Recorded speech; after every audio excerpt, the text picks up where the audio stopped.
Go to Bassmaster Texas Fest benefiting Texas Parks and Wildlife. Being brought to you live by Power Pole.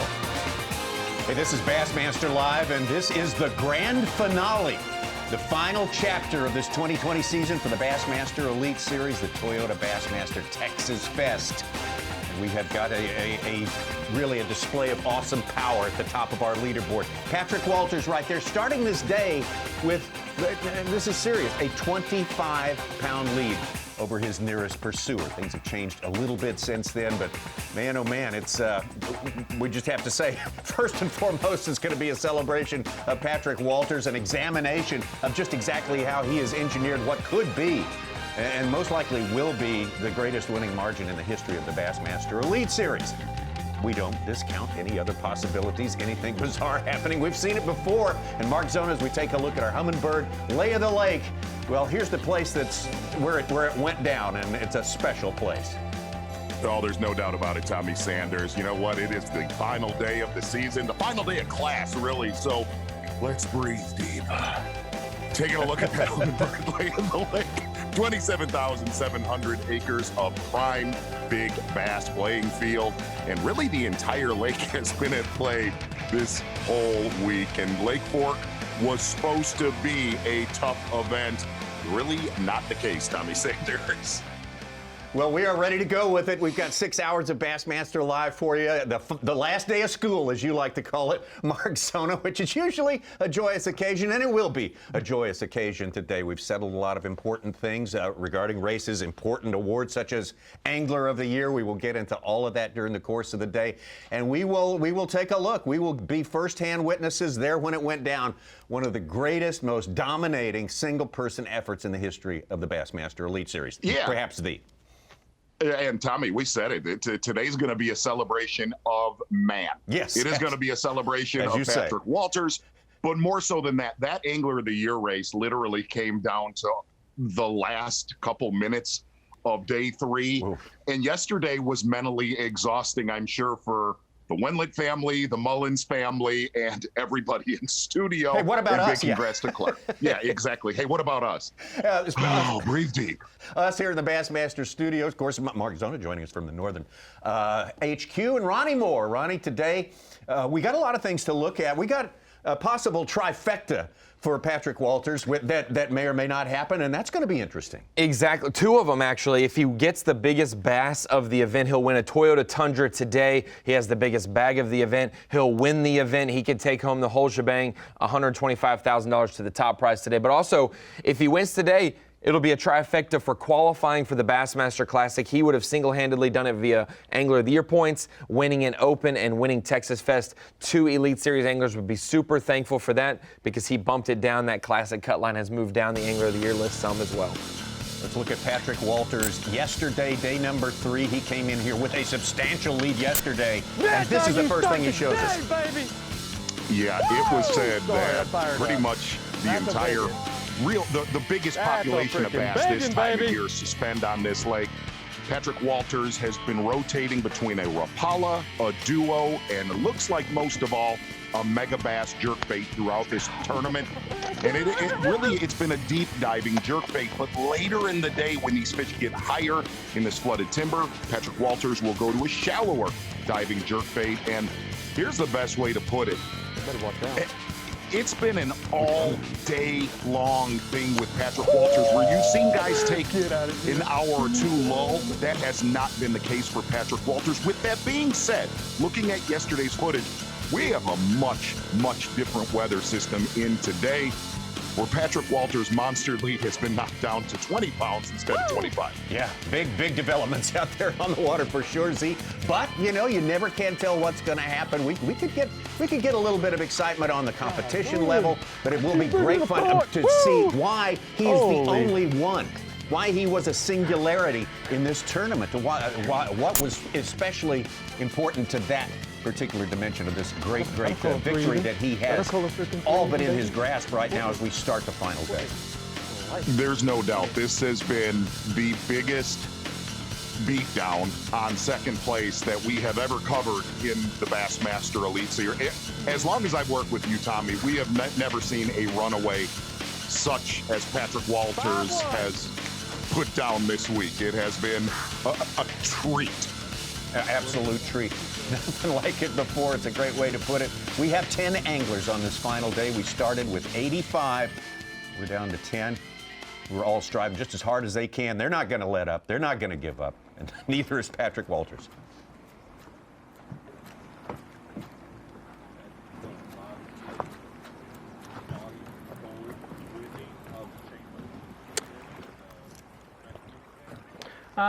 Mainly just the only thing it's really affecting is bait positioning, being able to get that bait really in there, because if you don't get it real close to the cover, they're just not going to bite.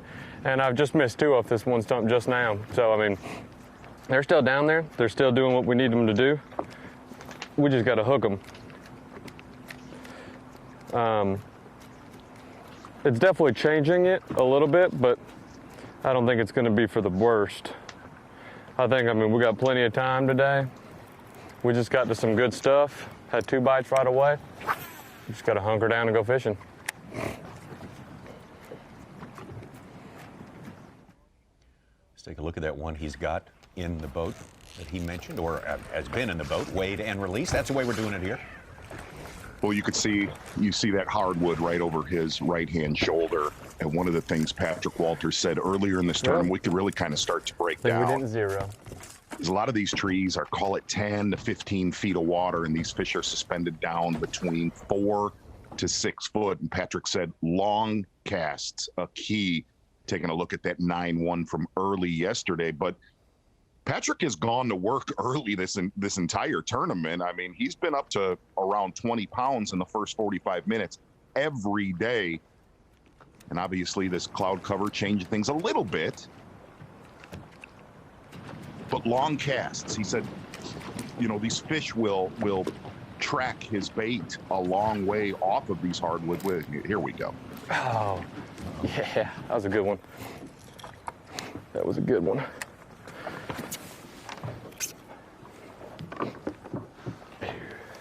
Been way more sunny than cloudy the first 3 days of this tournament. The wind has been from the west. Now it's coming in from the east and southeast.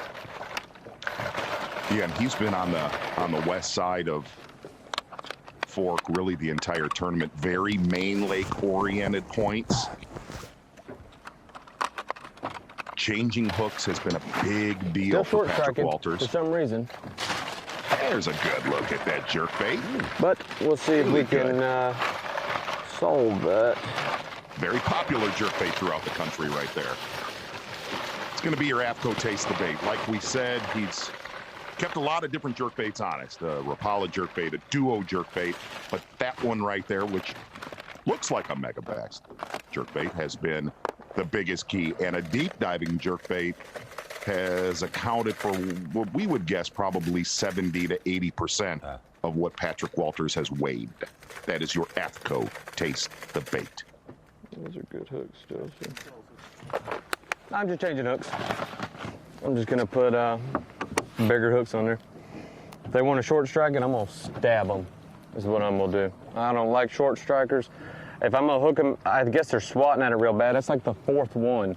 I'm just getting scales back. And it's just a little number 6. So I'm gonna go to a number 4, sharper, bigger hook. And we're gonna force feed them. If that's what they want, I mean, I'll play hardball. Listen, all you gotta do, it's fishing. They're gonna tell you what they want. They are reacting. I mean, it's cloudy. This isn't prime conditions for suspended fish. Everybody would probably say. It probably is. Shoot, I don't fish for suspended fish.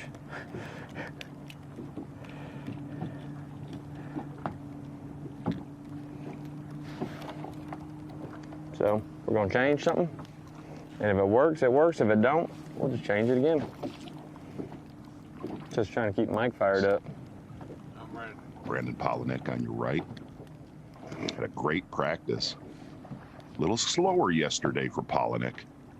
Got off to a fast start, and it just kind of died. 3 in a row just off this one stump that are good ones that I'm finally getting to come out. I can see them in there, and I'm finally getting them to react. Clean these babies off. Take me a leak. Ronnie, what did quick. young Patrick Walters say that he doesn't really never fish got for it there, suspended Patrick. bass, which is pretty much I all think- he's done the last 3 months? Yeah, I think he's going to just start doing that a little bit more. Yeah, good example of say. somebody just trying their hand at something and working out reasonably well. That's good. Yeah, we've got two. We've got just a 2-pounder and then a 4 1/4. So it's actually a couple more bites than I had yesterday morning here. But it was funny, like I saw a group of them. I caught those two, and then they pretty much disappear. And it's obvious if I'm not seeing them on the Mega 360, like I just really don't get bit. And I'm seeing a few right now, but they're not really set up right where they bite.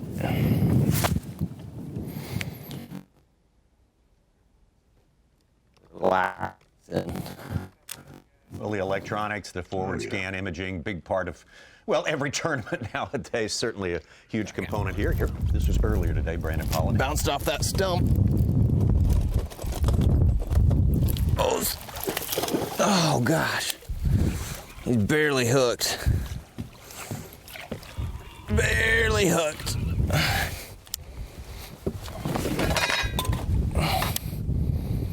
Easy, easy, easy.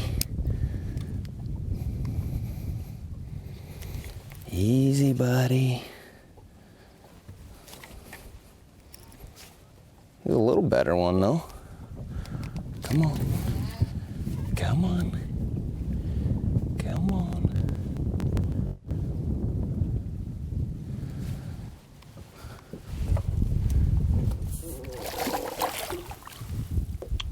Palaniuk and rotating between them. Yes. That's a healthy one. X-Zone Swammer, Sweet. Rapala DT14 and a Rapala DT16 throughout Take them this all day tournament. long. That's fun. Let's go through. He's been fishing a lot more secondary offshore 5 ounces. structure Alrighty. compared to Sweet. That's a healthy one, too. guys like Keith Combs, who've been a lot more main lake oriented. Patrick Walters, a lot closer to the main lake. Know what that sound means. Why don't we just take and slide with J. Yellis as far as you can go. About 15 miles up the west branch of Lake Fork. Been fishing around Ed Lochran all week. Hooked up live with J. Yellis. Not a big one, but we'll take him. That's like my 5th cast in there with a spinnerbait. Went to my white-bladed one. Finally took it. He finally took it. Yep. What's your rope?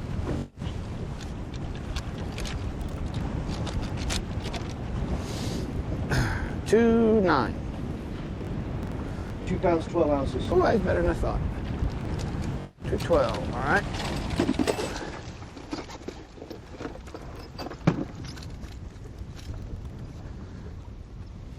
Wow, look at that spinnerbait. I'm How many talking times you about gotta throw in there to catch one? 1989. The secret Maybe we just weapon swam from in there. 1989. Yes, All right. Yep. that's All awesome. right, thanks, Greg.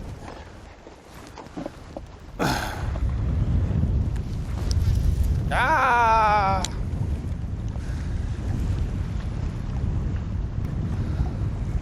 Jay Ellis, the Hall of Famer, former classic champ. God, that's like the 5th keeper I've caught out of this tree in the tournament.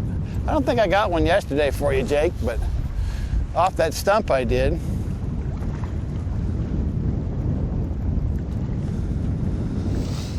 Actually made his home here in East Texas for Weird bite. Maybe I just had to have the right spinnerbait. One can't stress enough how shallow Yellis has caught his fish this week. Well, it's just so Really dark 2 out feet now. of water and less.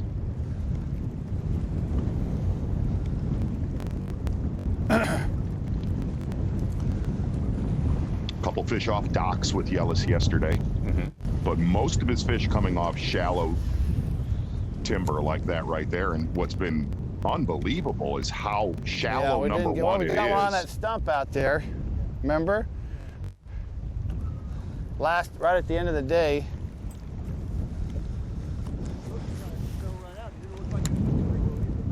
Sure, some of that lower water has helped that. Just right in the fleshy part.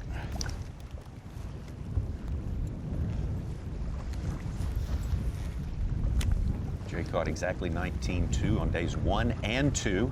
Fell off the pace just a little bit yesterday.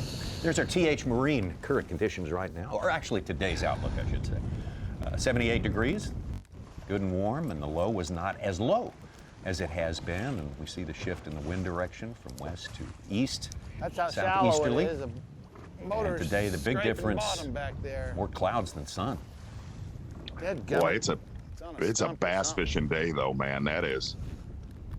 Got to talk with a little bit this morning already to Seth Fighter, and he said, I'm worried about that 9-pounder that I'm leading big bass in this tournament with. Somebody to watch is the guy on the right that could absolutely do that, Keith Combs.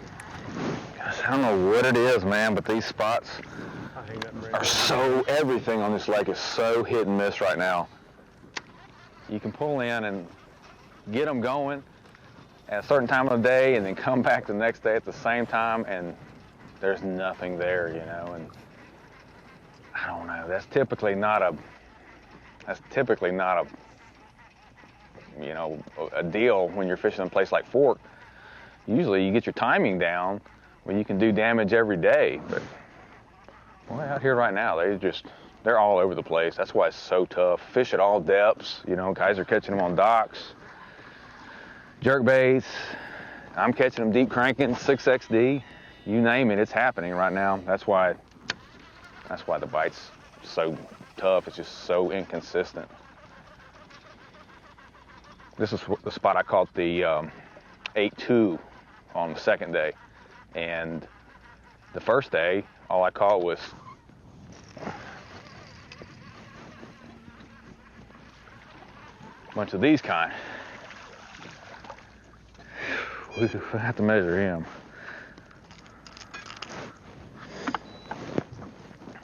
Maybe.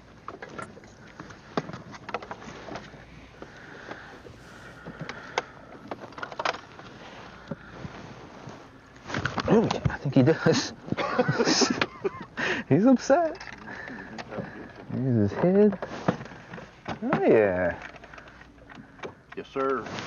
Nose is touching. Go zeroed. Well, I had a couple 1-1s yesterday. Let's see if we can get the 1-2.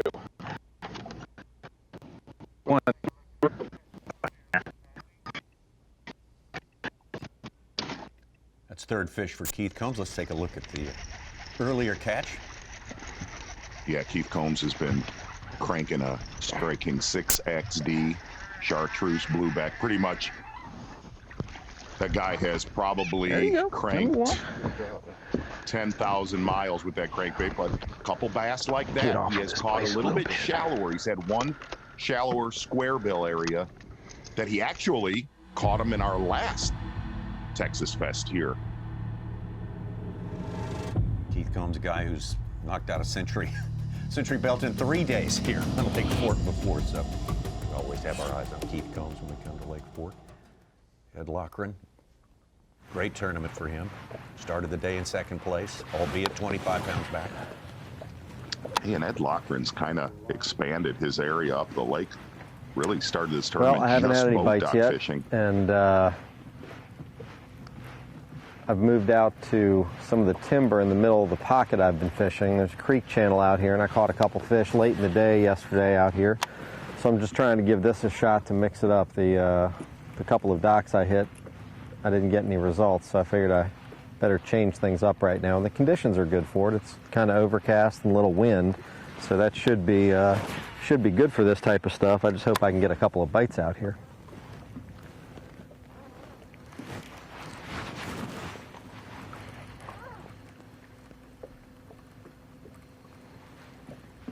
Ed Lochran came to this tournament, job at hand, qualify for the Bassmaster Classic, and on Day one, he knocked out 21 pounds, 19-12 on day number 2, and kept it going. Not quite as much production on day number 3, but more than enough to secure his spot in the Classic, and really just making a lot of the right decisions. He will be 31st, 32nd, or 33rd in Angler of the Year points, depending on how he does today, but he is solidly solidified. He didn't just make the Classic, he jumped up 10 spots within it. There you go. Making the right decisions, but he has maximized. You know, we saw guys like Seth Feider have a good tournament. We made the comment yesterday, doing a lot with a little. Ed Loughran has not had a lot in this tournament. He's had 17 boat docks that he's rotated through. But throughout this tournament, watching him with a bladed jig or a drop shot, he's expanded. You heard him say he's starting to fish, you know, a little bit more of the shallow timber outside of these docks like Jay Yellis. He definitely got the job done qualifying for next year's Bassmaster Classic. That last one we saw over 7 pounds, one of his highlights for the tournament. Biggest bass for him.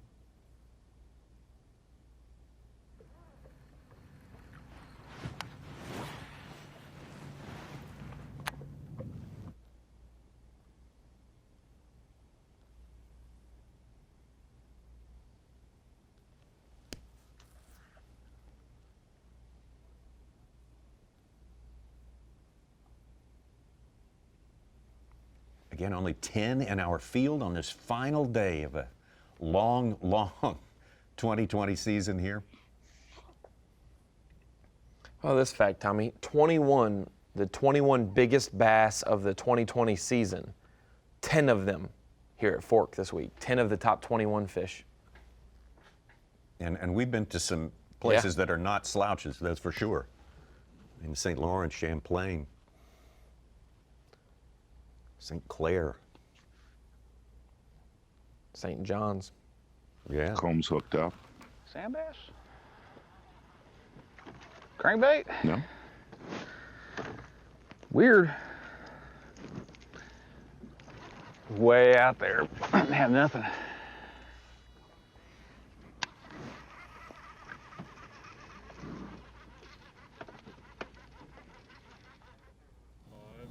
Well, about an hour and a half, a little more than an hour and a half ago, Dave Mercer sent these 10 anglers out. His last such duty in the year of 2020 with the Bassmaster Elite Series. And Dave, what are your thoughts? It's always a pause for reflection, isn't it? Yeah, it really is. I mean, the last day of the year, and just, you know, such a crazy year. But I mean, it's like Fork and a fitting way to finish this event. I mean, we got an Angler of the Year, we got a Rookie of the Year. We have a very nervous Seth Feider pacing around town, hoping he can hold on to win the Toyota Tundra, which is the big bass. And obviously, we got a Derby on the water. But while you look at what Patrick Walters has done here this week, which, before I even say this, I'm not belittling what he's done. What he has done is amazing. It's rare. It's something you don't see in the Elite Series. He has cracked the code of a lake that nobody else in the field did. But the amazing thing about this lake and Lake Fork, and all week we've talked about celebrating, you know, the great fishery and the great job done by Texas Parks and Wildlife. Everybody talks about back Keith Combs when he won here with 110 pounds. Patrick Walters, after yesterday, had 82 pounds, 2 ounces, I believe, after 3 days. That tournament that Keith Combs won, the TTBC, those years, it was a 3-day tournament. Keith Combs won it with 110 pounds. And you look back to 2014 when that event happened, I got the standings here. Patrick Walters' weight would actually put him in 10th place in that tournament. Unbelievable. I mean, you look through, you had Stetson Blaylock that was in second place with 102 pounds. You had multiple 99s, 98s, 95s. It's just amazing how good this fishery is. And like I said, what Patrick has done here this week is unbelievable. I mean, just if you don't realize how unbelievable it is, just swing by the Minnow Bucket or any of the local tackle stores, and they're amazed at how dialed in he is and how well he's catching them. But this is the worst time of the year to come fishing on this particular body of water. I mean, when you see just how good it is, and then you stop to realize that Keith Combs had roughly 28 pounds more than what Patrick had after 3 days. Unbelievable. I mean, Lake Fork is an incredible body of water, but we're definitely seeing some incredible things this time around. But it can only get better outside of this window.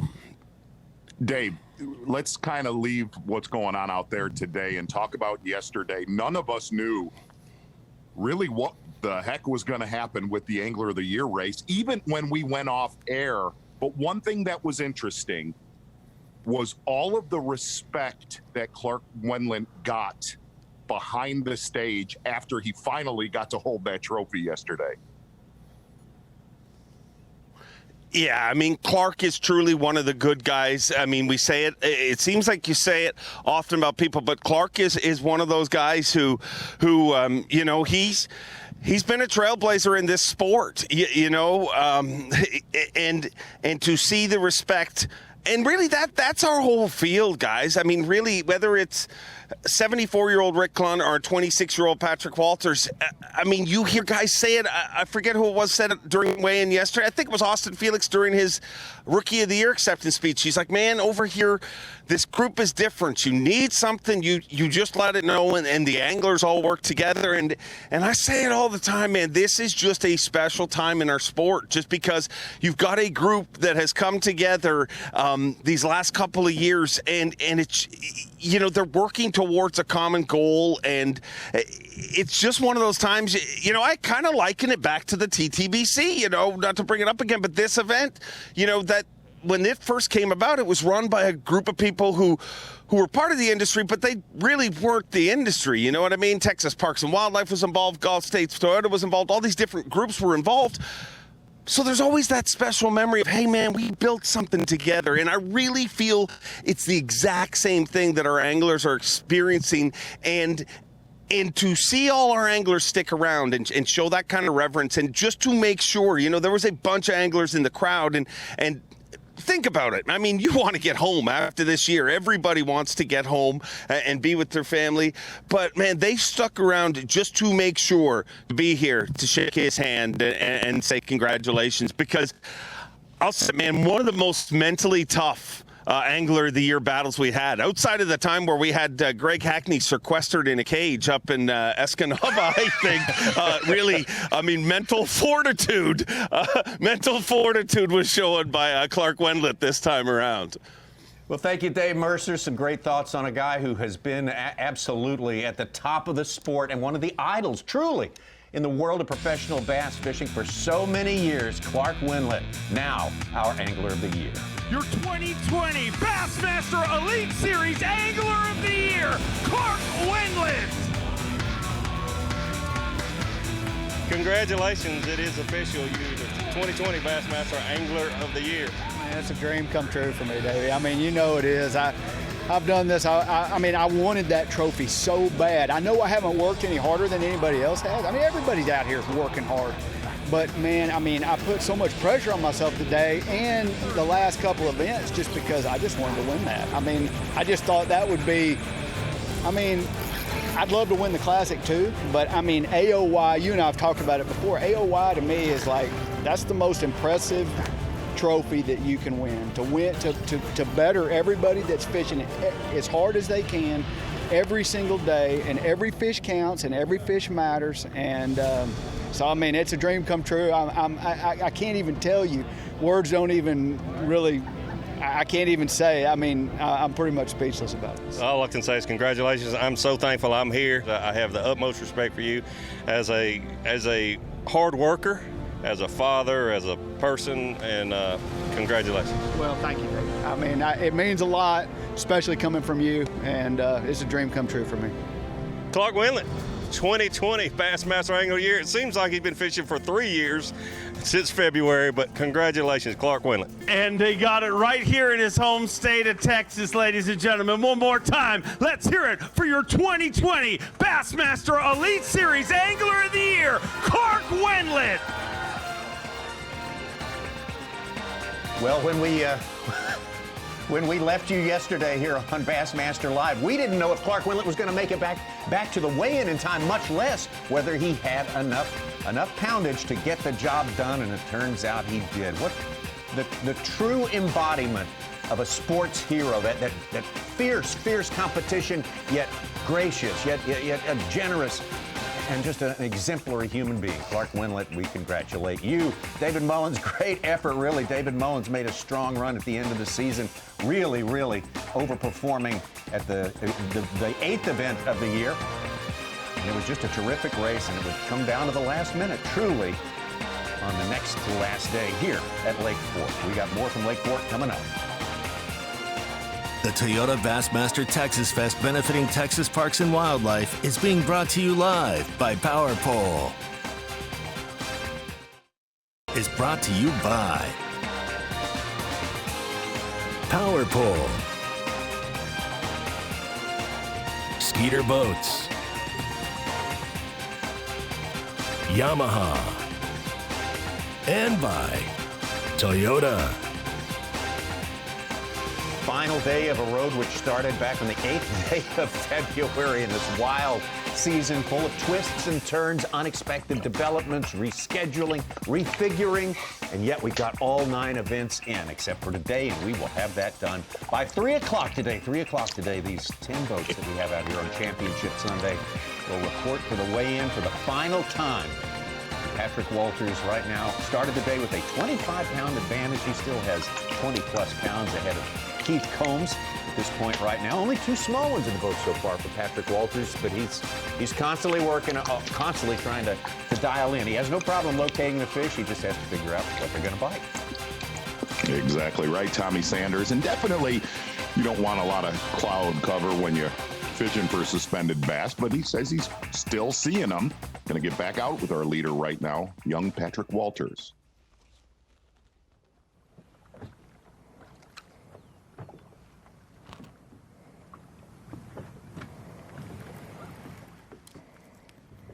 They're getting shot on it. I give Patrick a lot of credit. He's been very honest with what he's thrown this week, Ronnie. He's a Rapala dude, and he has rotated through a lot of different baits through this tournament. A lot of Rapala jerk baits, a lot of duo jerk baits. And he told us on day 2, he said, he's really locked a mega bass in his hand. Yep. A lot of the event. And he's been rotating through a deep diving suspending jerk bait, keeping a shallow one honest as the day kind of wears on.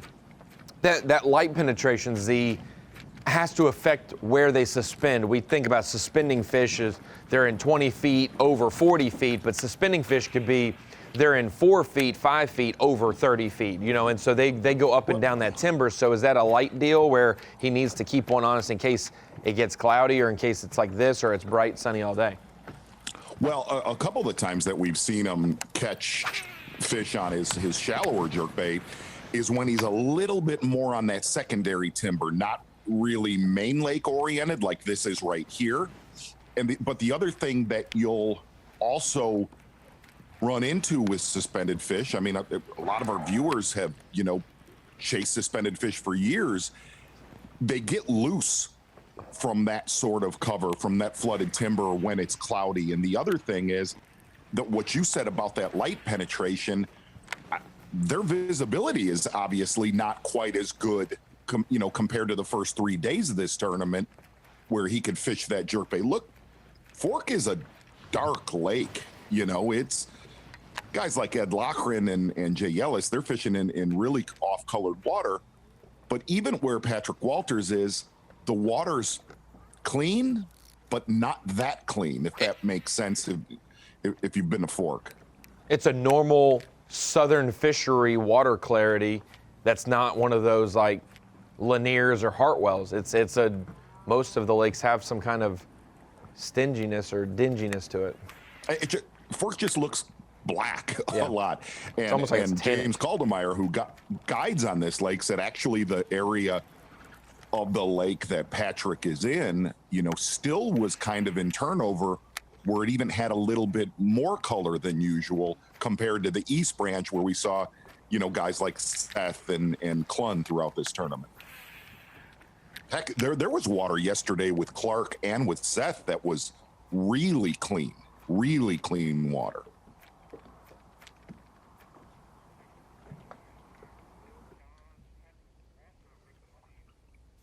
Patrick Walters in his second year with the Bassmaster Elite Series after a great college career, amateur career, into the Opens, the BassPro.com Opens, and success there as well.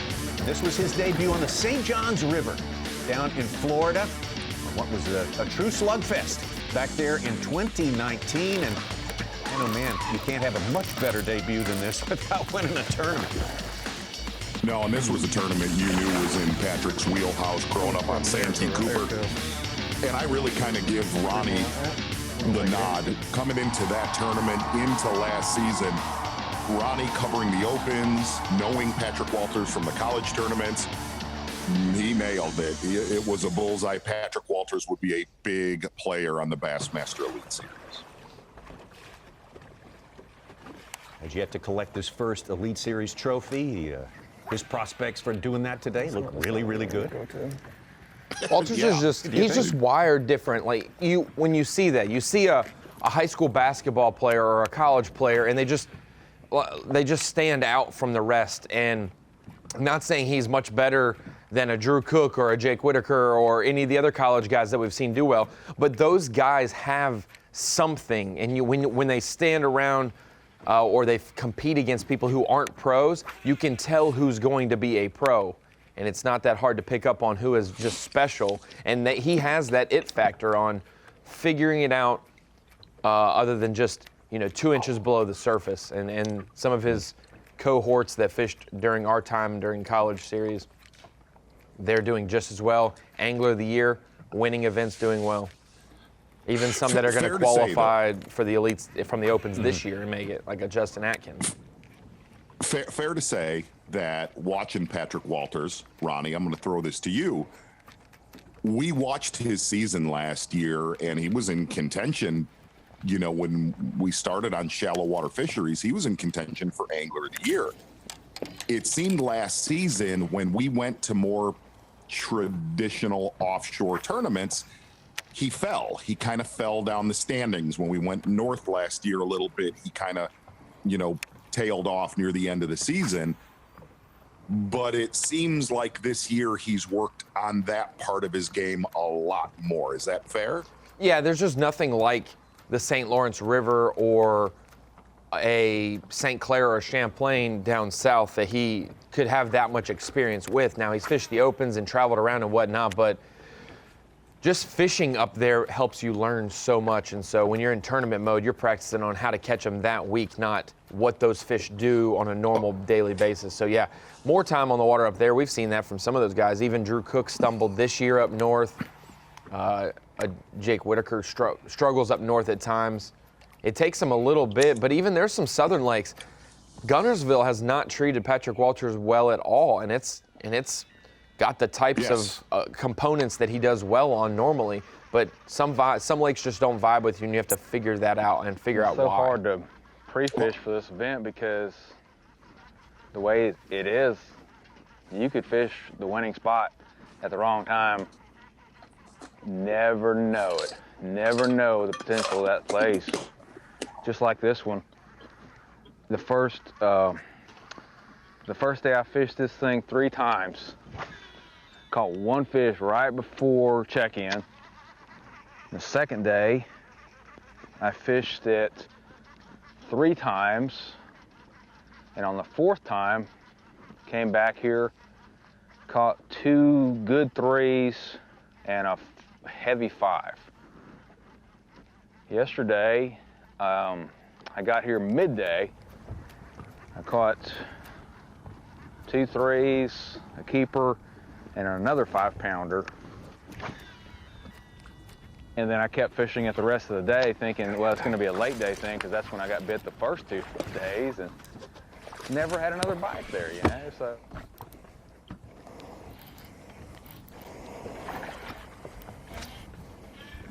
Two small ones in the boat. There's Walters, number 3.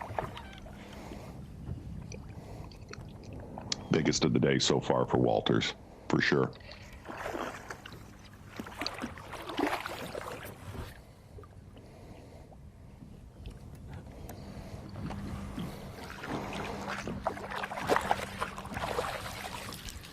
Every single one of them's that big. It's gonna take me a minute, but I'm gonna get my act together. I don't know what's going on. Well, that's how you get frickin' started. You think that fish That's got how you it? get frickin' started. They're all that big. I'm sitting there looking at them. Everybody's probably like, why'd you catch that one stump? Why'd you catch that? That's why. That's frickin' why. I hate a slow start. Makes you anxious. Put a little bigger hook on there. He choked it down. It wouldn't matter what size it was. Zero.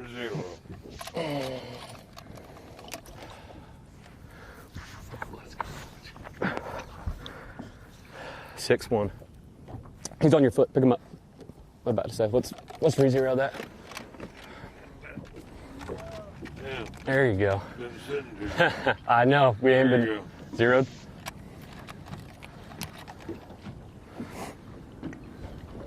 £5, 1 ounce. 5-1. 5-1. That's a whole pound off. That's how you get started. Took a minute. Thanks, Mama. Took a minute.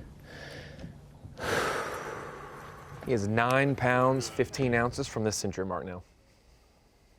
And the higher the skies get, the brighter it gets. We got to see that yesterday after our midday break.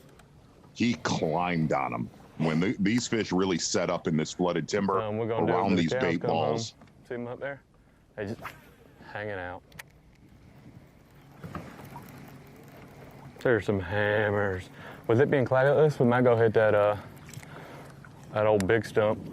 I done took you to it twice and you hadn't seen them yet. They're there. They're there.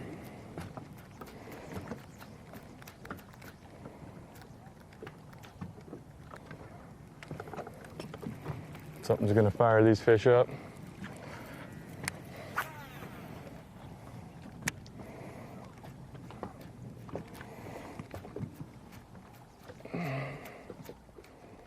I'd love to have Patrick explain what he's seeing, especially when he draws one away from that timber.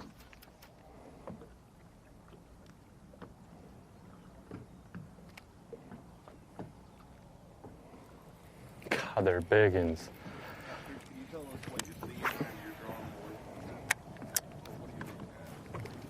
Giants. Absolute giants. That's what I'm looking at. Friggin' hammers. But they're so, these fish have been fished for, so they're not dumb. But I'm just looking at fish. Simple as that, looking how they react, how they're setting up.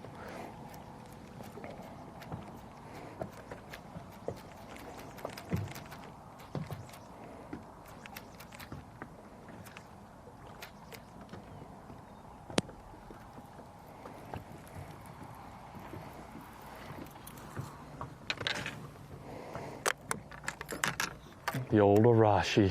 See if the old Storm glider pay dividends. Big credit. You'll see it in the takeoff gallery this morning. You'll see it in the top baits gallery. Patrick Walters did hold up all of the jerk baits, not just the ones he's sponsored by. So you'll see that in the top baits. Do you have that gallery. picture? Yes, we have a picture, not the specific top baits, but you can see the baits there. I could tell. Yeah. It's been fairly obvious. Yes, but there's also plenty of opportunity for them not, he doesn't have to. He's not obligated to do that. That's right. And so That's right. very happy when we see pros do that, you know. Yes. As well as our viewers are happy too.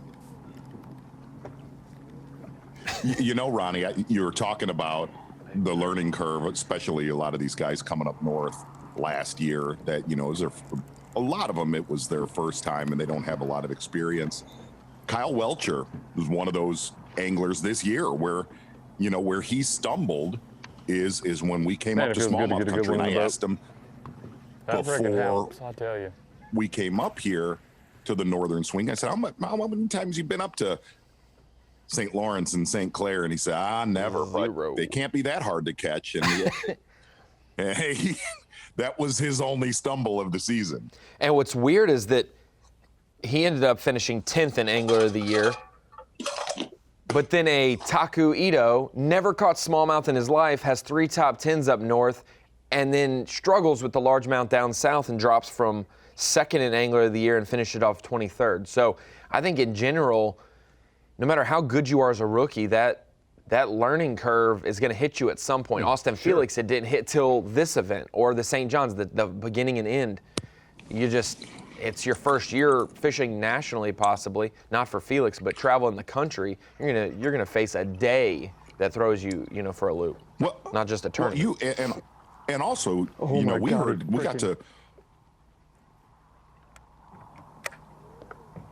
got to hang with Taku Ito, a lot when we were fishing up north. And he said, I don't like fishing shallow. I'm not comfortable doing that. Well, you had better get comfortable doing that on the Elite Series. There's fisheries that if you're fishing deeper than 5 feet of water, you're not in the game. Just a footnote to this. Of it, but out here, from day to day, they can move down it. I'm not catching them extremely deep. A lot of my fish, I've caught them as shallow as 4 foot in this tournament. I've caught them as far out as 22. So big range of depths, and I've caught them on the same ridge, up in 10, and I've caught them out on the tip in 18 or 19. So it's not real easy just to pull in and fish your waypoints. You better mill around just a little bit anyway. Looks like there's a lot of either big gizzards or sand bass sitting way up high right now on the spot. Need to get them on the bottom. Those are probably schools of whites.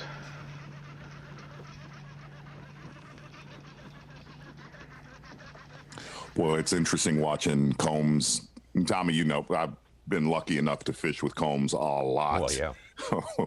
And just knows how to close the deal, especially close the deal on big bass fisheries. You look at the history of Keith Combs. I believe this tournament right here, we got to watch the majority of these fish catches, Tommy Sanders. Keith Combs on Falcon a couple years ago, again, went up against Rick Lund in this event. Yeah. Fantastic. But when it comes to earned, and as we say, it was just eye-popping to see the size of these bass coming out. When it comes to offshore schools, and it's just awesome to, gosh, he looks so young right there. Then you kind of rotate. We saw Keith Combs do a lot of damage in different smallmouth tournaments. St. Lawrence River, Lake St. Clair. But a big victory on Mille Lacs 2017, and it really kind of blew the field away here.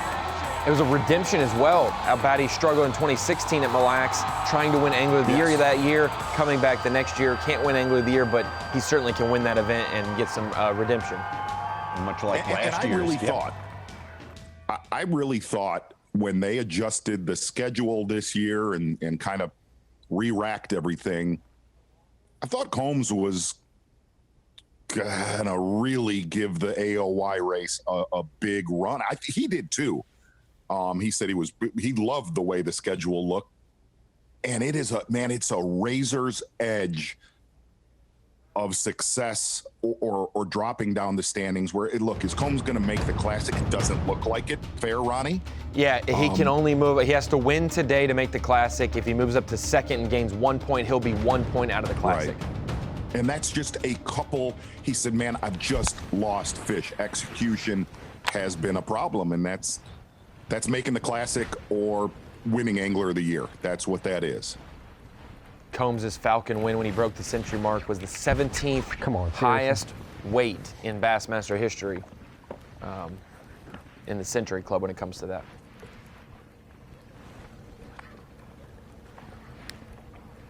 Terrible.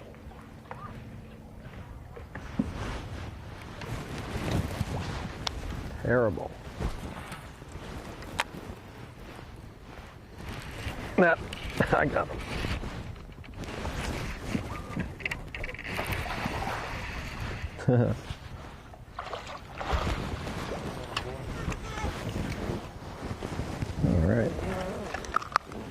Yeah, I caught one. Scales is here. Okay. All right.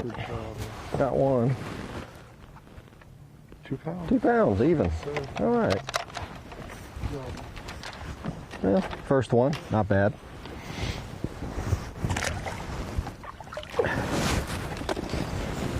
First fish for Ed Locker. About been that size for the last 2 days. Day one was an exception. Probably a very good one to get started on day number one. But all in all, very steady, solid, good tournament for Ed Locker. No doubt. Solid event. He said coming into this, man, I am just fighting to make the Bassmaster Classic his first trip to the 2021 Bassmaster Classic, but pretty much everybody in the field chasing this guy right here. And just landing his biggest bass of the day minutes ago, young Patrick Walters. Breathe deep, Ron. Breathe deep. Couple of small ones to start his day. Still getting it tuned in, trying to figure out what they want to eat, and then this one comes along a 5+. So surprising absolutely nobody. Kind of getting on him here before too much time has passed on this final day. This one put him over 90 pounds for the tournament. It's going to take me a minute, but I'm going to get my act together. I don't know what's going on. Yeah, get your act together. It's been a display. Yes. Get your act together. It didn't take 12 minutes. Walters. Don't let this thing slip away from you. 90 pounds early on the final day of the 2020 Toyota Bassmaster Texas Fest. What a great tournament here on Lake Fork. Keith Combs spent a lot of time with him today. Brandon Palaniuk off to a good start. Livesey moving up the leaderboard a little bit. We got a lot to watch today, a lot to reflect on from this season as well. We'll be right back after this break. The Toyota Bassmaster Texas Fest benefiting Texas Parks and Wildlife is being brought to you live by Power Pole. You're watching the Toyota Bassmaster Texas Fest benefiting Texas Parks and Wildlife, being brought to you live by Power Pole. Bassmaster Live really just getting started. 6 more hours of coverage coming your way from the 2020 Toyota Bassmaster Texas Fest. This is our last stop of a 9 regular season event tour, and man, oh man, it has been a long road, and it has been an exhibition by our leader. But right now, let's turn our attention to another important race. It's an important race every year.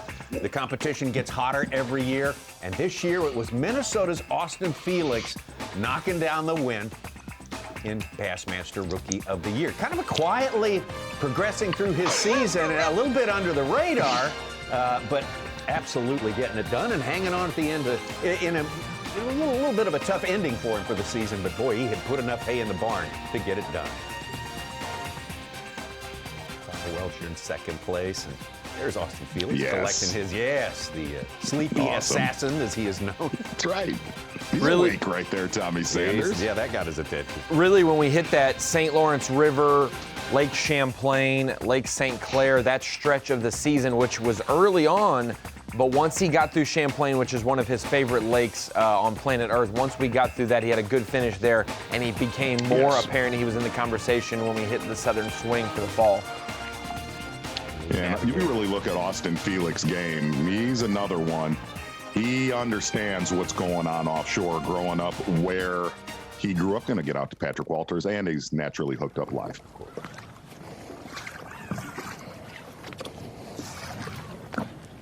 Man.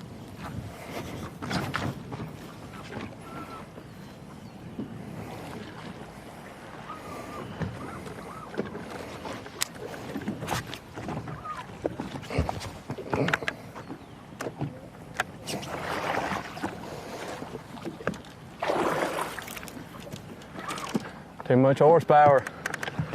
We might need some of them brakes from yesterday where we said all gas, no brakes.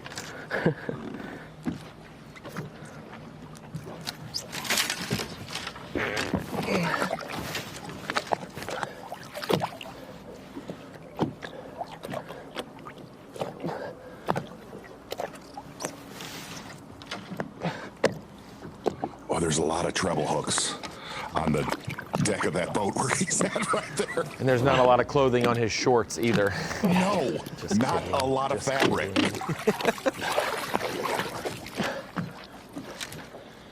Well, I'll get it. Oh boy. No. Oh boy. Oh boy. You wanted drama, Z. This is drama. Changes hooks 7 times a day. We got the sharpest hooks. I mean, son or gun, sometimes it's a bad thing.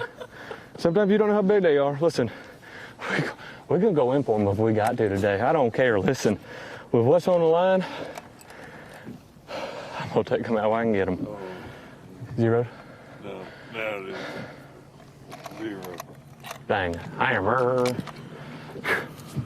Goodness gracious. 2 pounds, 1 ounce. Hey, that was 2 pounds, 1 ounce. That's all big. Woo!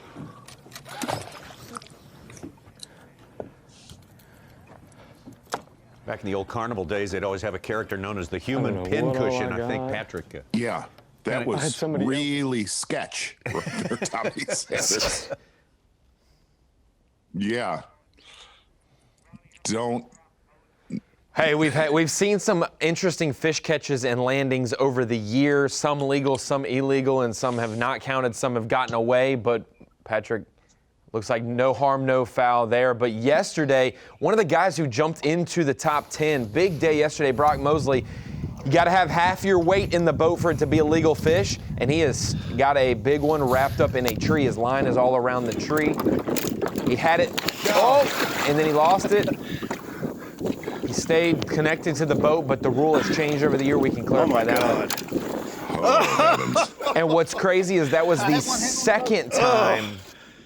The second time he went in the water for that fish catch. Oh my gosh.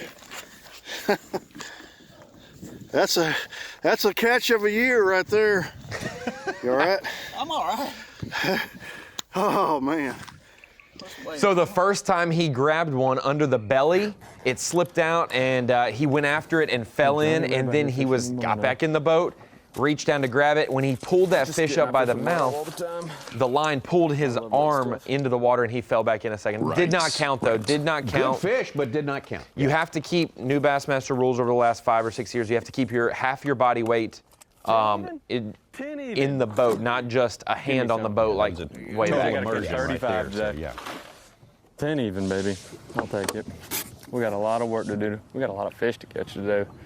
We're starting awfully slow. Everybody's like, yeah, this is boring. Actually, these stumps out here make for some fun fish catches, for sure. Yeah, there's a face full of fork right there. And at the time, guys like Austin Felix, David Mullen struggling to catch a keeper. He didn't want that. I could be honest with you, the Patrick Walters one was the scariest one. Yeah. I would tell you what. Who would have been so far over 10 pounds? I'd have dove in for that sucker. Wouldn't have counted, but. That's that principle, just like when you put your foot on a dock to stabilize yourself or whatever. If you remove the dock and you fall in, over half your weight's not in the boat, technically. So that's the rule to keep it. Let's catch a kicker for number 5. Across the board. Let's organize these. For real, dude. Talk about a quick way to get to 20.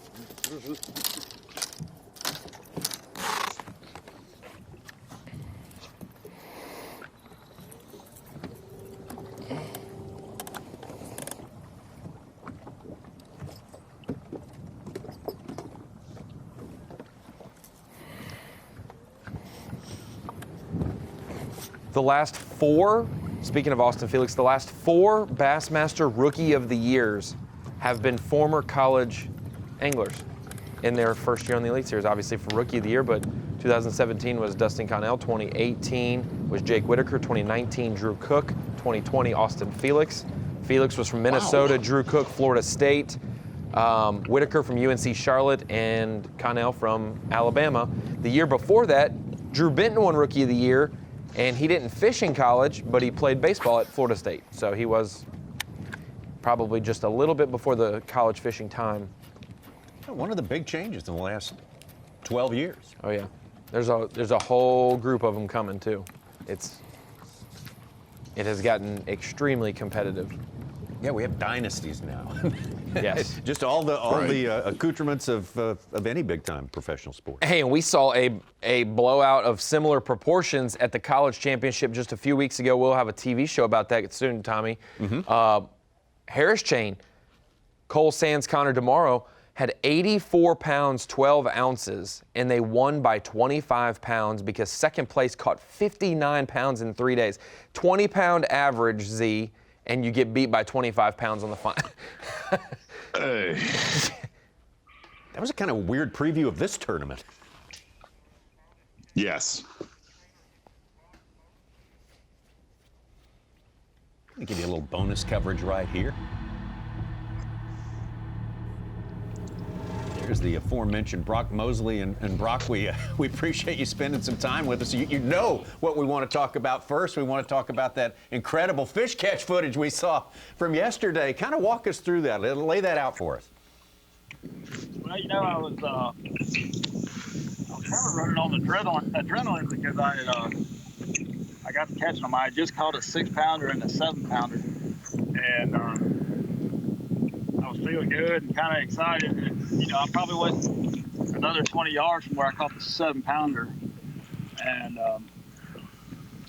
as soon as I casted by this log or this laydown up here on this flat, she ate it, and it actually felt like I was hung. And then as I kind of relieved, you know, kind of leaned my rod back a little bit, I could feel her pulling, and she was just bigging. And at the time, I didn't know how big she was at all. And, you know, I went over there, and the whole thing had to last over 10 minutes. I had to sit there and think about how I was going to do this. And I reached down, felt my line, how it was running through. You know, it was just all tangled up in there, and I never felt the fish. And then right before I fell in the first time, I felt it. And when I got back in the boat, I told Marshall, you know, I got to start over now.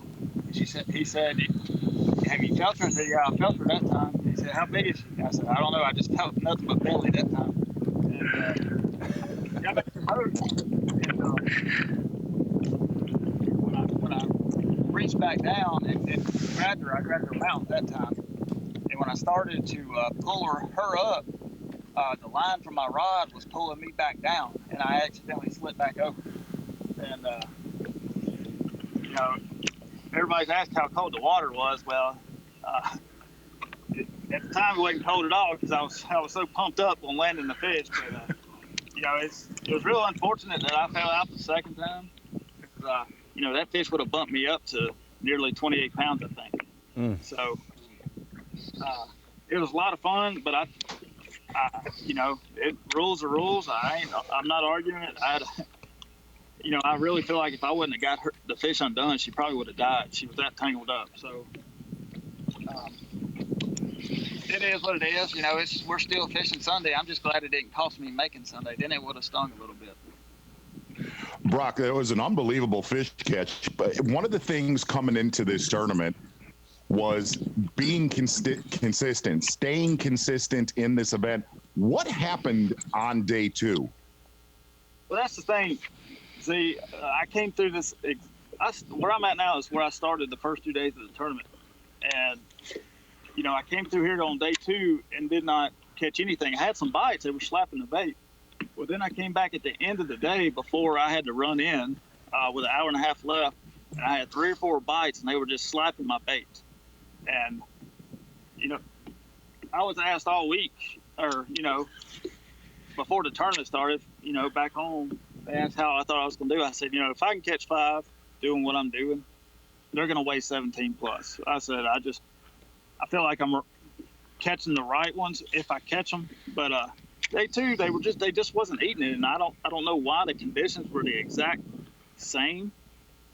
And I'm still scratching my head on that. But Lee Livesey told me one time, maybe in last year, just because you go in an area on Lake Fork and don't catch them one day, don't mean you can't go back there the next day and wreck them.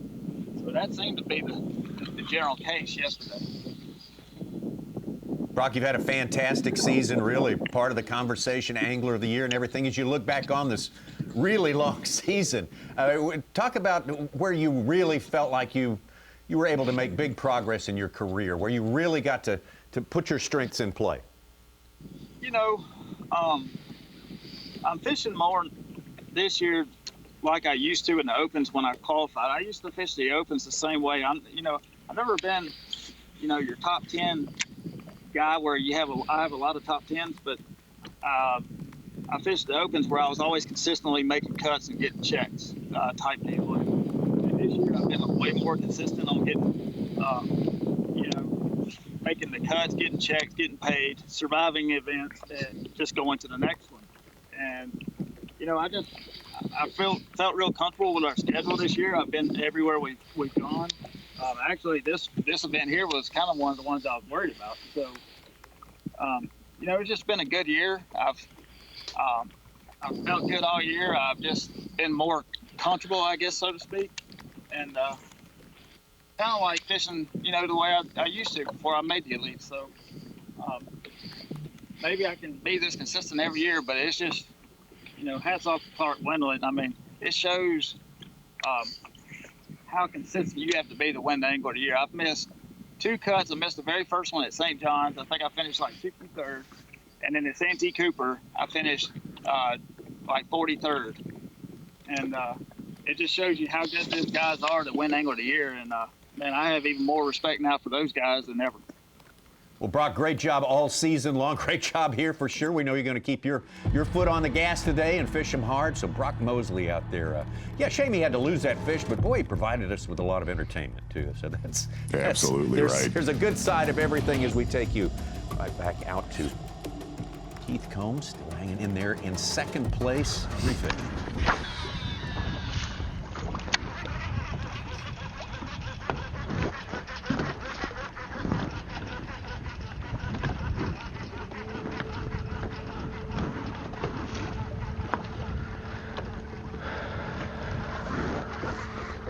There's one thing to take from this tournament, watching the Masters with a crankbait, guys like Rick Clunn, Keith Combs, I mean, they are burning it on this lake.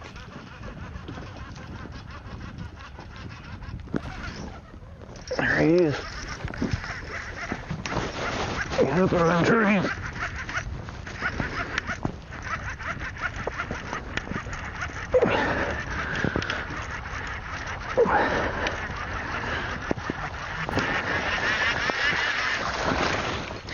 Good. Yes, sir. Awesome. You got to keep them coming when you get that head up. Oh, 6XD got him. Come on. Come on. Scale 0. Okay. He's kind of lean. Nice one.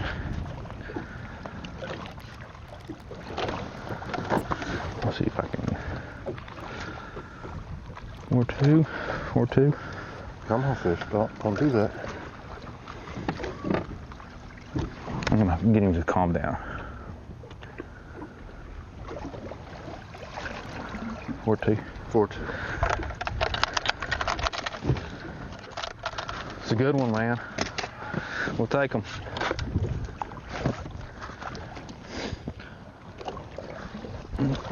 I love it. We talked about it with Rick Clunn. Man, these guys, they are the best with a plug. Once they've got them hung, neither of them back off. One of the things Clunn made a comment to, you said it, to Chris Zaldain, Ronnie Moore. When you've got a fish hooked on treble hooks, do not sit there and play around. Very interesting to watch these guys. And the other key thing is just watch the speed that they wind that crankbait. Unreal. Just imagine if Lee Livesey didn't have 9 pounds on day one and was in 50th place, or if Keith Combs didn't have 11 pounds, the 2 Texas favorites here would actually maybe have had a shot with their day 2 and 3 bags to have a shot at Patrick Walters today. Oh, yeah. It's been a perfect storm for Patrick Walters. Everything's sort of broken his way for sure, but he has created this incredible performance for sure. Combs said on day one, he just never got any good bites. And we saw that with Rick Clunn catching, you know, almost 30 pounds, and then that quality just left. Or even like Brock was saying, like Lee Livesey told him, you fish one area one day and you catch 5 small ones, and then you go there the next day and you still have confidence, and it's the biggest bag of your life.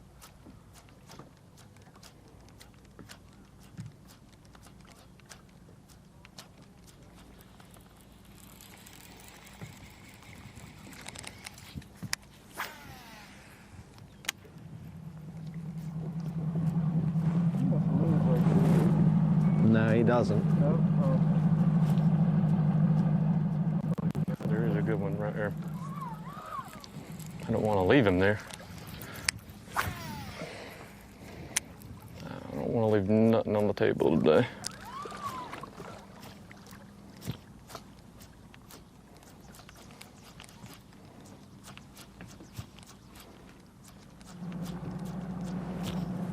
Patrick Walters is only fishing a couple miles from Keith Combs. It just looks a lot brighter where Patrick is than where Combs is at.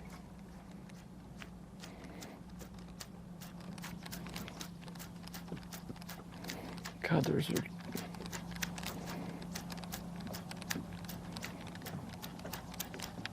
He will definitely have to invest in a chiropractor, just staring down like he does. But he's seeing fish on every cast. Yeah, every cast he's seeing fish. He could get some virtual reality glasses, I guess. Fix that. Soon we'll have 4-foot tall bow graph mounts that it's at your waist and you don't have to look so far down. Or God dang, eat it. Come on.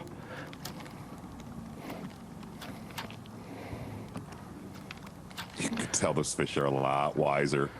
This is where he started the first 3 days of this tournament. They're not quite as dumb as they were yesterday. She's 5 foot in front of the boat right now.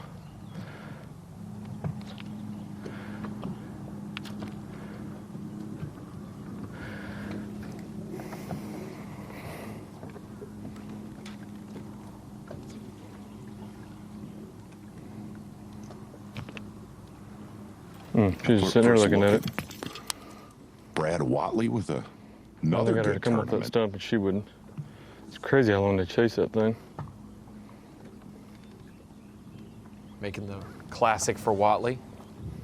Yeah, top 30. After flipping his truck, headed to St. Clair. Mike, who were you with the first 2 days?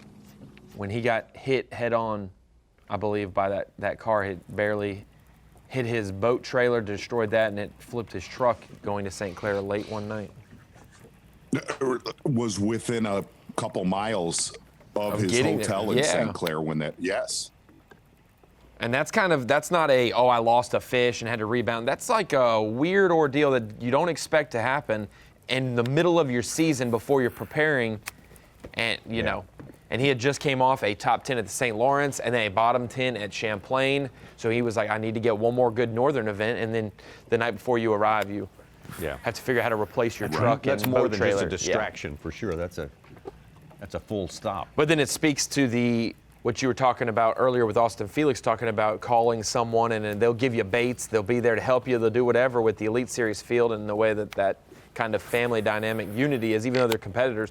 Frank Talley, Lee Livesey, some of those guys were right there to Brad's aid to help get his boat to the hotel. Yeah. And then the folks at Phoenix sent him a brand new trailer, and everyone in the industry kind of grouped around. And within a day, you are back to normalcy somewhat to compete in a tournament. Right.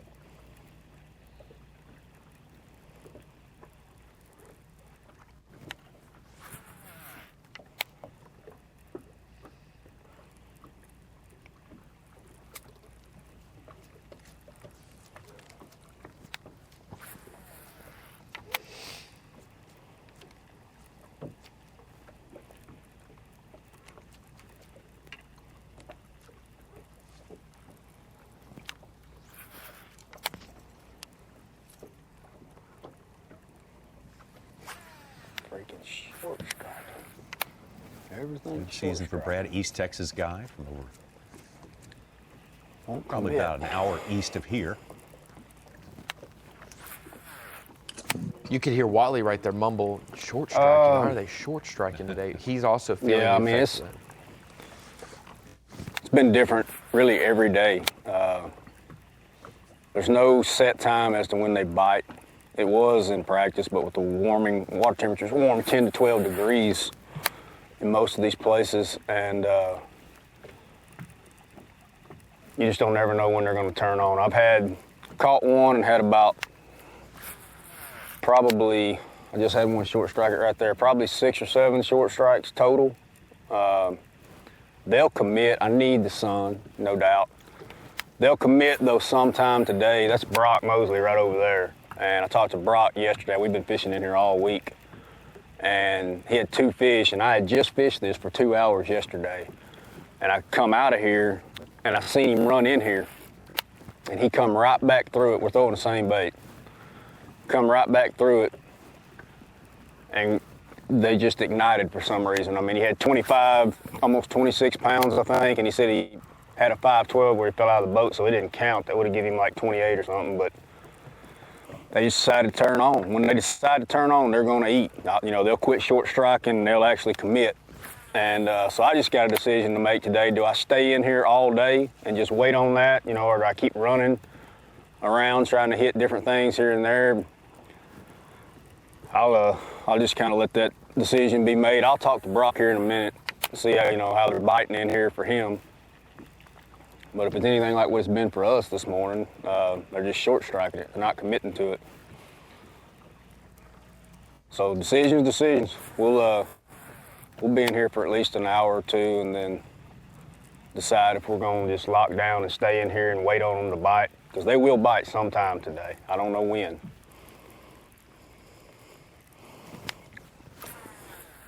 Again, Brock's best tournament, you alluded to it, Ronnie, was St. Lawrence River, Clayton, New York. He's trying to make this one his best one. He finished 9th there, and he's currently 7th now. So he may not have been in Clayton, New York. The tournament was out of Clayton, New York, but he was the one who went to another portion of New York to the southwest. Oswego making that crazy run. And yeah. It's kind of like incredulously looking at the map when we tracked his data. We thought it was an error in a ping, to be honest. Until we got to talk to him that evening. But when he started to make that run, or started to make that rise up the leaderboard, we're like, I don't know if that's right, but. And then that final day, he didn't make that run with how much wind we had on Lake Ontario.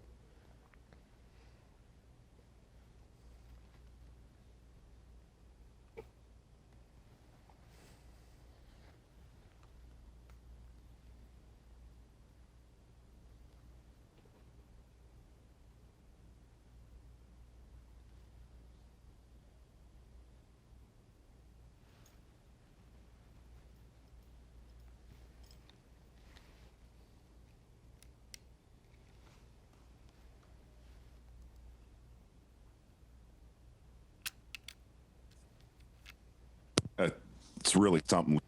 Brad Watley, Brock Mosley in that area, and we heard Clun talk about it this week.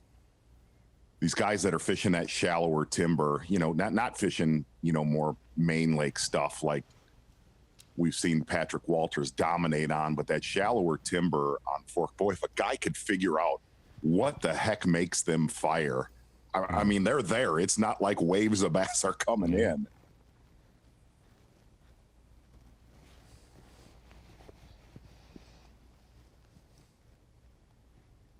This lake, if you're just picking up with obviously full of timber, it's only been around since 1980, and they left 80% of the standing timber, oak thickets and such, standing when they didn't cut it down when they made this lake. It's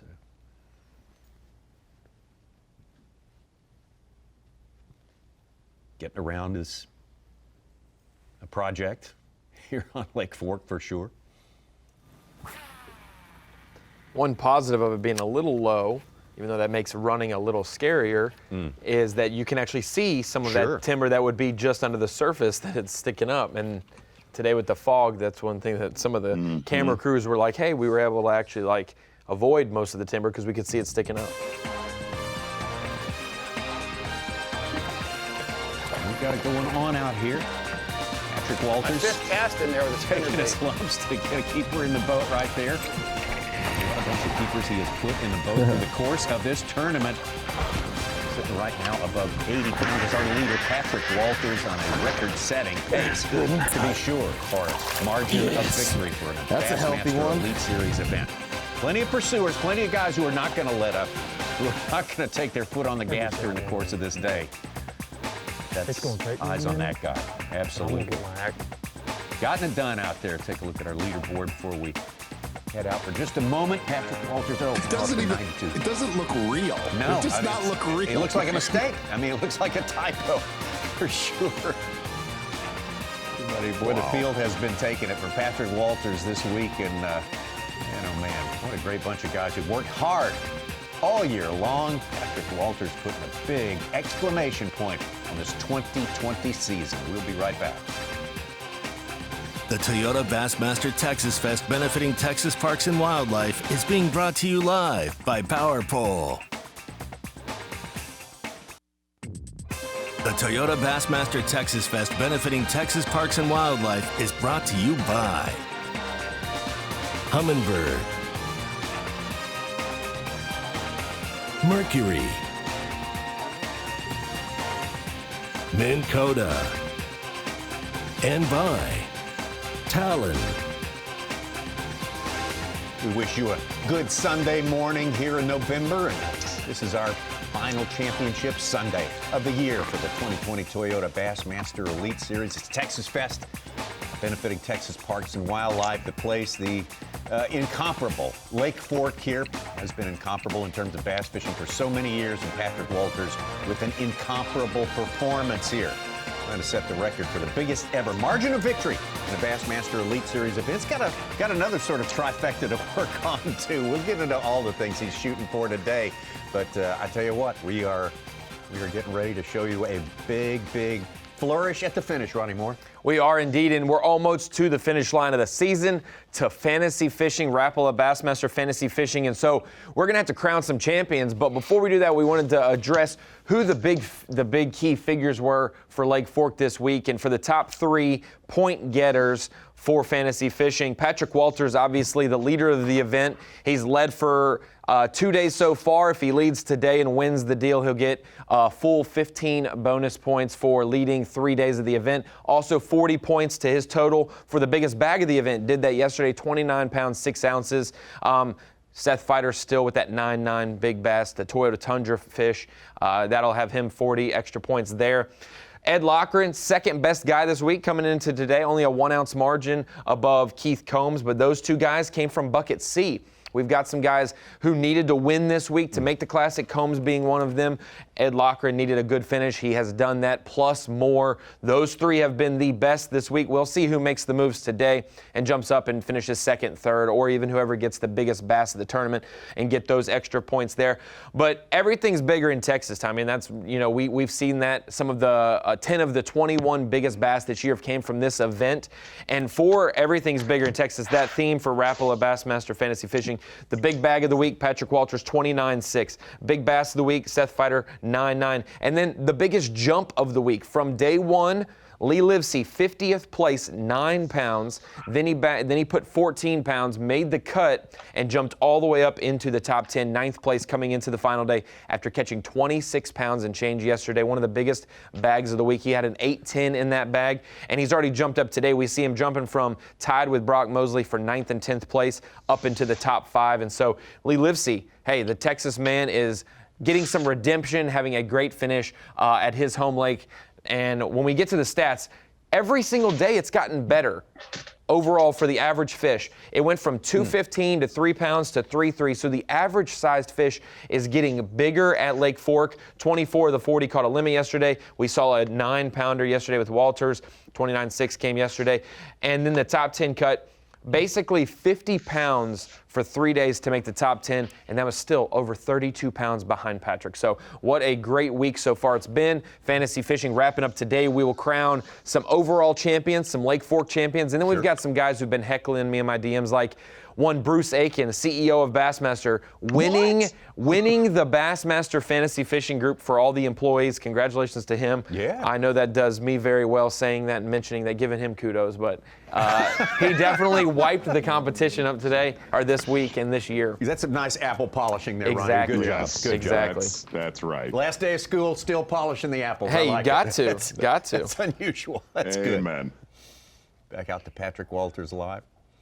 I was worried when I saw the text come in the other day. It just says Bruce Aiken, and I click on it, and he says, hey, give me some love in fantasy fishing because I smoked all y'all. And I was like, okay, good. I thought I was in trouble, so that's good. Well, there was no doubt in my mind that if Chase Anderson, the owner of Bass, would have played, he would have destroyed all of you. Oh, yeah. You know what this means. Move again. This eastern arm. Mosley and Boy, Big Brad Caney. Watley. 1 and 2. Yes. Big Caney's been a big player this week, and it's not been consistent. There's been, I mean, but there's it's been a been few in consistent there. John for Cox big going back in stringers.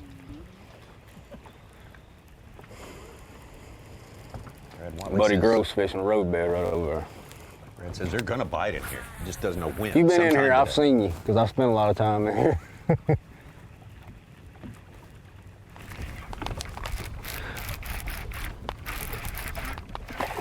Big.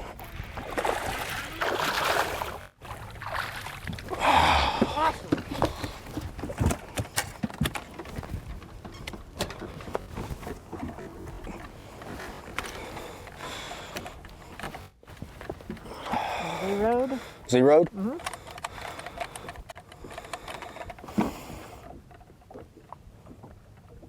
Get on 3 up there. pounds, 14 ounces.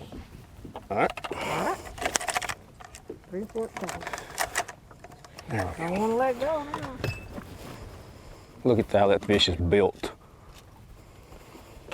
That's when you're in the land of giants. Look how short that fish is. Weighs almost 4 pounds.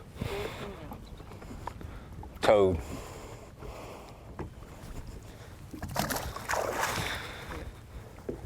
Texas Fest judge Gwen Reed riding along with Brad Watley. She's done a lot of Bassmaster and TTBC events over the years. Great Shout group out of, right there, Ron Moore. Great group of marshals, officials Yes. here, who also double as excellent cameramen from time to time, and camera women. Love to know how many fish on this fall swing that we've had from Guntersville to Santee, Chickamauga. Wonder how many bass have been caught. Oh yeah, on a bladed jig 2 in that this tree. fall. 2 in that tree. That looks like a good You one. and me both, Z. Yes. Now Yes. we're talking. You know, and we've been texting back and forth with a lot of our friends that have been watching this tournament, talked to us before this tournament began. And besides Patrick Walters, who's gone full-blown Gardner Minshew on the field. Does you like that, Tommy? I'll do it on football. Perfect day for that, yeah.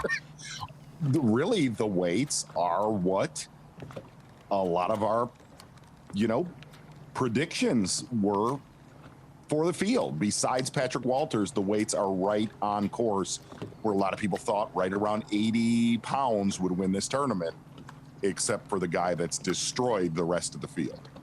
16.6 on average. A 3-day average of 16 pounds, 6 ounces is what it took to get into the top 10. And then Patrick's sitting there.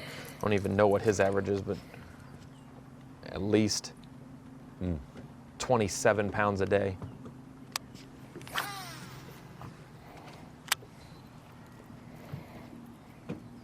Ed Lawford moving out to some of those spots we saw him test the waters on yesterday with some success.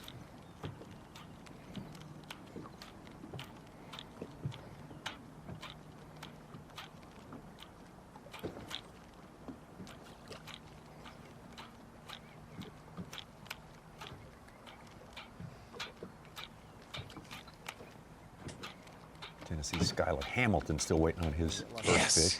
of the day, along with Stetson Blaylock, both of them. Maybe we'll get lucky and catch it Got again. a little behind. A little surprised on the Stetson Blaylock deal, kind of, but Skylar Hamilton, we got to do a B&W trailer hitches on the line yesterday. A lot of what he's caught in this tournament, Tommy, topwater bait, which not a lot of our anglers made that happen. No. Beautiful explosions. They do like it when it happens. Eat it. Yeah, I know. Dang, them suckers chased it forever.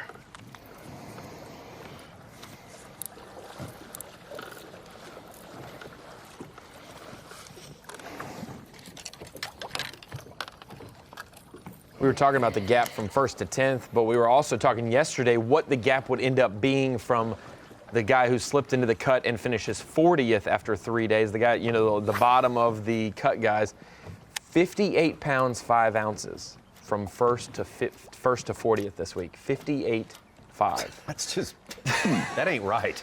That's not normal. Which was that winning, that margin from 1st to 40th, that lead that Patrick had over Luke Palmer, who had finished 40th, 58.5, was more weight than 2nd place's weight coming into today. 57 pounds took you to get 2nd place. More weight than Chickamauga, right? Yeah, Almost. yeah, basically. Oh,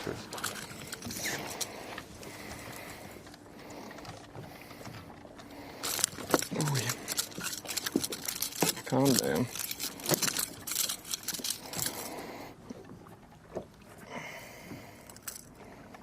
I'll take a limit however I can get it, no matter how big. He's 14, but I'll bump him just in case. I'd like to ask some of our viewers if you think we will ever see a margin of victory like this again in the Bassmasters. It will not be while I'm working, Tommy. I was saying I wanted to hear what you think. Like a whole 1 You don't think so? No. That's 5, right? No, I do not. Yeah, I know.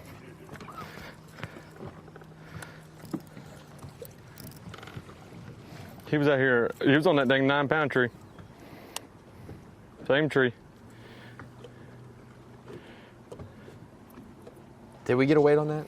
My ear cut in and out. Did you guys hear a weight? I did not hear a weight, no. I did not. 1.6. 1.6. 1.6.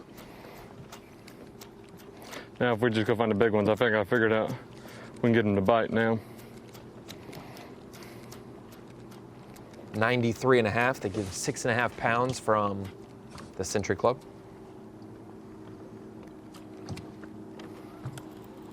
Look for the wind, the Let's go Century check Club. that tree. Now let's roll out of here. And get the big bass of the tournament. He's also shooting for that today in a big way.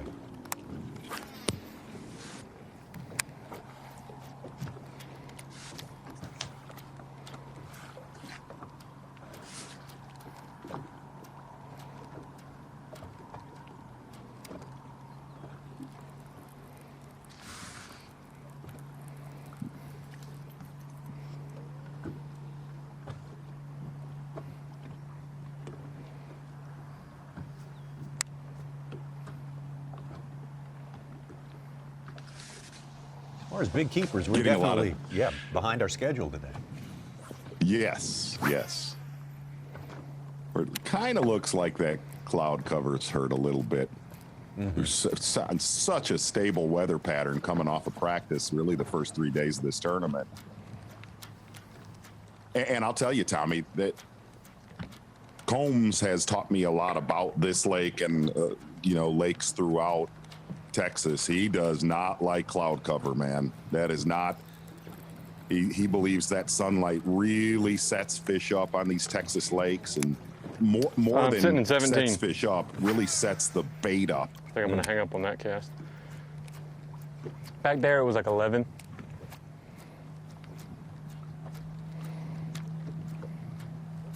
Of course, the slow morning factor, almost anyone who's spends a lot of time here, and a lot of people who visited have found that you can go out and 0 in the morning, have lunch, and come back and just wear them out in the afternoon. It's just that kind of place. There's a good one still in there.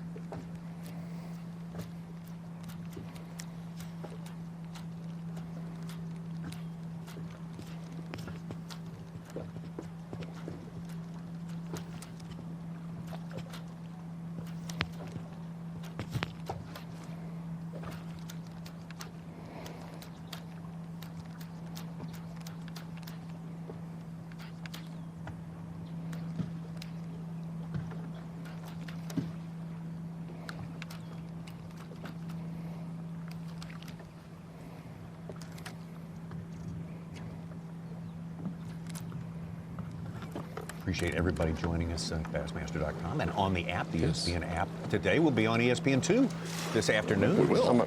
For a final 3 hours for 2020. During Football Sunday.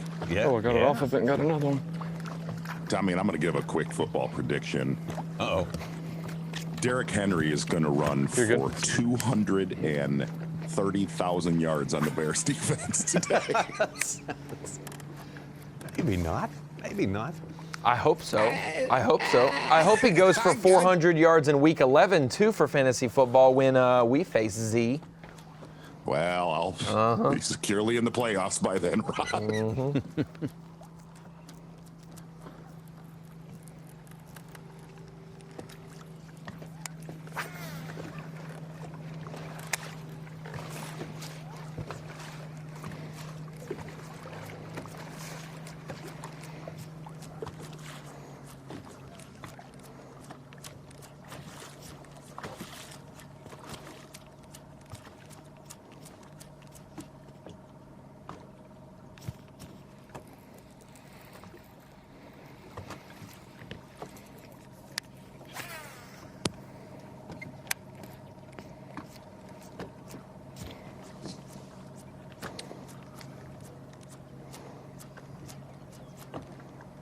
Pretty awesome deal for Patrick Walters. Newly married, comes from a awesome fishing family around Santee Cooper. Fishes all the time out of an aluminum boat with his dad.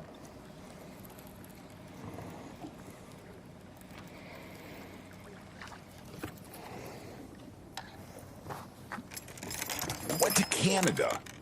Went to Canada for a winter honeymoon. Yeah. God, strange. I think it's got to be getting close. It's got to be close to 1 year. It was right. Yes. It was like right before Thanksgiving when he got married. I went to Charleston to reunite with some old friends, reconnect with some friends. Us Northerners don't go further north for vacations. I can promise you that. I think I remember some photos of their eyelashes freezing because it was so cold up there. Mm-hmm. Well, it has been an extraordinary 3 days and now into the fourth day for Patrick Walters. You got to do that right at the boat, huh? He got started, right out of the box. And let's call it like it is. Suspending jerkbait is not a secret on Lake Fork. There are a pile of locals that fish this way. But it's really what Patrick Walters unlocked with his forward-facing sonar, catching these suspended bass. And it kind of got obnoxious how many fish he was catching on day 2 all the way into day 3. And if you're just tuning into Bassmaster Live, a lot of these fish, well, number one, a lot of these fish he caught in that area to start each morning. Just got to maintain pressure. But he told our guy Davey Height in practice he was not even fishing a lot. He was looking for individual fish or little pods of bass that were suspended in these trees right below bait. And he said throughout this tournament, he could go back to those exact trees that those fish were suspended in and pick them off one at a time. And, you know, I've been texting back and forth with a lot of folks that fish this lake a ton. And Patrick Walters, with technology, and went through a rotation of baits, and we've seen him do that in this tournament, Ron. He's gone through swim baits, he's gone through crank baits, but finding the right jerk bait, and he's kept a lot of them honest, is what, and not only that, if you look at bass like that. Look at that. One freaking hook, skin hook. One small barb in that fish. Everything has gone Patrick Walters' way this week. Scenes from day number 2. Good old Lake Fork bass. When he knocked out 26 pounds and 14 ounces, but that was just, that's nothing compared to what he did on day 3. Right. Sorry, I'm and fired it's been up. predominantly main lake, a little bit of secondary stuff like that right there. But all of his really good areas have been very main lake oriented flooded timber. And again, let's go. Our friend James Caldemeyer said it. If anybody in this field unlocks the suspended bass on Lake Fork, not only from pressure, these fish suspend from pressure on this lake, but also the falling water levels. The only thing that did was create the perfect storm for what Patrick Walters has capitalized on. We had last year's champion Brandon Cobb in the studio yesterday. We asked him what was the, like you say, Z, everybody's got the forward-facing sonar, that kind of imaging. What set him apart? He said it's probably his being all in with it more than anyone else, just totally trusting it, turning it over to that. He's bigger than I thought. Yeah, you know, and I really think it's a lot. You know, Ronnie covered him in the Lake Cherokee Open. Here's the thing. You're right, Tommy. A lot of guys do have the forward-facing sonar, and if they don't, they're going to. And other companies are going to have a forward-facing sonar in the next few months. Here's the other side of that. It's also knowing how the heck to use it. Right. Okay? There's a lot of guys that have it, but understanding how to use it is a pretty big variable in that. 5-1.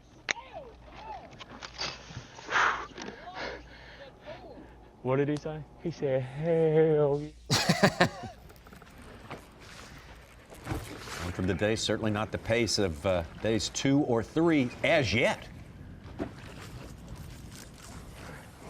You know, we talked about this yesterday. There's bigger folks hooks, huh? that sometimes it works. You know, we talked about this for quite a while yesterday. That there's, you know, there shouldn't be all that technology in bass fishing, and there should. Look, man, that's the progression of life.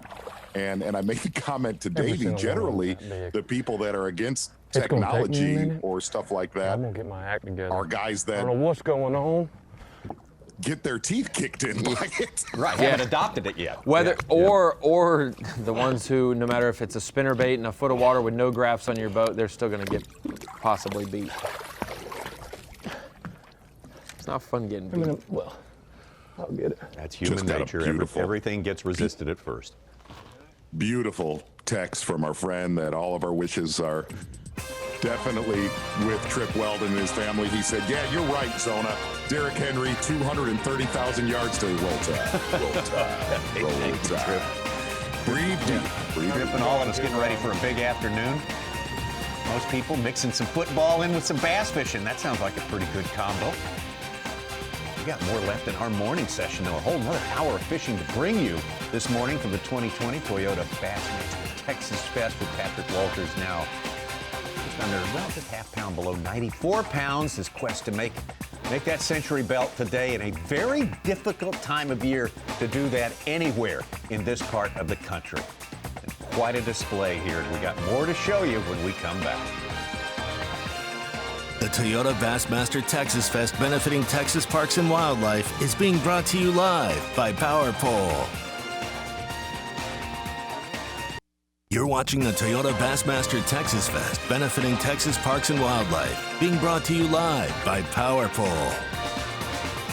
Final event of our season. Everyone, every bass fishing fan, so thankful, especially us, that we've been able to get not a partial season, but a full season of 9 events in there. 9 events, not without a lot of rescheduling, a lot of refiguring, but some great efforts by a team of very dedicated people and anglers have gotten it done this year, and Patrick Walters right in the middle of putting together with all what appears to be the most dominant performance ever in a single tournament by a Bassmaster Elite Series angler.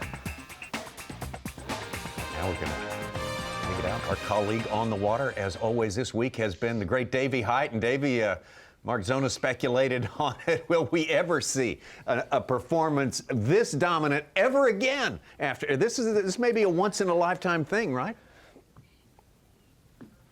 It really might, Tommy. Good morning, and it is really amazing what Patrick Walters has done here this week. We were talking a little bit last night, and James Overstreet, our good friend, so much knowledge of the Bassmaster Tournament Trail and the history of our sport, reminded me. We were trying to think when the last time a large margin of victory, or the largest in the elites, and gosh, it's been a number of years back. I think it was Grand Lake, J.O. said, about 15 pounds. This is setting up to be much, much bigger than that. But the big difference, I was actually in that event. we had a lot of rain and the lake came up really high, and 95% of the anglers went shallow, thinking that that's what most fish do, and that's what most fish do. Mike McClellan knew a lot of offshore brush piles and was able to fish differently than almost every other angler. The big thing there, though, and we've talked about technology this week a lot, the big thing then in those days when you knew deeper brush piles, and a lot of them from history on the lake, you put them in, you had learned about them through many years of fishing, and we didn't have side imaging. If you went to a lake, it was hard to locate those brush piles. But now, as we've seen at some lakes just this year, Lake Eufaula comes in mind, if you know the lake has got a lot of brush piles and that's something that you should check and practice, you idle around with your side imaging and you find 50 brush piles. But that was before we really had the technology to do that. The thing that is so amazing, Patrick Walters is using technology that basically every other angler out here has. And you know, jerk baits is something I've seen Lee Livesey throw in here this morning. I know a lot of people fish practice. It's really incredible. He has the same tools in his boat that basically every other angler that has fished here this week has. He's just been able to capitalize on it and really open a lot of people's eyes that, hey, we use all these electronics more so on offshore events, even the smallmouth events. But here with all this standing timber, it's probably the first time that it has been done, certainly on this scale. And I agree with Mark Zona. I don't think we're going to see anything like this again anytime soon, if ever. Davey, an old friend of the Elite Series, fishes there all the time. James Nigmeyer said, what you're seeing here, every local knows that there is a massive population of bass that suspend out in this flooded timber. Do you honestly think that this tournament and a few more tournaments that we have watched throughout the country this year is going to change the way we bass fish as a whole from here on out?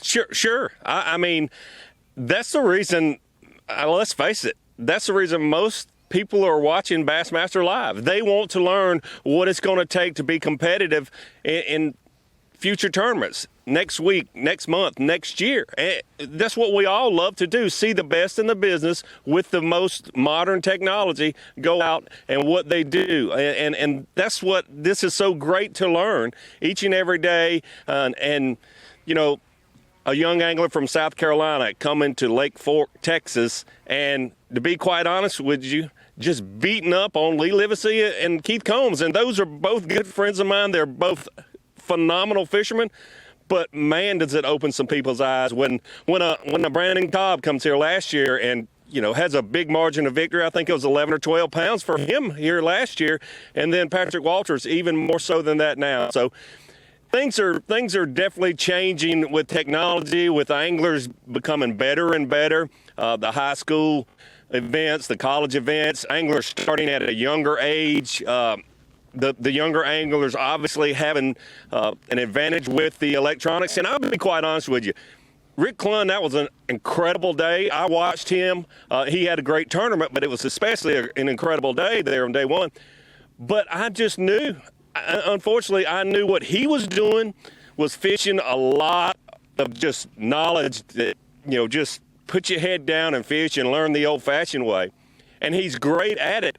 But what Patrick Walters was doing, seeing those fish, seeing how those fish react to his baits, and I called it, and I don't really like to do this. You did kind of, you know, you asked me straight up, and I normally would not give us a direct answer about who's going to win. But the second day, I'm like, Patrick Walters is going to win this tournament. And you're not able to say that very often because it's fishing. And this morning I talked to him on the dock, and he was like, I got to catch him today. It's fishing. You never know. I mean, he still seemed like he wasn't sure that he was going to win, but if he makes it back to check-in, I don't see how he does not win this event. It's just incredible what he's been able to do. Well, Davey, let's change the subject a little bit now. Earlier in this show today, we got to see some footage of you getting to be one of the first to congratulate one of your great friends on a great achievement, one you've achieved twice in your career. Clark Wendlandt, your thoughts on Clark Wendlandt, the season he has done, the drama at the end, and what a fitting recipient he is of this very important reward. Well, first and foremost, what a fitting recipient. You're exactly right, Tommy. You know him, Zona, everybody, in studio there knows. And Mark, Clark Wendlandt, what a great person he is. But Clark and I started in the same year, and Clark was sleeping in the back of his truck. And when you see a guy do that, the first thing I noticed about Clark is what a hard worker he is and how committed he is, sleeping in the back of his truck to pursue his dream of being a professional angler. Now, he's done all that and at the highest level, so many great accomplishments, but it was just super exciting for me to be able to be there and be one of the first ones to congratulate him. Clark Wendlandt's a great person, and he's accomplished so much, but to hear him say yesterday, when I hooked that 3-pounder, I thought my heart was going to explode. It meant that much to him, and it was just so great to see him raise that trophy over his head. Davey, great. We appreciate that so much. Yes. Davey Hite out there, and we'll be leaning on Davey as we have all 3 days. And now, the morning of day number 4, Championship Sunday. There's your Bassmaster Angler of the Year final stats right there with Clark Wendlandt. With a 3-point advantage over it. And here's a by the way, look who's in 3rd place in Angler of the Year. That would be none other than Patrick Walters right there. Yes, and it's fair to say, yesterday was a hot mess in so many ways, but it turned out making him your 2020 Elite Well, there he was, the Series moment of victory there, the announcement that he was, in fact, after this long season and a very, very drama-filled final tournament to be sure. Clark Wendlandt, to have everything come down so close, so down to the wire, does that make it even a little bit more satisfying? Well, actually, not really. I mean, I felt like I should have put that away a long time ago. It's just one of those deals. I mean, I had used up the fish that I had found in the tournament, and so days 1 and 2, I did really good. I positioned myself well, but day 3, I knew it was going to be a grind. I knew it was going to be a struggle, and my secondary pattern was docks, and I know a lot of guys were fishing docks. And so, I just ran into that, but caught enough to get it done. Clark, I know this has been a lifelong ambition of yours, and we've heard it told many times. The seeds to this effort in 2020 were sown back in 2019. That really sort of gave you a lot of resolve to get something big done this year. Yeah, it did. I mean, I was really thankful to come to Bass. I mean, it was a dream come true to come fish the elites anyway. And so, to me, it's the biggest proving ground, the biggest league in the sport without a doubt. And so, coming over there was awesome. 19 was okay. I mean, I had some good tournaments, but I also had some bad ones. And so, the motivation was definitely there.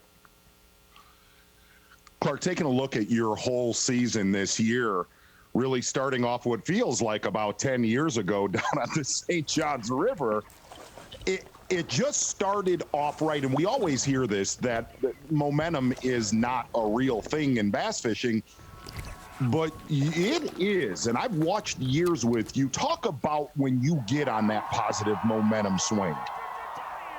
Yeah, and professional angling, I mean, you're exactly right, Z. Momentum is so important, and I actually think about that coming into an event, especially the first event of the year, because you kind of know if you really struggle that tournament, then you've really got to grind and to be able to catch up, because your momentum's going the wrong direction.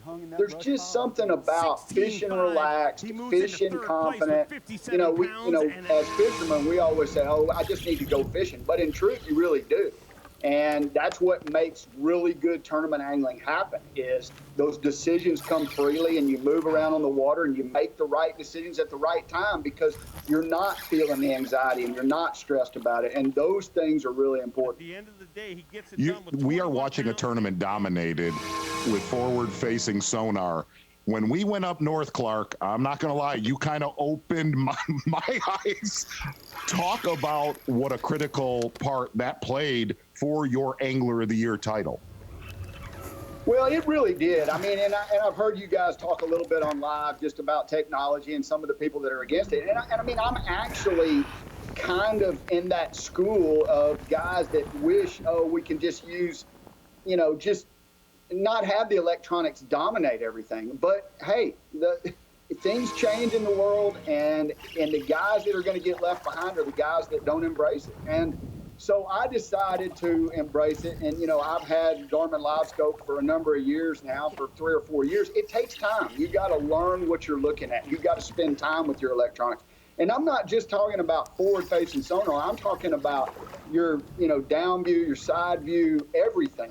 All of that is critically important to you. And if you learn how to use it really, really well, then, yeah, the sky's the limit with it. You're going to be able to catch a lot more fish that.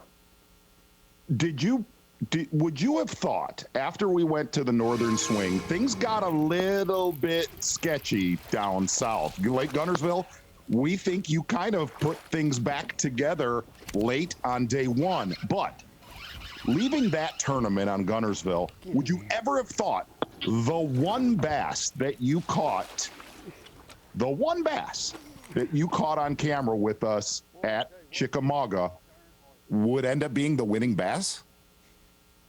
Yeah, I mean, that's really amazing. I mean, I only catch one bass at Chickamauga, and I mean, it's a either 310 or 314. I couldn't remember, but yeah, I mean, critically important bass. I'd never even been in the area that I was fishing at that point. I mean, I just was basically going fishing because that's what you got to be able to do. And I mean, it was a horrible tournament, but that was the high spot of that lake, is catching that one fish, no question. Clark, people sing your praises and have done so for years, and rightly so. As someone who really wants to be, you want to wipe out your opponents on the water, a superbly competitive guy, but off the water, very gracious, very generous person, and that makes you the idol of a lot of people. Who for you have been the idols? Who have you patterned your career and your demeanor after? You know, I don't know, Tommy. As far as fishing goes, Rick Clun. I mean, because he's really the reason I got into it, to be honest with you. You know, and I hear people talk about that with me. They got into it because of me. That's amazing in itself. I mean, I'm truly humbled just by that in general. But Rick Clun set the stage for me. And then I remember watching guys like Shaw Grigsby and Guido Hibden, you know, back when you could actually use a technique to get through part of a season. Fishing's changed a lot, and so it's not like that anymore. You really, truly got to be good at everything now. If you're not good at everything, you're going to go the other direction, because the Elite Series puts you in every situation that can happen. And so you got to be good at every single thing, and you got to be fishing well and making good decisions, and you got to have a little luck on your side. So all that goes in my way. But Rick Clun's the one I can think about. And I mean, as far as the way I carry myself, I just try to treat people like I'd want to be treated. I was probably a little too aggressive early in my career, but for me, it was that you know, Rick Clun was the one that kind of got me started. Really, I need to apologize to you. I told Tommy this. We were ready to crown you Angler of the Year champion after day 2. And when I got off the phone with you, I'm like, wow, he might be out of fish. Where do you rank yesterday as one of the toughest in your career? You know, it was very, very tough. I knew it was going to be that way. And I told a couple guys after I got in, you know, the first fish I hooked was a 3.5 pounder, which would have been critical.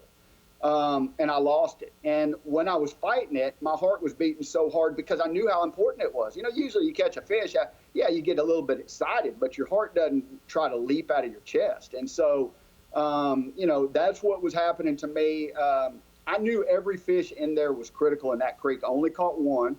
And then, you know, I just basically had to go grind. What happened to me was I had to leave that creek. And so my secondary fish was junk or trash or docks on the main lake. And I knew those were going to be getting beaten up because it was too obvious a pattern, but it was the best thing I had going. And so, you know, but that run at about 11 o'clock when I ran about 15 miles up the lake to a stretch of docks that there was a boat fishing when I got there, that was a pretty lonely run. I felt lonely at the time, and I had about 3 hours, and I just said I got to grind, and I ground as hard as I could grind. Clark, let us add our congratulations to everyone else in the bass fishing world. Well deserved. What a great season. We have thoroughly enjoyed all the hours we have spent in the boat with the great Clark Wendlandt. The tough times, the good times, the grinder times like yesterday. It's all been great as we take one more look at this incredible season for our 2020 Bassmaster Angler of the Year. Yeah, definitely. If you really look at Clark's season, it's very interesting to hear him say he might have been a little too aggressive early in his career. He's been aggressive at his entire career. On the water, absolutely.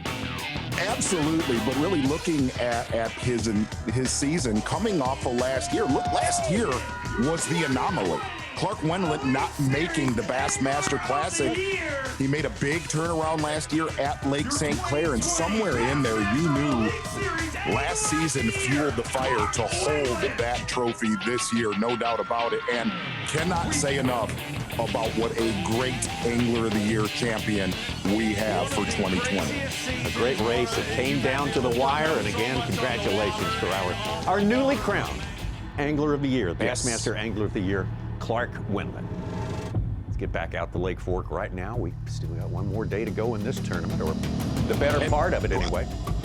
We should thank Clark for really bringing it down to the last minute and almost coming to the weigh-in late yesterday.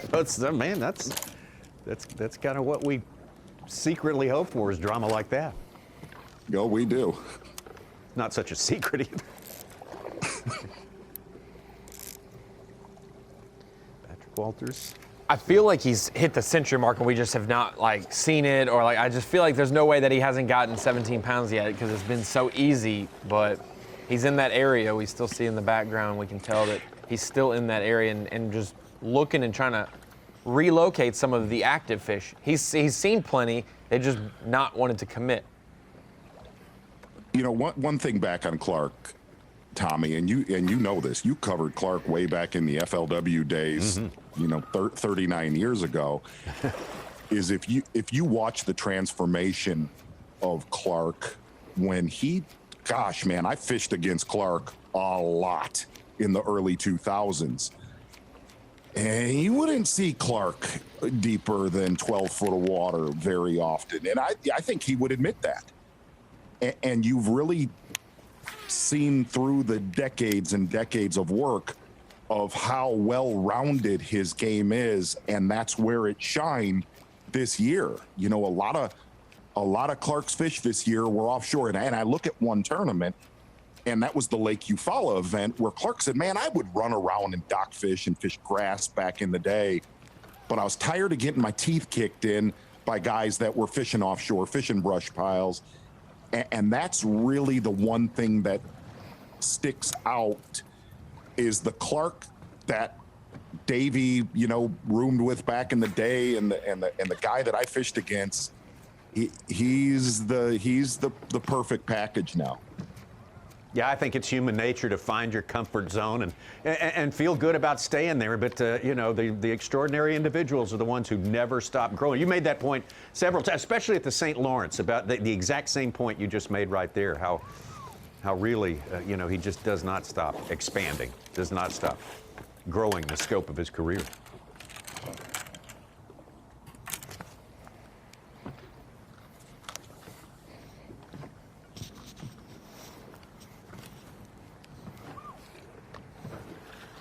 Leaderboard pretty much been static as far as placement of our top 10 after the first slower hour or today. so this morning. I had one chase a jig out of one of these trees. I'm thinking it was this one or one up there.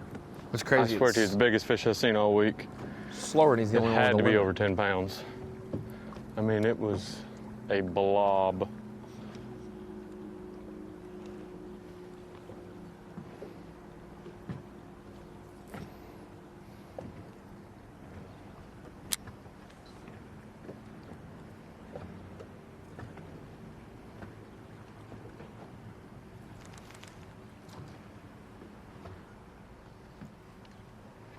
They bite too. So I honestly prefer the clouds and a little bit of wind. Not a lot of wind, but at least this much. This is perfect, absolutely perfect to catch them.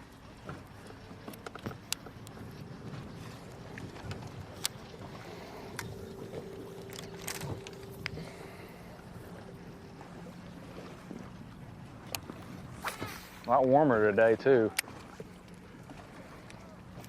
This first morning, I didn't wear a sweatshirt and bibs.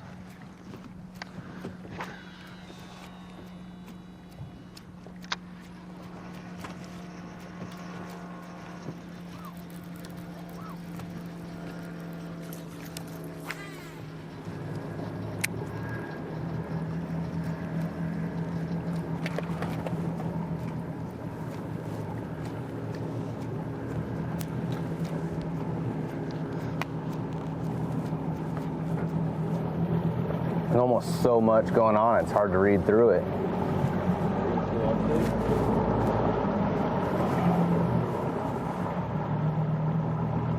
All of our top 10 looking for their first Bassmaster or Elite win of the season, except for that man right there, Brandon Palaniuk, who's notched two victories during the course of this season. Lake Champlain and Santee Cooper. Guy does good in Texas. Oh, yeah. Big victory on He really does. He said he's never fished Ray Roberts. Watley. Really? But different places trying to find an active group of fish. And I think I could probably just go grind it out on the same stuff I've been catching, but I need to try to make something crazy happen. So we're doing something a little different. Looking around up here on a little bit more main lake stuff where maybe a truck would live, and seeing what we can find here.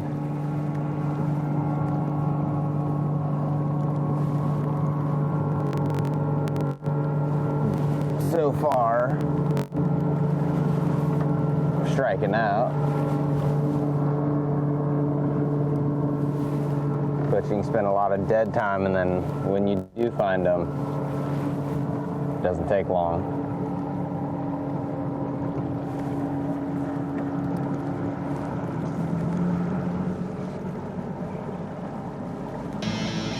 The true elites of the Elite Series, that's for sure. Brandon Palaniuk, we first got to know him as the Bass Nation champion. The Classic in 2011 after his 2010 Nation Championship. Exactly right. Where we really met Brandon Palaniuk, fair to say, Tommy Sanders, was in the back of Lake Catawatchee. Yes, Catawatchee. We also followed him all around Bull Shoals, where he found something a little bit different to collect his first victory. Back in 2012, fishing a submerged bridge up there on Old Highway 14 northern end of the lake. Yes, really doing something different there and here. Waddington, New York, but he was not fishing in Waddington. He ran all the way to Buffalo almost. No, that's a joke right there. He ran to Henderson Bay every single day of the tournament and blew the field away. Coming off a penalty, an inadvertent fishing out of the fishing area, saying he had to win this tournament, and he went and won it. 2017, he was on a campaign to do just what we had been talking to Clark Wendlandt about, winning Angler of the Year, Lake Rayburn. What a performance. Yeah, and the one thing really watching a lot of Brandon Palaniuk's victories and top fives, Brandon Palaniuk looks for a lot of things out of the ordinary. Not so much here, August 2nd, where he was fishing in the Inland Sea, a pretty well-known area. But the other thing, besides looking for out-of-the-way places or techniques, is Palaniuk just, when he smells it, he lifts the trophy. And that's exactly what happened after Lake Champlain. Lake Champlain, that final morning, he had more confidence than anybody in our top 10. And that's kind of what you got to see on Santee Cooper earlier this month, basically a month ago, is when he gets close and he smells it, he will absolutely gamble on the final day. I guess it was yesterday. Somebody made the comment. He's truly a guy who lives the bass life. I mean, he gives it his full attention. He does not allow the distractions in his life, and absolutely bears down on it. He's got a lot of attributes that make him a 5-time winner on the Bassmaster Elite Series. Yeah, you're going to see Brandon Palaniuk hold a lot more of those here in the next 10 years, guaranteed. And it is that go for broke style on the final day, no doubt.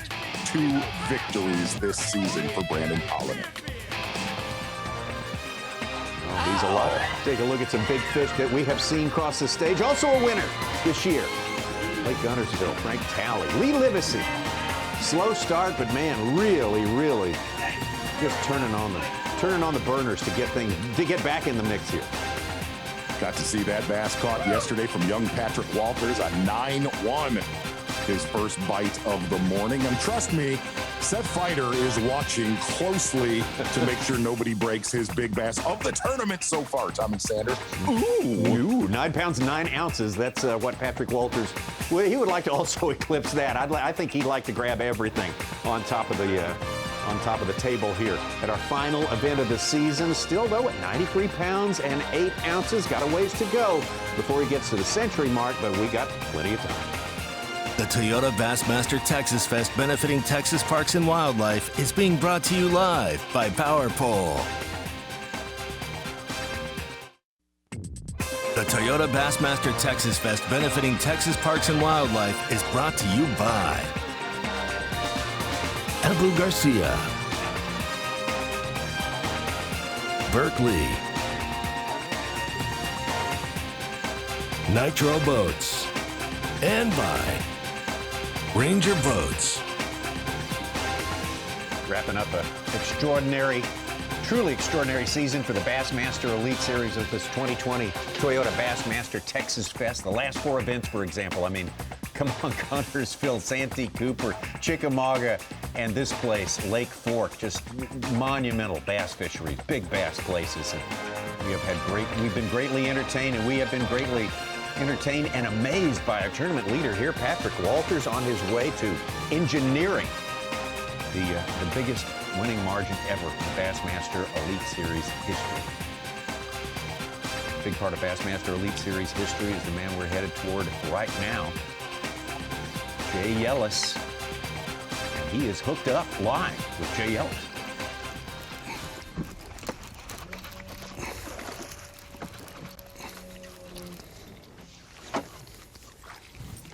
Not a big one, but we'll take him.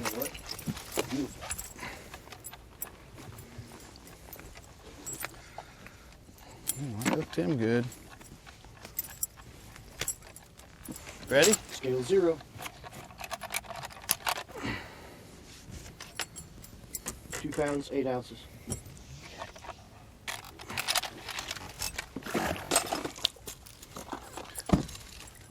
Oh, I gotta sign my deal.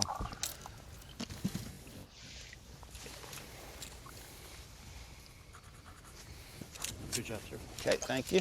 Boy, you have seen guys like Jay Yellis, Ed Lochgren really make a lot with a little bit. They have lived in that far western region of Lake Fork this entire tournament, whether it's been flooded timber, boat docks. Deeper docks. They have Every day for throttled like 10, that section of the lake. 11, it's been good on the deeper docks.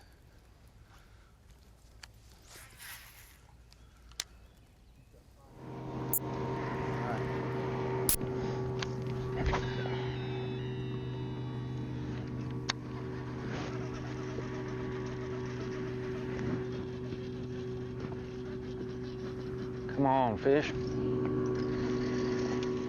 That felt like a fish. Man, that felt like one swatted it.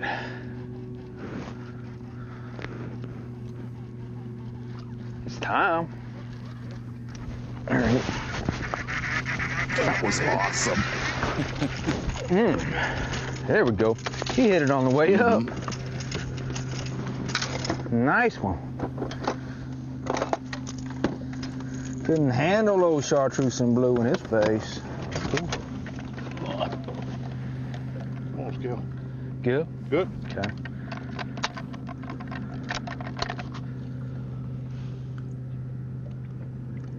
Mm. 312. Wow. A little bigger than that. Yeah. Pretty good shot that fish did absolutely Might as swat at well, his crankbait, and when it pendulumed up. He is kind of lean. That's what he's going to be. 312. Okay. When that crankbait pendulumed up off the bottom, you heard Combs make the comment, it felt like that fish swatted at it.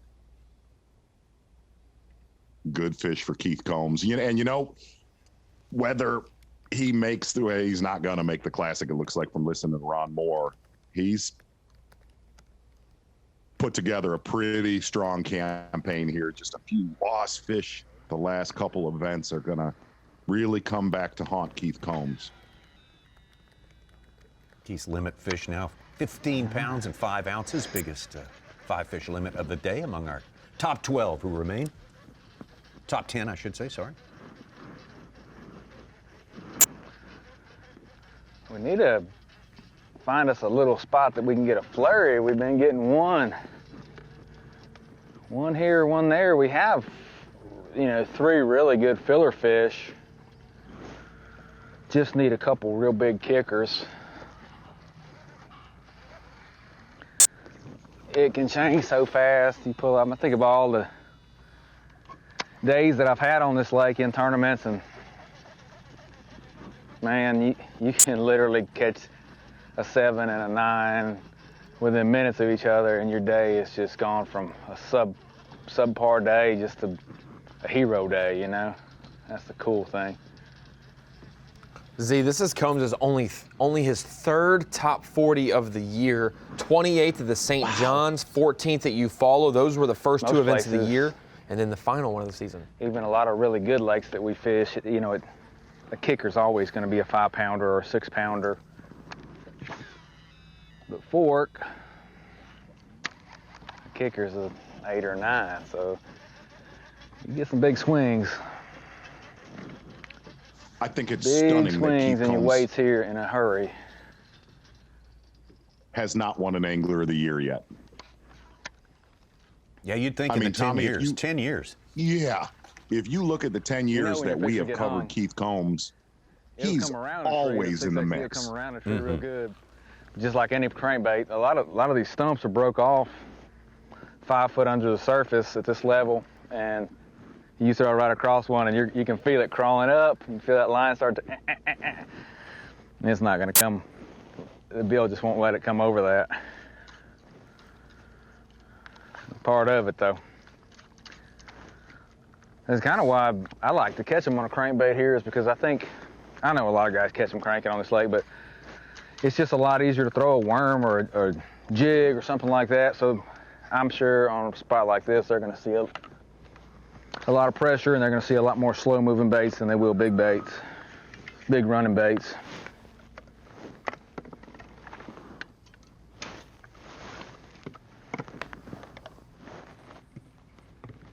Keith's gone top 10. Such a wide variety of places. The Potomac, Cayuga, Toledo Bend, of course, but Winyah Bay. You throw Winyah Bay last year, it was a 10 killer.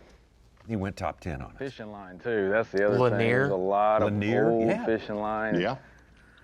Baits and everything down on these places. That is bad news when you get a crankbait stuck in somebody's old line, because it's hard to get it back then. Rarely misses cuts, top 10s at St. Lawrence, and he finished 44th this year. That's like his annuity. Going to the St. Lawrence.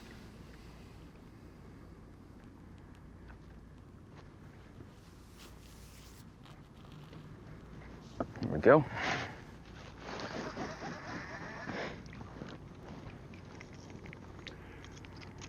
Very interesting listening to what he was talking about, as much pressure as this lake gets. myself. And, all the days that I've spent on Fork with Combs, he doesn't throw a worm here or a jig here a lot. He does not show them stuff that moves slow. He thinks, really thinks winding is just the way to get it done. Besides being able to cover water, it's just one of those weird lakes that, what's funny is if you go to Rayburn or Toledo with Combs, he does a lot more. Yeah, you know this, Tommy. He does a lot more, big 10-inch worm or a Carolina I made rig over or $1 a million jig. bucks on this. Does not do that on this One lake. bait right here. He's not one of those guys that throws a Cinco on a stump and sets his alarm for 5 minutes later to wake up from a nap. Okay. Not on this lake. Yeah. No.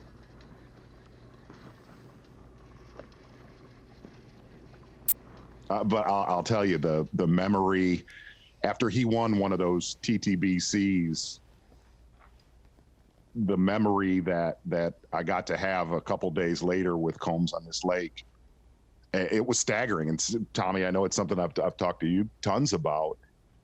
Is there was an offshore school of bass, and there was legitimately 10 acres of 6 to 10 pound fish busting the surface on giant gizzard shad and sand bass. I had never, and I have fished falcon, when those giants, were frequent, but I had never seen anything like that. How there was hundreds of giant bass. Boy, it was fun. No, that just, I'd love to have seen that.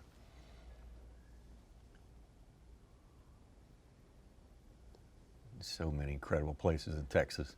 Yeah. I remember that day with Combs. It was a Memorial Day Monday, and I got down there at about 4 o'clock, and cameraman Wes Miller was coming down, and I said to Combs, I said, well, let's go out and, check some stuff, and we'll start taping tomorrow morning. He said, no, you might want to have a camera. And gosh, the sun was setting, and there was it was just a quarter mile of it looked like saltwater fishing. Oh, it really did on the surface. I bet.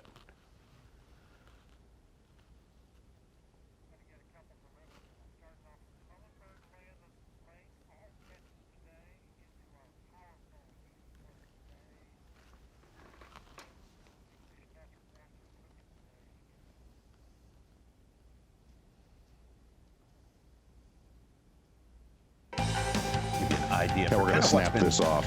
Yeah. With the hummingbird lay of the lake. Taking a look at all of our fish catches today. A little bit slower today with the cloud cover, and I'm honestly a little bit surprised for the simple fact that there was a lot of guys that did not make today's top 10 that really thought today was going to be the day to crush them. A little bit slow, but that'll pick up if you have hung with us all week long here on Bassmaster Live as we fly all the way up the western side of Lake Fork. That is your hummingbird lay of the lake. All fish catches here on Championship Sunday, the final day of the season. Tommy, you know what that means right there. How about that music transition? Well, you're exactly right. And looking at Patrick Walters, this is earlier today, a little bit slower for young Patrick Walters. Gets one hung up here and actually gets himself a little bit hung up. But he has gone full-blown DJ Shark on this lake all week long. Exactly. Oh, it's not even noon yet. And Patrick got himself a little bit of a bad, potentially, look, it could have gone a lot worse. Patrick Walters, you are the power pole replay. That was kind of, I'm not going to lie. Changes hook 7 times a day. Yeah, you had to turn your head away, risking life, limb, and everything else. Exactly right. Patrick Walters, once again this tournament, you are the power pole replay of the day, which I think you have been the majority of this event. Power pole replay of the day. 9 months. Check one shallow stump Day right one here. of St. John's was February 8th, 2020. Yeah, well, he November came off 8th, the end of the stump, year. and he went straight down, and I guess he found another one. It was a good one. Over 5. See Patrick Walters tying on a new color. That's the truth, ain't it? Deep dive and suspended jerk bait.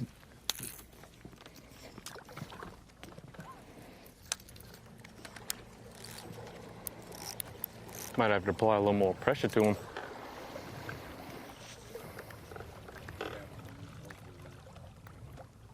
Yeah, 9 months, Ronnie. We were speculating before we started today that there are human beings in this world today who were not even conceived when we started this season. That's hard to wrap your mind around.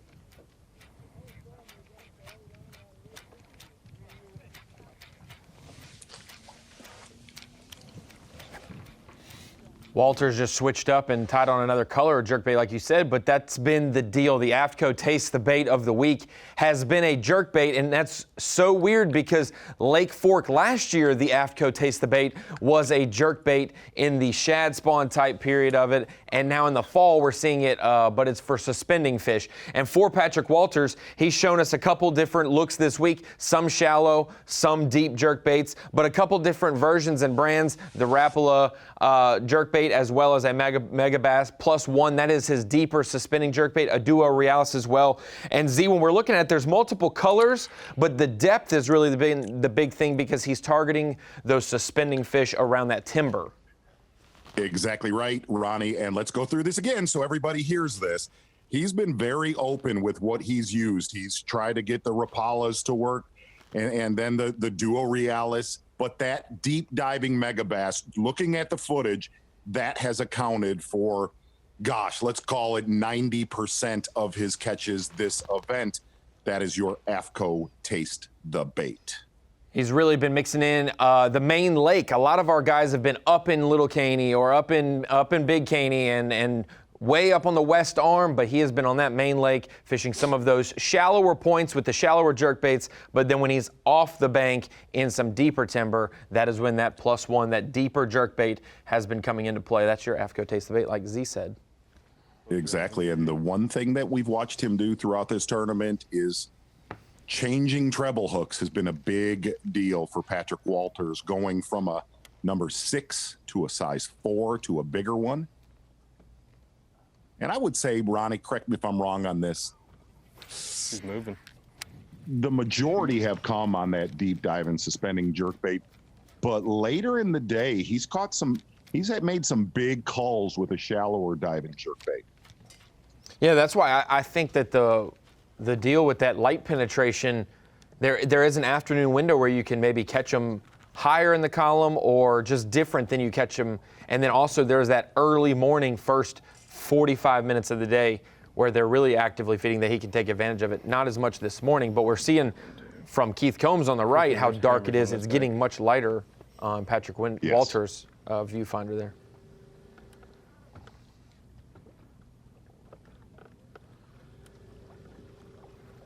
Let it rest for a minute. We'll come back.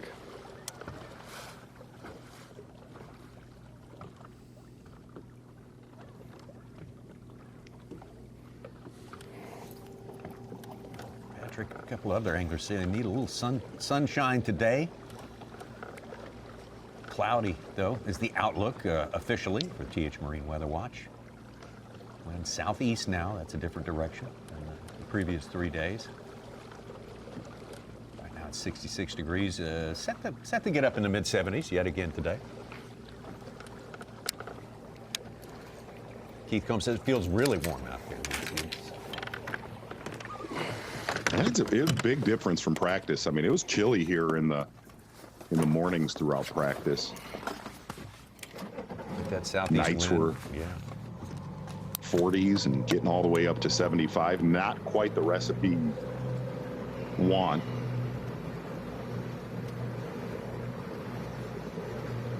More humidity, more moisture in the air today. Different little set of weather considerations to think about. Patrick Walters, just 26 years old, only in his second year, Bassmaster Elite Series. And of course, Nice goal. good as he is, he was not able to capture What am I Rookie at of on the Year Bass last Fishing? year. At That's 10 how strong pounds? these fields are. What are my two smalls? I got two 1/6s? No, I've got a. You got 110 and a 1/6. I got a 1.4, a 1.6, and a 1.10. I got to make 3 major coals, and then that 2.1. I got a coal for the Initial Yep. number 5. Thank you.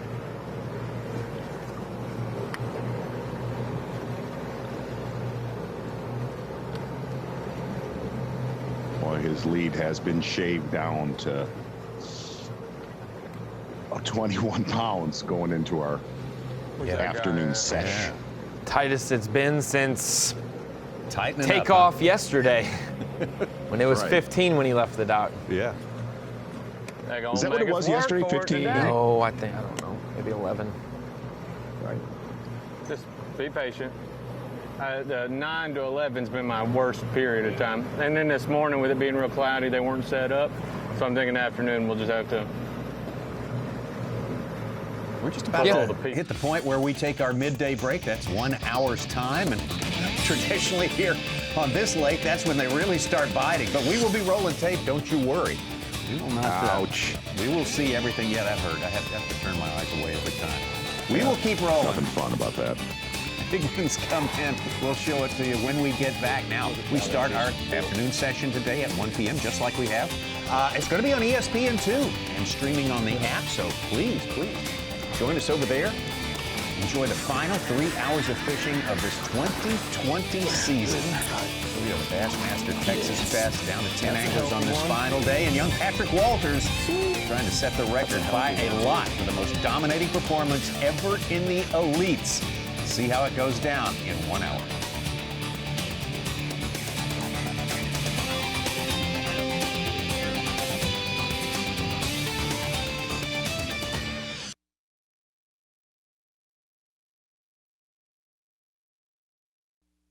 It's the Toyota Bassmaster Texas Fest being brought to you live by Power Pole. Well, here we go into it, the final afternoon of the final day of the final event of the season for the 2020 Bassmaster Elite Series, the Toyota Bassmaster Texas Fest benefiting Texas Parks and Wildlife. You can take a look at the leaderboard and see something pretty extraordinary at the top of it right there. Speaking, of course, of that massive lead held by our leader since day number 2, Patrick Walters started the day with a 25-pound advantage over Keith Combs. That's been cut into a little bit, but still, we are on a record-setting pace right now, and we'll get into all that for you as we progress into the afternoon. 10 anglers left at a full field of 85. Fished the first couple of days. Cut to 40, and now we're down to 10 on Championship Sunday. Going to do our locator for you, show you our extraordinary playing field, one of the most acclaimed places for bass fishing on the face of the earth. That's about all it is, Mark Zona, as we look at our hummingbird lay of the lake at Lake Fork. Exactly right, Tommy Sanders, and really so much history here on Lake Fork. 27,700 acres of probably some of the most prime trophy bass fishing water, not in the state of Texas, but in the entire country. Those are rules of the game right there. It's been 4 days of fishing. We're in the middle of the 4th day, championship day, about 8 hours a day, the 5-fish limit, which each angler is allowed to bring into the weigh-in, or at least weigh and release now in the case of Lake Fork, this time around out on the water. So a little bit different this time around and a little bit enhanced first place prize. And of course, we have awarded some very, very important awards during the course this week. Tommy Sanders, welcome to the Bassmaster Studios, and Mark Zona from the remote HQ in the state of Michigan. And Z, what we may be missing as far as a competitive tight race at the top, we're going to be gaining in being able to stand and witness one of the most incredible performances, most dominating performance so far ever in the history of the Bassmaster Elite Series. You know, and really, I don't think anybody saw this coming, especially a lot of the local anglers around Lake Fork. And Tommy, we have covered a couple hundred Bassmaster Elite Series events here on ESPN2. And wouldn't you know, to end our season, it's going to be possibly the widest margin of it. Here's the best way to put it, going into Masters Week. It's like somebody going into the final 18 with, say about a 30-stroke lead. Very, very similar. That's a good way to put it right there. It is totally extraordinary. So Sanders and Zona and Ronnie Moore, of course, with us in the Bassmaster Studios. And Patrick Walters, our leader, has some other milestones he's shooting for as well today. Yeah, a lot is still on the table. We decided Angler of the Year and Rookie of the Year yesterday. Classic spots for our championship event are being decided and will be confirmed today. And then Patrick Walters, he can triple qualify for the Bassmaster Classic, which helps out a couple of his compadres on the Elite Series. He wants to break the century mark, which is 100 pounds for 20 possible bass, the 20 total bass for 4 days of competition, 100 pounds. That's a feat that comes around rarely, maybe once a year tops. He has the chance to do that today, and the widest winning margin in Bassmaster Elite Series history, that is about 15.5 pounds from back in 2006, and he started the day with a 25-pound lead, and it could be that or more when we get to final weigh-in today. Let's take you through all 3.5 days of competition so far. The leader on day number 1, a man whose career, a legend of fishing, extends through 5 decades. Rick Clunn, just absolutely shocking everyone. Low expectations for weights this time of year, and he got almost 30 pounds on day number 1, and now we've got the day 2. Exactly right. And day number 2, it just one of the biggest problems here on Lake Fork, and a lot of people knew that it's coming into this tournament. It was going to be consistency, keeping those consistent weights up as this tournament progressed. And on day 2, that's actually when Rick Clunn slipped a little bit. Now, mind you, he weighed in 29.4. 29 pounds, 4 ounces for 5 bass on day 1. Never could relocate those giants that he found on day number 1 of this tournament. Well, this may have been the turning point on that very difficult second day. This is a true giant that he had on the line after a bit of a slow start in the morning.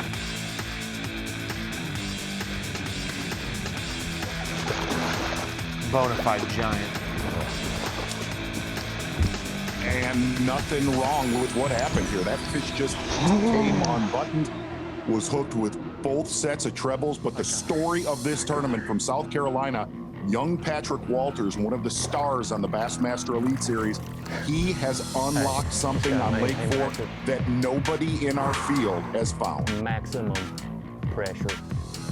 Second-year angler on the Bassmaster Elite Series, and was second to Rick Clunn, again with the 5-decade career after the first day. But boy, it was all Patrick Walters ever since. Okay, and here's really what Patrick Walters has found. It's not, if you don't follow the Bassmaster Elite Series, it's not like he has found some magic fishing spot like we saw in that record-breaking performance back in 2006 of a margin of victory. He has unlocked what these fish do this time of year. They suspend out in all this flooded timber.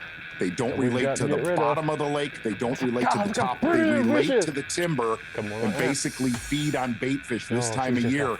And he's using a forward-facing sonar to actually see these fish in front of his boat.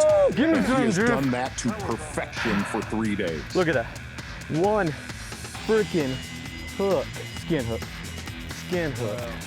That is a pretty freaking fish right there. Not only the one-of-a-kind approach, the really innovative approach, he has fished flawlessly as well, just hardly having had anything come off. Exactly right. And I mean, a fish like that that's just barely hooked. He was landing fish like that. And really, a lot of this looks like a replay over and over again, where a lot of our field was only catching 6 to 8 bass a day. Patrick Walters was doing that in the first 30 minutes of each day of competition. 25-14 on day 1, on day 2, 26-14, and boy, he started his monster day. Day number 3 in fine fashion. Woo! Sorry, I'm fired up. That's a big one. That's a freaking big one, baby.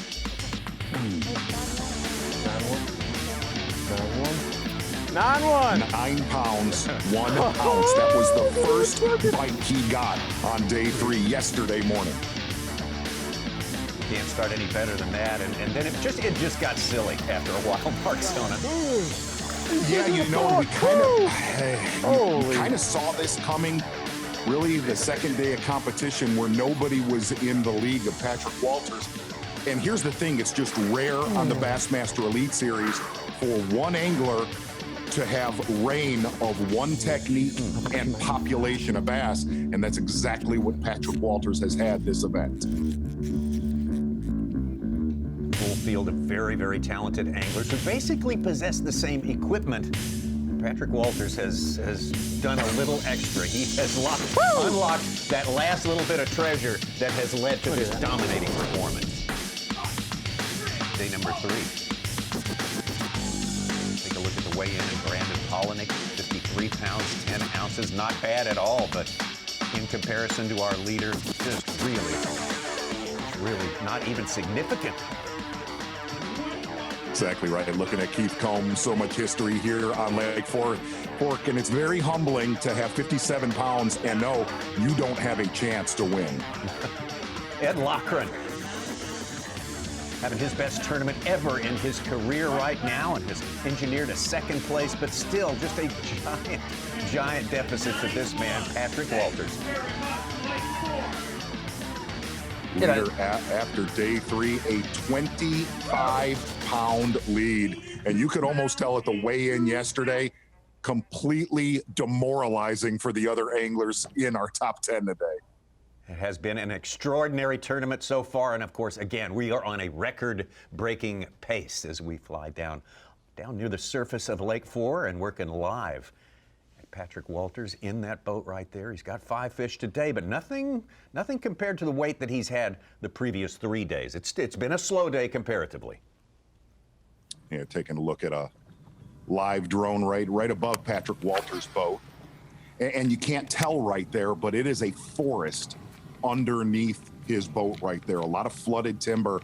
Slower today, and one of the things that's different today, looking at how consistent Patrick Walters' catches have been throughout this tournament, a lot more cloud cover. You really want sun to kind of, it draws those fish up in the water column where Patrick Walters could look at them. And the other side is, he definitely has leaned on them, obviously, the first 3 days.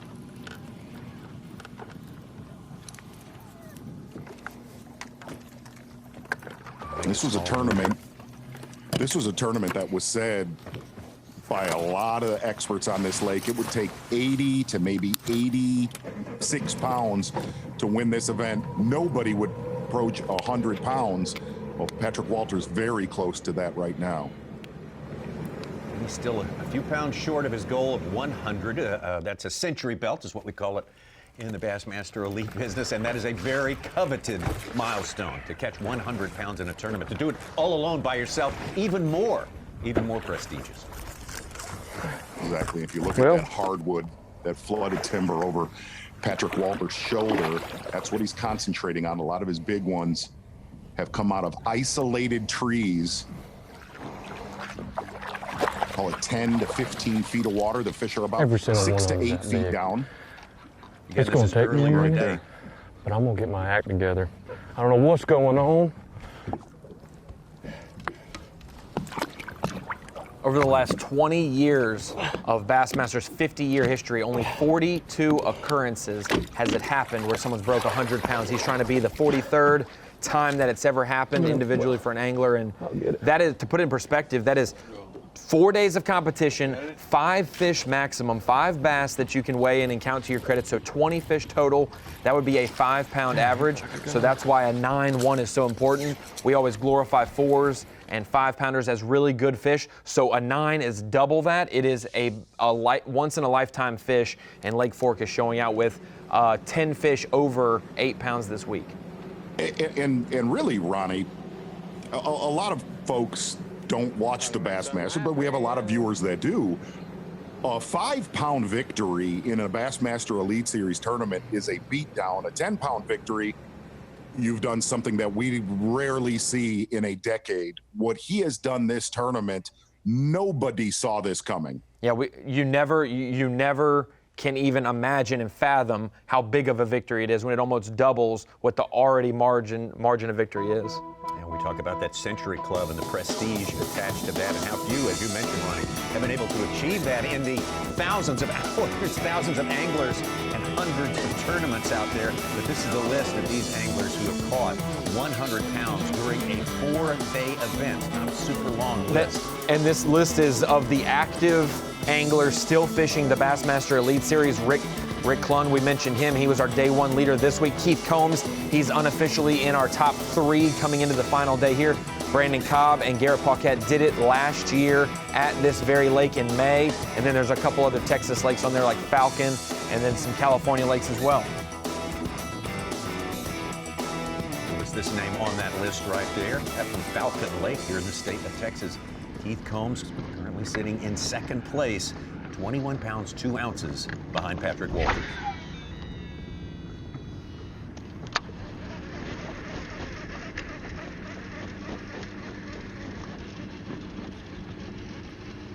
Keith Combs, a lot of victories here in the state of Texas, a lot of victories on this lake, in fact.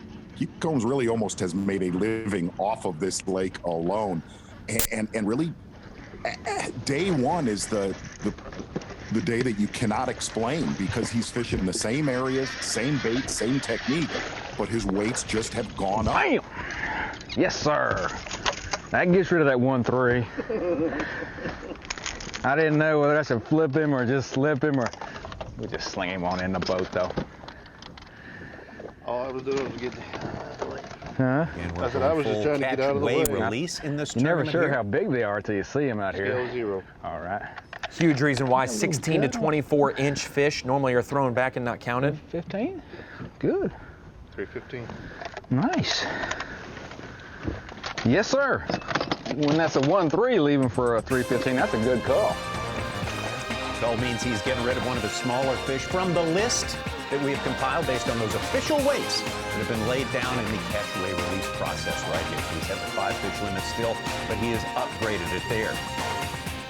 For the first time in 36 hours, maybe, the lead is less than 20 pounds. Keith Combs 18 pounds behind now. Cause for panic on the part of Patrick Walters? I don't know. Right. I don't think so. He is 2 10-pounders from making a real dent in that lead for Patrick Walters. Well, things could change in a minute, couldn't they? Patrick Walters still the dominating lead out here, the record-setting pace that we are witness to this afternoon. 2020 Toyota Bassmaster Texas Fest. Been a great, great tournament here under, well, a hard time in the year to catch him. We got more on the way. The Toyota Bassmaster Texas Fest is being brought to you live by Power Pole.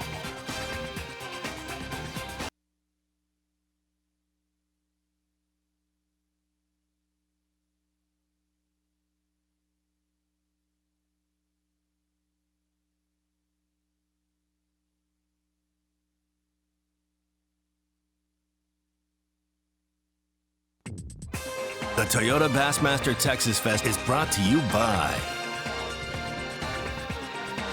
Power Pole, Skeeter Boats,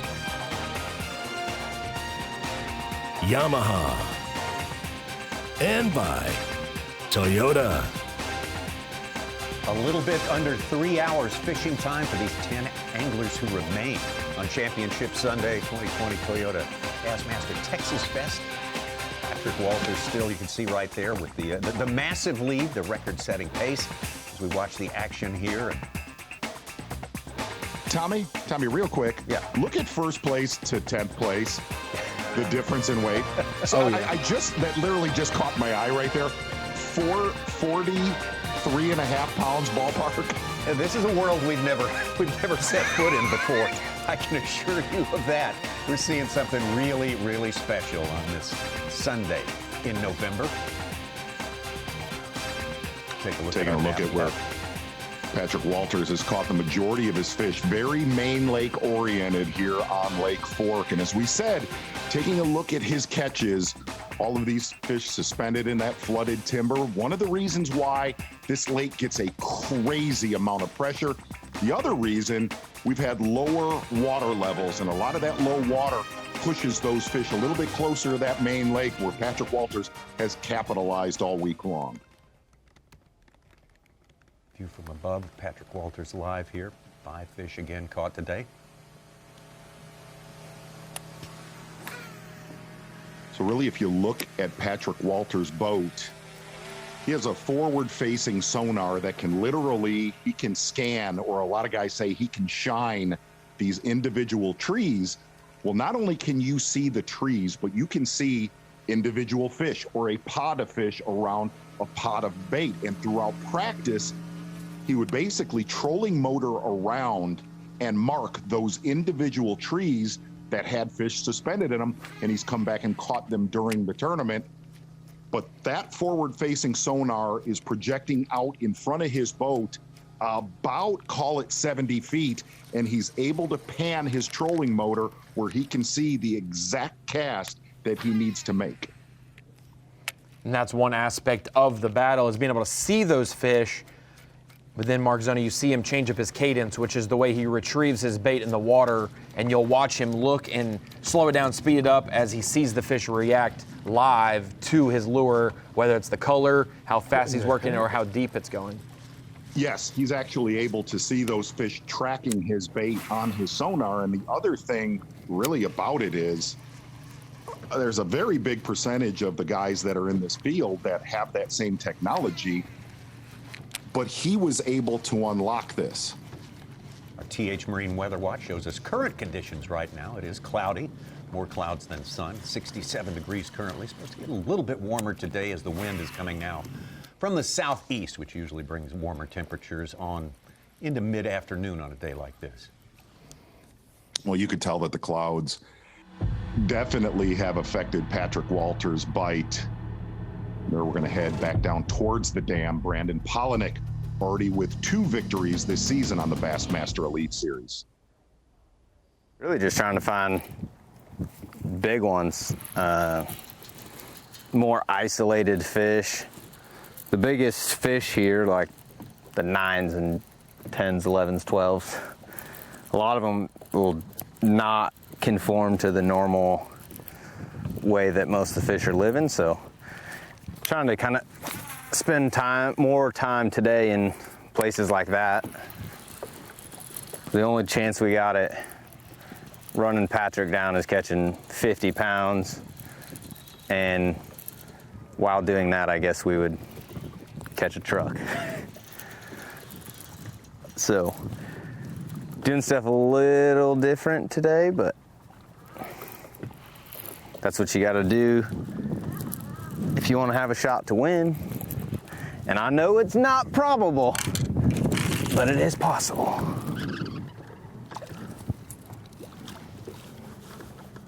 Well, Brandon Palaniuk started his day 29, it's incredible to say it, 29 pounds behind our leader in 4th place. And just like yesterday, he got a pretty decent early start. Oh, gosh. Exactly, and if you kind of looked at his tournament so far, we had all eyes on Brandon Palaniuk coming into this tournament. One of the anglers, look, your leader is making this look easy, okay? Yes. But for the That's a healthy majority of our field, it has been a major grind. Just catching 5 bass have been a task, and Brandon Palaniuk, he's little, really has won one of the numbers game here on Fork this week. Besides your leader, Patrick Walters. Well, Brandon Palaniuk, just under a decade here, performing at the highest level on the Bassmaster Elite Series. We first got to know him as the National Amateur Champion in 2010, fished the Classic in 2011, made the Elite Series in 2012. Yeah, we made the comment. We got to really get to know Brandon Palaniuk over on Lake Kawachi, down in Louisiana, the Bassmaster Classic, exactly years ago. But the one thing watching Brandon Palaniuk's career, still a very young guy on the Bassmaster Elite Series, winning there his first Elite Series victory on Bull Shoals, looking for things out of the normal. Right here, Waddington, New York, running the entire length of the St. Lawrence River, way out into Lake Ontario, and made that run every day, unlike any other angler in that field, which he blew that tournament away by the end of it. Coming off a tough finish due to an inadvertent rules violation in the tournament before. He said, I just got to go win the next one. That's exactly what he did in 2013. And now the 2017, when he's trying to become the Angler of the Year and win a big tournament on Lake Sam Rayburn here in Texas. Yeah, right down the road, a big weight event. Brandon Palaniuk finding something off the wall and beat some of the best tournament anglers that we see on the Elite Series on Rayburn. Earlier this season, just August 2nd, Lake Champlain, New York, fishing on the Vermont side, area called the Inland Sea, seen right here on ESPN2. Coming into that final day, very, very confident. A lot of ground to make up. Holds the trophy there. And just last month, South Carolina, Santee Cooper, again, finding something different on the final day and sealing the victory. Santee Cooper rescheduled from the springtime when they usually catch 100-pound bags to the very tough fall transition time. It's a lot harder to catch than Brandon Palaniuk. He's the guy who took charge and, as you say, did something a little bit different, made the right decisions, especially on that final day. really just gambled the final day, a horrible day 3, only catching just over 9 pounds. And none of us were really looking at Brandon the final day, but this bass right here, a huge shot.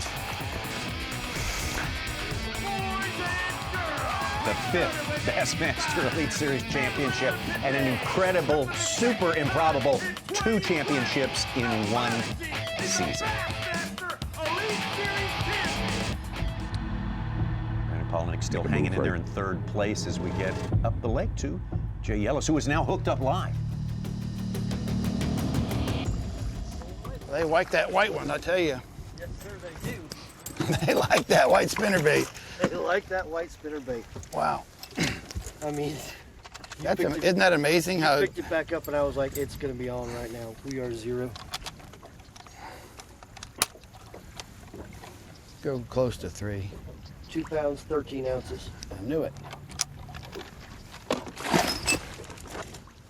That's crazy how they want that white blade. I mean, I threw a chatterbait, gold blade spinnerbait, baby 1 minus, Senko. Yep, and then you throw the coleslaw back in there. Coleslaw. And if you see that tree to his right, he has caught so many bass off that tree, different from Patrick Walters, who's fishing a lot of deep timber. That tree's probably only about 2 feet of water. And we literally have seen him catch probably a half dozen off of that exact branch. All right. Tell us about this special tree you're on. Yeah, this has been a good spot for me this week. I've probably caught 6 good fish off of it, and it's just a old horizontal tree on this little flat point. It's only about 18 inches deep up in there, but the fish are using it, but they're getting a little harder to catch. I've caught keepers off it every day, you know, and get some good ones. Like today, I rolled in and I've had a couple hit this little white spinnerbait. I haven't missed one yet, but all week, but I just missed 2. So I threw a chatterbait in there. I threw a gold-bladed spinnerbait in there. I threw a Senko in there. And I threw a baby 1 minus in there. Nothing. I threw the old coleslaw back in there and caught one about 3 pounds. So the fish are there. They're fickle. They're eating shad, you know, and every now and then the shad come through, and that turns them on a little bit too, I know.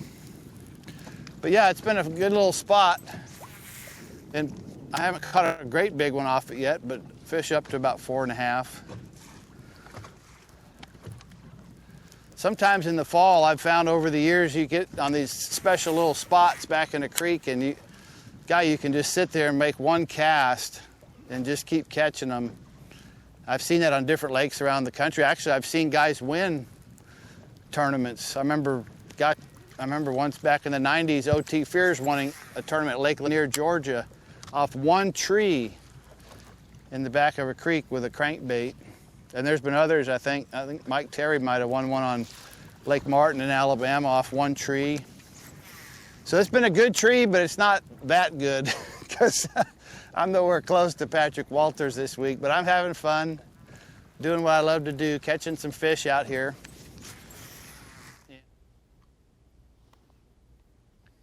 Jay Yellis, Hall of Famer, former world champion from Oregon, performing so well as part of East Texas. Where he made his home for a little while. Baby! Kind of part of the country that can give you that first thing in the morning. That's what Patrick Walters hit us with yesterday morning, his first fish. They could have stopped. Sorry about that. There was 9-1. Oh, it just kept coming. 9 pounds and 1 ounces. Yet not the biggest fish of this tournament. Biggest fish of this tournament, Seth Fider, 9 pounds, 9 ounces. If that continues to hold, he wins a new Toyota Tundra. So he's watching with great interest today. That is the prize this week. A 9-9 will get you a Toyota Tundra. Winning this week gets you $125,000, and then Clark Wendlandt, winning Angler of the Year for the points race all year, won $100,000 yesterday. Lots of happenings going on this week. This special week at the end of a very, very different season, and we got more fishing on the way. The Toyota Bassmaster Texas Fest is being brought to you live by Power Pole.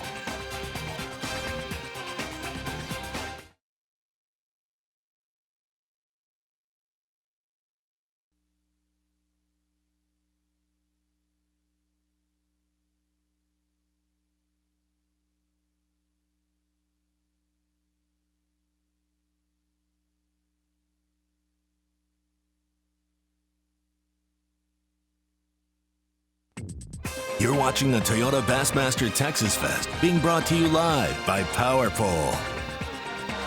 It's the finale, the final act of the season for the Bassmaster Elite Series. 85 anglers down to these 10 who are working here today on Lake Fork in Texas. Patrick Walters' incredible 25-pound lead to start with over the rest of the field. Still, for the most part, intact, although Keith Combs has cut that lead by a little bit. He's going to have to cut it a whole lot more to make this a contest. But this is the home of big fish, one of the best managed bass fishing lakes in the world, bar none. Certainly of this size, probably the best. Let's look at the sizes we've had today. Day number 1, Seth Fighter with 9 pounds and 9 ounces. Exactly right. And as you guys said, if Seth Fighter holds that 9-pound, 9-ounce, I'm talking about the Texas stud, he wins a new truck. Patrick Walters 9-1 on day 3, and he'd love to improve on that. He'd like to take it all. Believe me, he would love to take everything home from Lake Fork. This is first thing, again, first fish we saw yesterday. First fish we saw with Patrick Walters yesterday, a 9-pounder. That's and pretty how you scary start when you the catch day, a 9-pounder and it does not take big bass honors for the week. That's a big one. That's a freaking big one, baby. 9-1. That's the only department in which he has not overwhelmed the field so far, surprisingly here. Considering the numbers of oversized bass he has caught, Mark Zona.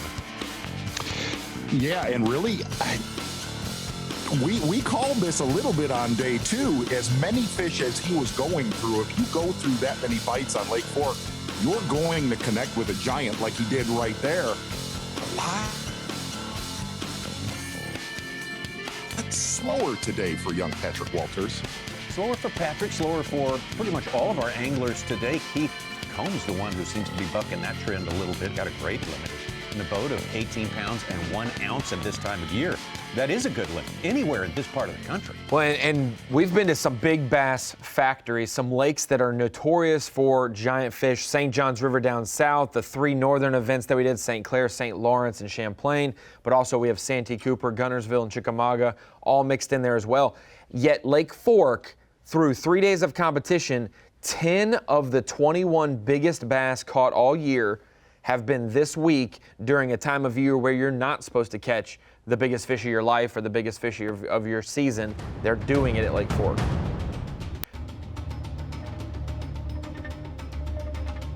We have our first look at the day at Stetson Blaylock. Stetson Blaylock, who has fished his way into the top 10, started out this day in 7th place.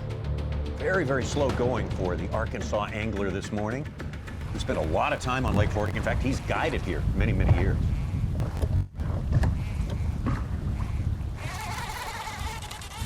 Blaylock finished 2nd in Angler of the Year last year. Had a great final event of 2019. Yeah, wrapped up last year in great style on Lake St. Clair in Michigan.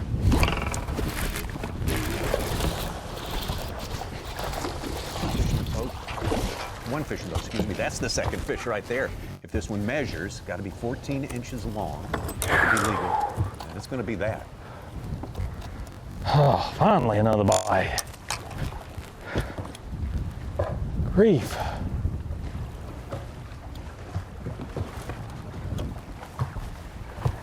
Skills at 0.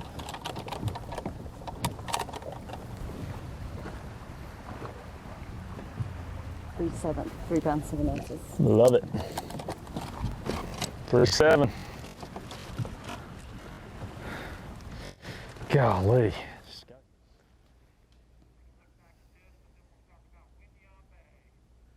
Been a long drought today for Stetson Blaylock.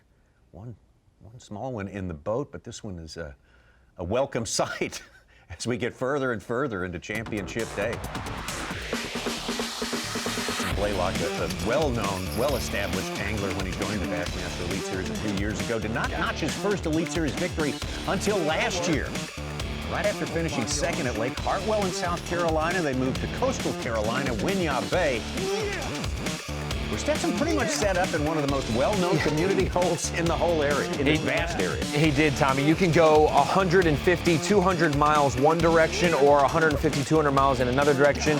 He didn't know this place very well, and after having a great event the week before, he said, I just want to make a solid finish and get out of here with a paycheck.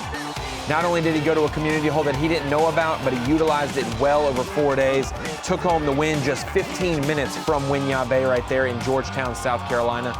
Doing a lifelong dream. He is a very accomplished angler, but winning an Elite Series trophy is just another step in a career that no one can ever take that blue trophy away from you now. Very much part of Angler of the Year conversation till the very end. Last year, great year again. This year, finishing 8th in points.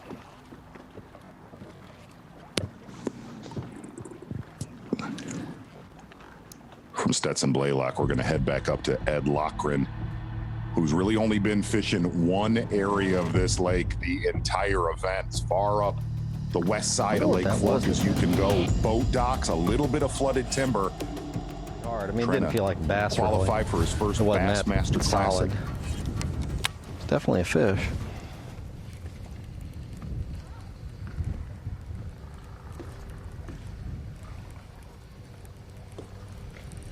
Lochran having his best event ever on the Elite Series here. Nope. There's one.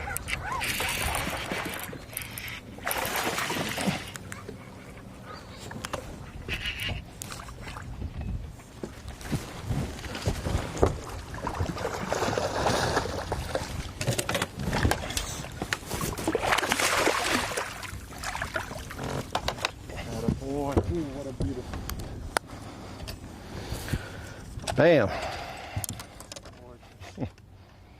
Gotta love it. Good decision to come over here, I guess. Oh my gosh, beautiful. Scales here. Be probably about 5. Beautiful. 5.5. Yes, sir. Whew. All right. Can you get a picture? Do you have a phone? Yes, sir. Able to do that? Even at this level, who doesn't want to get their picture exactly. made? You catch one like Right. that, come on. They'll put it on the Instagram. What?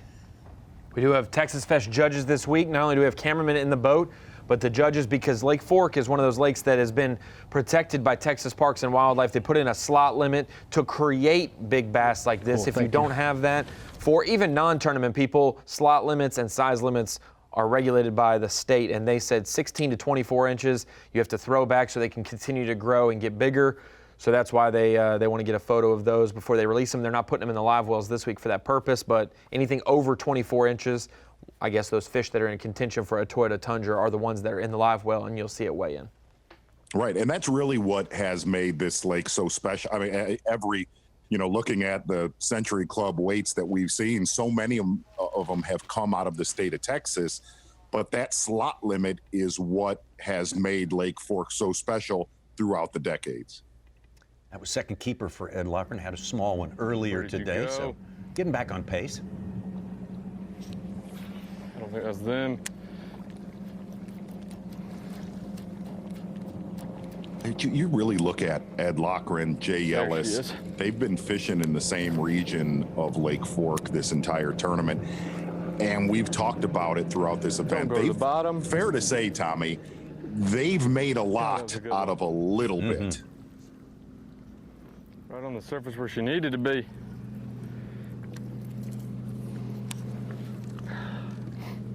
The prevailing thinking coming in, and usually is this time of year at Lake Fork, is the shallower haunts like this time of year might be easier to find fish that bite, but the big ones, the numbers, the size are out in the deeper water in the timber.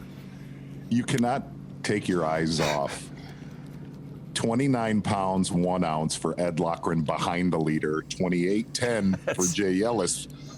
Stetson Blaylock is 35 pounds behind your leader. Hey, we're going to crown 2 champions this week, Patrick Walters and whoever beat the other 84 anglers and finishes second. Exactly well, right. yeah. The tale of 2 tournaments.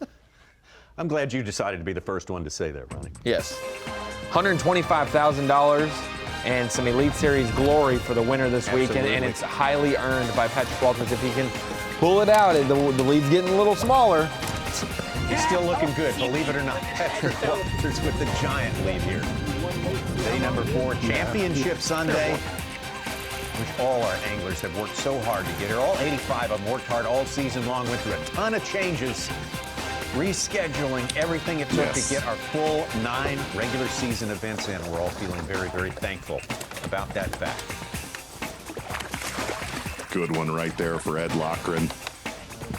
He'll be headed to the Bassmaster Classic next spring in Texas. Ed Loughran, a true Renaissance man. We'll talk some more about that a little bit later on in the afternoon here. Patrick Walters, though, is the overwhelming lead over the likes of Keith Combs, who's a real ace here on Lake Fork. It's a phenomenal thing to watch. We're in record-breaking territory here. We got plenty more on the way. 2 left in fishing time, and we'll get back to it after this. The Toyota Bassmaster Texas Fest is being brought to you live by Power Pole.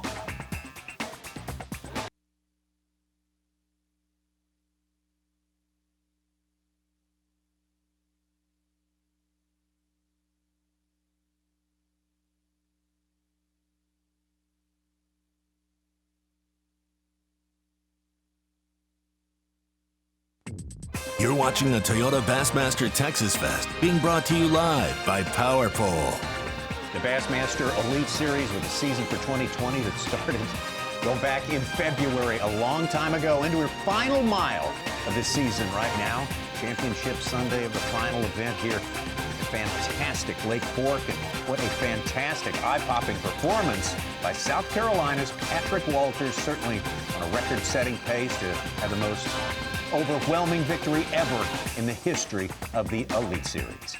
Wanted to bring us in, Tommy, to the studio for the Screen of Knowledge and Skeeter Boats Taste the Bait. And really, you could talk about all the different things, crankbaits, swim baits, some topwater, flippin', chatterbaits, other baits like that. But for our leader, the guy who's running away with this event, Patrick Walters, has really locked in a jerkbait in his hand. And if you don't know what a jerkbait is, has a short or a long lip on it. They vary, and it targets those suspending fish. You can jerk it, and it's got a cadence that goes back and forth depending on how you work it. And we've seen Patrick Walters do it slow, and we've seen him do it really quick based on how those fish are reacting. And Mark Zona, as we bring it in, there's been a couple key ones. He's had a Rapala Shadow Wrap, and then a Megabass +1, Megabass 110 +1, and a Duo Realis. 3 different jerkbaits for 3 different depths, 3 different colors that he's kind of mixed in as conditions changed. Exactly right, Ronnie. And really, if you look at that one right in the middle of your screen, he kind of landed on that deeper diving suspending jerkbait. And here's the deal. That bait, and when you jerk it down and you snap it down in the water column, it doesn't float back up. It doesn't sink back down.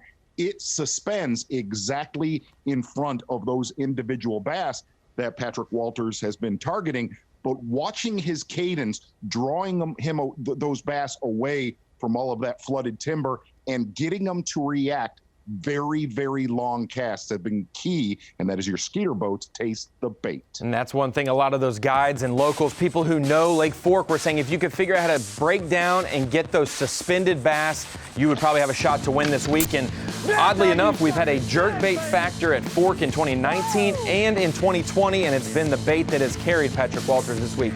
Skeeter Boats Taste the Bait. Exactly. Looking at Patrick Walters right here, he made the comment there are just certain magic trees, because there are hundreds of trees under his boat that you cannot see. He said there are just certain trees that will constantly reload here on Fork. And normally you see a jerkbait factor when it's really cold and you work it slowly, but then it's also like we saw in 2019 in May, also now when the water's a little warmer, the fish are more active, you can work it quicker like he is, and you see him looking down at his graph, watching fish react live to it as he hooks up, I believe live. Dang. Let's weigh him just in case.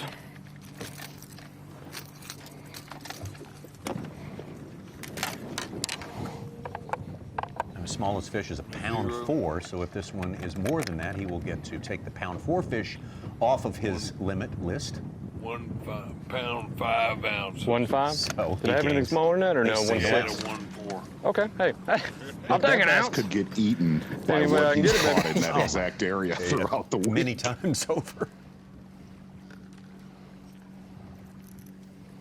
And really, that's how he used practice, was to find the right bait, to find the right cadence that would draw these fish, that would make them react. Because we've seen him throughout this tournament keep other things honest, but nothing like that deeper diving jerkbait.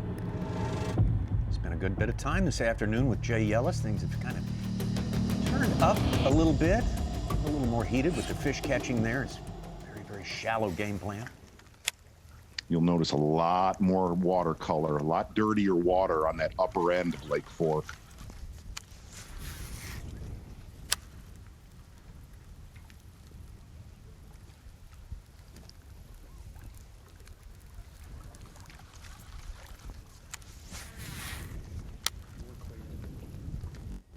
Got his limit a little while ago.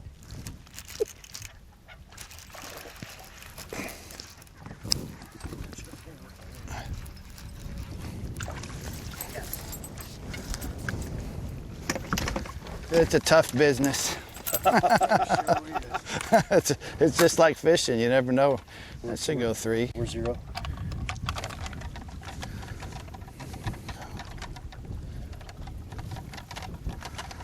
Hold on, dude. Sometimes if you cover their eyes, they'll... Yeah. Okay, so you can handle it. 2 pounds, 13 ounces. That's it? Hold on. Nope. He's a little wiggle. So he'll exchange that one for the 2-pound 4-ouncer on his limit right now and net 9 extra ounces.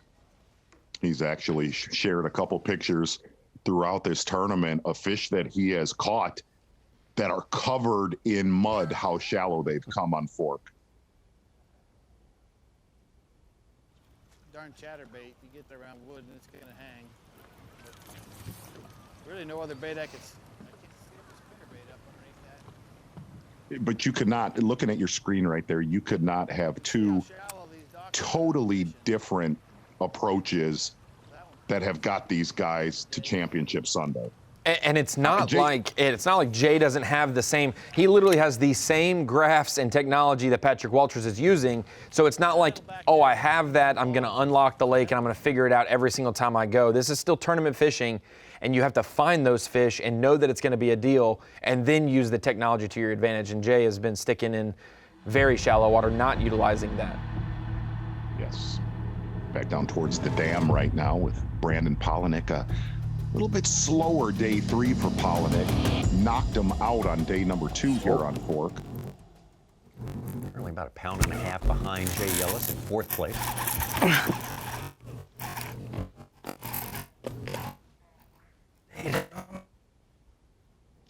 Little sketchy cell service for Brandon Palaniuk right here.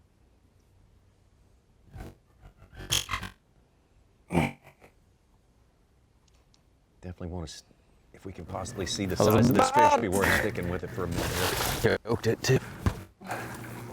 Come here, come here. That was a...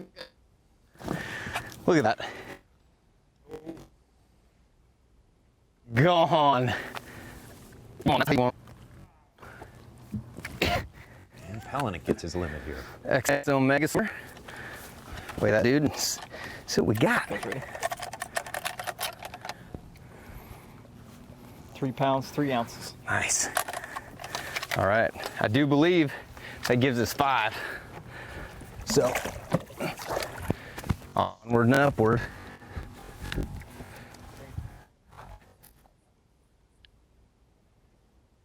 It's Brandon Palaniuk, the 2-time winner this year on the Bassmaster Elite Series. Regains 3rd place, him and Yellis back and forth. The real rare thing about Patrick Walters and how dominant his lead has been the entire week here is it's so rare in a Bassmaster Elite Series event for one guy to be exploiting a population of fish that really nobody else got on the technique, got on the bait. We've seen a little bit here and there, but he's pretty much had free reign of this to where the usual Bassmaster tournaments, you guys know this, guys find it. Multiple guys find, the winning technique, and it comes down to who's going to prevail. But rare have we had a tournament, that one angler is the only one that kind of got on this. And the result is, I mean, we're seeing a victory of the size that we've never seen before. Right. Unless something dramatic happens and totally unexpected to upset it. Damn.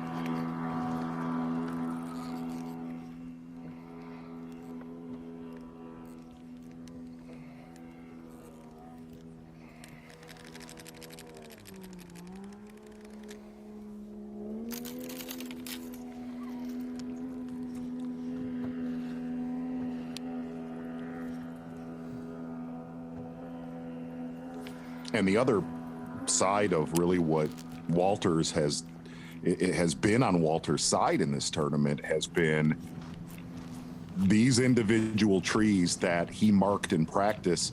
They've constantly reloaded to where a lot of the problems with consistency of guys fishing up shallow, a lot of their areas would not reload after, a day of throttling them. You go back the next day and you burned it. You burned an area. These deeper trees have reloaded every day.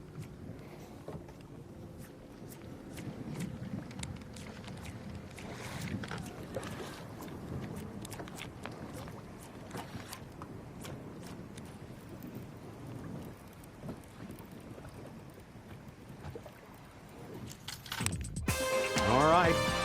Patrick Walters way behind yesterday's schedule, but he has got some wiggle room.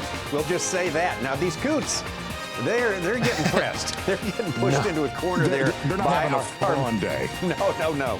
Our American symbol loves to chase defenseless birds. Yes, you don't want to be a coot on Lake Fork. No. No.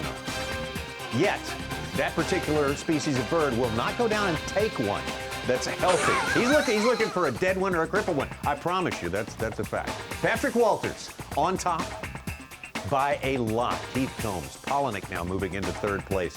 Jay Yellis and Brad Watley rounding out our top five. We'll take ourselves a quick break and come right back.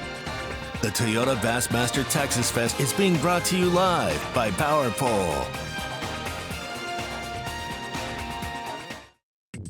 You're watching the Toyota Bassmaster Texas Fest being brought to you live by Power Pole.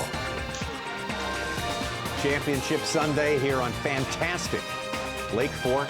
Toyota Bassmaster Texas Fest benefiting Texas parks and wildlife. And Patrick Walters still on track to have a record-setting day, the biggest victory margin ever in the history of the Bassmaster Elite Series. We're here to witness it. And despite even having a slow day, boy, he's still looking really right on track to get there at the end of 8 hours of fishing today, the last day. It is the final day of the season, and why wouldn't it be a challenge, Tommy Sanders, for a lot of our anglers this week? You know what that music means. Oh, yes, I do. I know you do, my friend. The Power Pole replay of the day. Let's go back, rewind to day number one. Austin Felix, your rookie of the year, getting a face full of Lake Fork. Lands this bass right here. You know what? We're not going to give it to Austin Felix. Let's actually rewind to yesterday. This is day 3 with Brock Mosley. He has a giant hung in a submerged log called Yep. Yes, sir. And actually, he lands it. Oh my God. Gets it in the boat like a minx. I have one cat. You know what? We're not even going to give it to you, Brock Mosley. The Power Pole replay of the day is young Patrick Walters' dominant performance. And now, mind you, he is laying on a pile of treble hooks. A lot of silver spiders right there. That could have ended up a lot worse. That is your Power Pole replay of the day. Thank goodness that did not give. That's actually very hard to watch. You have to turn your head away. Even wins the Power Pole replay of the day. Patrick Walters on a roll, definitely here on Lake Fork. Second-year angler from South Carolina, has sort of been one of the golden boys of bass fishing since before, long before he became an Elite Series angler. Was a college champion, an Open Series champion. Ron Moore, we actually, before he came to the Bassmaster Elite Series, Ronnie Moore fished against him in college and kind of called his mark that, you know, coming out of the Open Series, Ronnie said Patrick Walters was going to be a major player. He's done exactly that the last 2 years on the Bassmasters. He's just so motivated to make it professionally. He's hooked up right now. It's been way slower for him today. A lot slower. Size-wise, numbers-wise. Hey, too late. That'll call. We got time. What's the butt in? I wonder. What you put? 2 hours left in the fishing day. Ron, is it going to be a letdown for you if he doesn't crack that 100-pound? Yeah, it's going to be a letdown for him too, but I'm gonna let him know about it every day until next year starts, that he did not get it done. Too even. Needing half of his biggest like bag. you. Yeah. 14 ounces. 114? 114. 114 is a 9-ounce cull. That'll get him to 94 pounds, 2 ounces. Less than 6 pounds from the mark now, and he still has he'll still have 3 in the box, 3 in the tally that are less than 2 pounds. Yeah. He's got room to grow, is what you're saying. Yes. And he really has done that later in the day, every day of this tournament. He just didn't need it then. He was just having fun with he was just playing with his food. Like a minx, like you were talking about with Brock Mosley.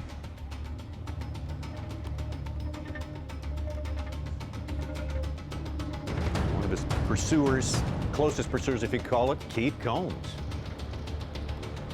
Here's the plan for the last remaining hit. Oh, we got 2 hours left, and what I'm going to try to do is I'm going to hit this place. It's a real quick stop. Shouldn't take long. And then I got one other real quick place I feel like I might try, and other than that, I'm probably going to rotate back between the 2 spots that we've been hitting lately. That one channel bend and that one ridge that we've caught the last 2 good ones on. So that's my game plan. Just a few more spots. We just need one really good kicker, and I think we're going to have a good day, a good chance of staying up. In the not the points, but the standings where we were. Hopefully retain that top 40 position to make the classic. That's what I'm hoping for. They said it looked like I was going to be in it where I sit yesterday, and if I could stay in the top 4, I want to go to the Bassmasters Classic. It's Ray Roberts. I need to be in that thing. Just need to stay in the top 4. We will get some more info on that one and that thought in his mind later. Okay, yeah, we do need to clarify that a little bit. 10 years, though, in the Bassmaster Elite Series for Keith Combs, and has proved himself to be one of the most versatile, one of the most big fish catching guys to ever come along. Yeah, one of the best fishermen in the state of Texas throughout the last, call it 15 to 20 years. If there is a big weight event, look at his victory here on Falcon Lake. So many victories right here on Lake Fork. Keith Combs is always in the mix. That was his first Bassmaster Elite Series win a couple years ago. Then we got to see him do something totally different on Mille Lacs, Minnesota, smallmouth fishing. And here's the one thing to know about Keith Combs. One of the most consistent anglers on the Bassmaster Elite Series. But when they go offshore, when they are deeper, Keith Combs is right in his element.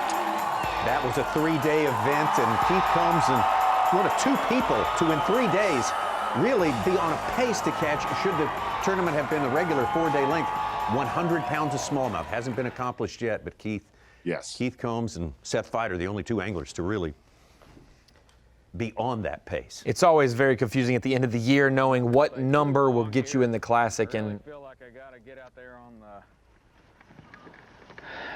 the ridge that we've been working so hard the last few hours. I think it's got a very good chance of giving us a good one late. Get rid of that 210, and I got 1 or 2 other little places in mind that won't take long to hit, but feel like we need a kicker. Retain that retain our standings. Good look at the kind of point that Let's Keith go ahead and make Combs that move, focuses fellas. on. Run on down the lake. As Keith makes that move, he mentioned he thinks he's in the Bassmaster Classic if he stays right there, and he is ever so close to it. It's the top 39 in Angler of the Year points. And then with Patrick Walters, our leader right now, winning an Open earlier in the season, he would double qualify. It bumps it to number 40. With Hank Cherry being our Classic champion, he's already got a spot in the Classic via that, but he qualified via points as well. That bumps it down to 41. If Patrick Walters wins today and triple qualifies, it would bump one more spot to 42. Shane LaHue sitting at 542 points for the season. Keith Combs, 540, but started today in third place. He would gain one more spot finishing second, give him 541. He would have to win this event, which winning this event is the reason Walters would triple qualify. Texas Fest, Toyota Bassmaster Texas Fest is a win and in tournament. If you win this one specific event this season, you make the Classic. So Combs would be 1 point short, but we do have 2 Bassmaster Opens, which is our semi-pro feeder system, left. And so depending on the winners there, a pathway for the winner to the Classic. Yes, either directly if the winner has competed in all of them, they punch their ticket. If they haven't and they win, they punch the ticket for someone in the Elite Series as it goes down our Angler of the Year list. So it gets very blurry at the end of the year because people are unsure of what number. Is it 42? Is it 43? Is it 39? Is it 40? And so Combs is, hey, maybe it's good that he doesn't know because he's given his heart out to try to stay in that top 4, which will keep him in position to possibly make it. You don't want to be where Jay Yellis is. Yes, go ahead. He still has a shot even if he doesn't qualify here today. He can't do it on his own no matter what he does other than winning today. Finishing second or third doesn't do it. It keeps him in that next spot from doing so. But 45th and beyond, probably no shot. So 43rd with Keith Combs and 44th with Wes Logan. We have 2 Opens left if it works out in their favor. I think Combs and Logan have fished some Opens this year, so if they do it themselves a favor and win, they'll be in. So many different scenarios. Kind of makes your head hurt a little bit. And you know, Keith Combs is going to fish hard no matter what goes on out here on this final day. He's going to try everything he knows to catch some more big ones here before it's done on this place that has been so good to him, that he has shown us such great highlights on through the years. But Patrick Walters having the most dominating performance in an Elite Series tournament ever so far. We will continue watching this amazing spectacle when we come back. The Toyota Bassmaster Texas Fest is being brought to you live by Power Pole.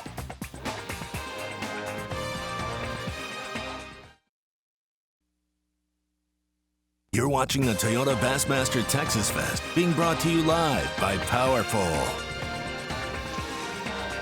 Hope you're having a great Sunday. Thanks for checking in with us here on Bassmaster Live. It is a pretty important event, the last regular season event of this very oddball, to say the least, year of 2020. A lot of twists and turns along the way, but we're getting all our events in. We're still happy about that. Almost done here. We got less than 2 hours of fishing time left. And Patrick Walters, you see with that giant lead atop the leaderboard, so giant that it represents, boy, just an odds-on probability that he is going to set the record for the most pounds in a victory, the most margin of victory ever in a Bassmaster Elite Series. Tommy, I want to bring us in for some Rapala Bassmaster Fantasy Fishing, and it's the last event of the season, which means, hey, this is the last day of the year to get your points in. People competing and trying to get the best team possible, just like a fantasy football team would be. And so some of those key guys this week, the top performers coming into the final day, Patrick Walters, Ed Lochran, and Keith Combs, they were top 3 in this event. And the way it works is if you lead a day of Bassmaster Elite Series competition and you have that angler on your team, you get 5 extra points per day that they lead. So Patrick Walters has been the day 2 and day 3 leader. If he wins today, he would have 15 extra points. Plus, he has the biggest bag of the event, 29 pounds, 6 ounces, a huge bag of fish. So he has an extra 40 points there. Ed Lochran is bucket C, and so is Keith Combs. Those two, second and third, they'll switch up. There's obviously the race for second place with Keith Combs leading that right now. And as we think about everything's bigger in Texas, we've got some of the biggest bags, the biggest bass and the biggest jumps of the week. We mentioned the biggest bag with Patrick Walters, the biggest bass of the year, 9 pounds 9 of the event, 9.9 for Seth Feider, takes home a Toyota Tundra when it's all said and done today, if that holds up. And then the biggest jump of the tournament, Lee Livesey going from 50th on day one into 9th place with a chance to move up today on his home lake. A great move for him. But hey, at the end of the day, the guy who has taken the cake all year long and been such a consistent angler, Clark Wendlandt, he is our Angler of the Year champion. He was crowned that after day 3's competition yesterday. St. John's River started out 16th place, went to 8th, 46th. That's one blemish on his record. 4th at St. Clair, 21st, 17th, 81st, and then he wrapped it up yesterday. A key fish, 10 minutes left in his day, got him Angler of the Year. So there's some Rapple of Bassmaster Fantasy Fishing with a little bit of Angler of the Year love for our champion, Clark Wendlandt, taking that season-long award home with him and $100,000. Angler of the Year based on consistency throughout an entire season. One of the 2 awards that stands head and shoulders above anything else you can achieve in this sport. The other one being the World Championship. And that's the Bassmaster Classic. And you see the final points tally right there. Clark Wendlandt just nosing out David Mullins at the last minute on day number 3. It was kind of up in the air till the very end. But in the end, it would be Clark Wendlandt. Your 2020 Bassmaster Elite Series Angler of the Year, Clark Wendlandt. Congratulations, it is official. You're the 2020 Bassmaster Angler of the Year. Man, it's a dream come true for me, Davey. I mean, you know it is. I've done this. I mean, I wanted that trophy so bad. I know I haven't worked any harder than anybody else has. I mean, everybody's out here working hard. But, man, I mean, I put so much pressure on myself today and the last couple events just because I just wanted to win that. I mean, I just thought that would be, I mean, I'd love to win the Classic too, but, I mean, AOY, you and I have talked about it before. AOY to me is like, that's the most impressive trophy that you can win. To better everybody that's fishing as hard as they can every single day, and every fish counts and every fish matters. And so, I mean, it's a dream come true. I can't even tell you. Words don't even really, I can't even say. I mean, I'm pretty much speechless about it. All I can say is congratulations. I'm so thankful I'm here. I have the utmost respect for you as a hard worker, as a father, as a person, and congratulations. Well, thank you, David. I mean, it means a lot, especially coming from you, and it's a dream come true for me. Clark Wendlandt, 2020 Bassmaster Angler of the Year. It seems like he's been fishing for 3 years since February, but congratulations, Clark Wendlandt. And he got it right here in his home state of Texas, ladies and gentlemen. One more time, let's hear it for your 2020 Bassmaster Elite Series Angler of the Year, Clark Wendlandt. Such a well-respected angler, such a popular victory in that Angler of the Year race for 2020. Clark Wendlandt, who was just the archetype of the real sports hero, tough as nails in the game, very, very graceful, very big-hearted off the field.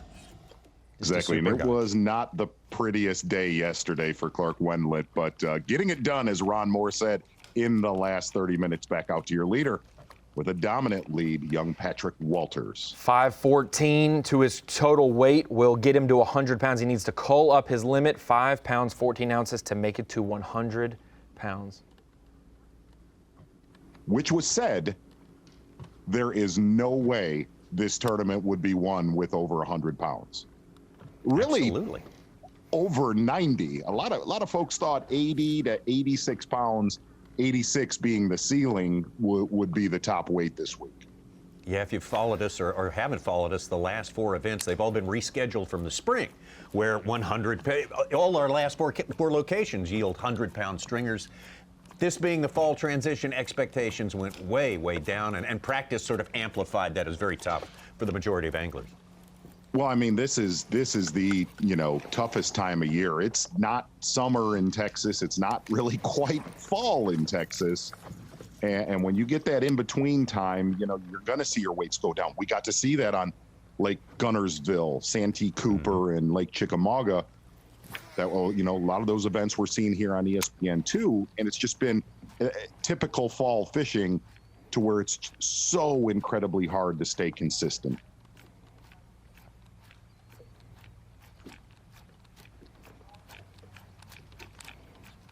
You see Patrick Walters staring at his sonar.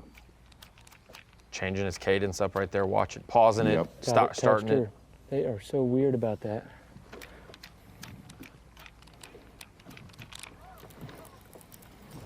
I'm gonna try to catch that fish right there one time.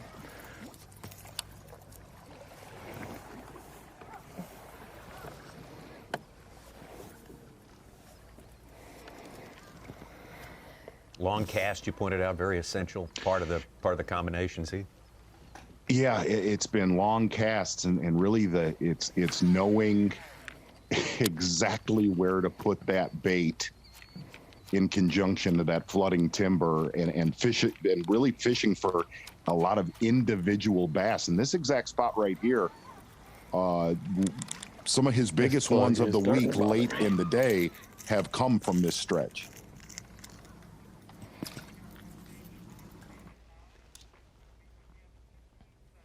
And if you didn't, you saw the updated total for Patrick Walters, 97.1. He did catch a 4-pounder when we were making a transition. He moved. We didn't see it probably, I don't think.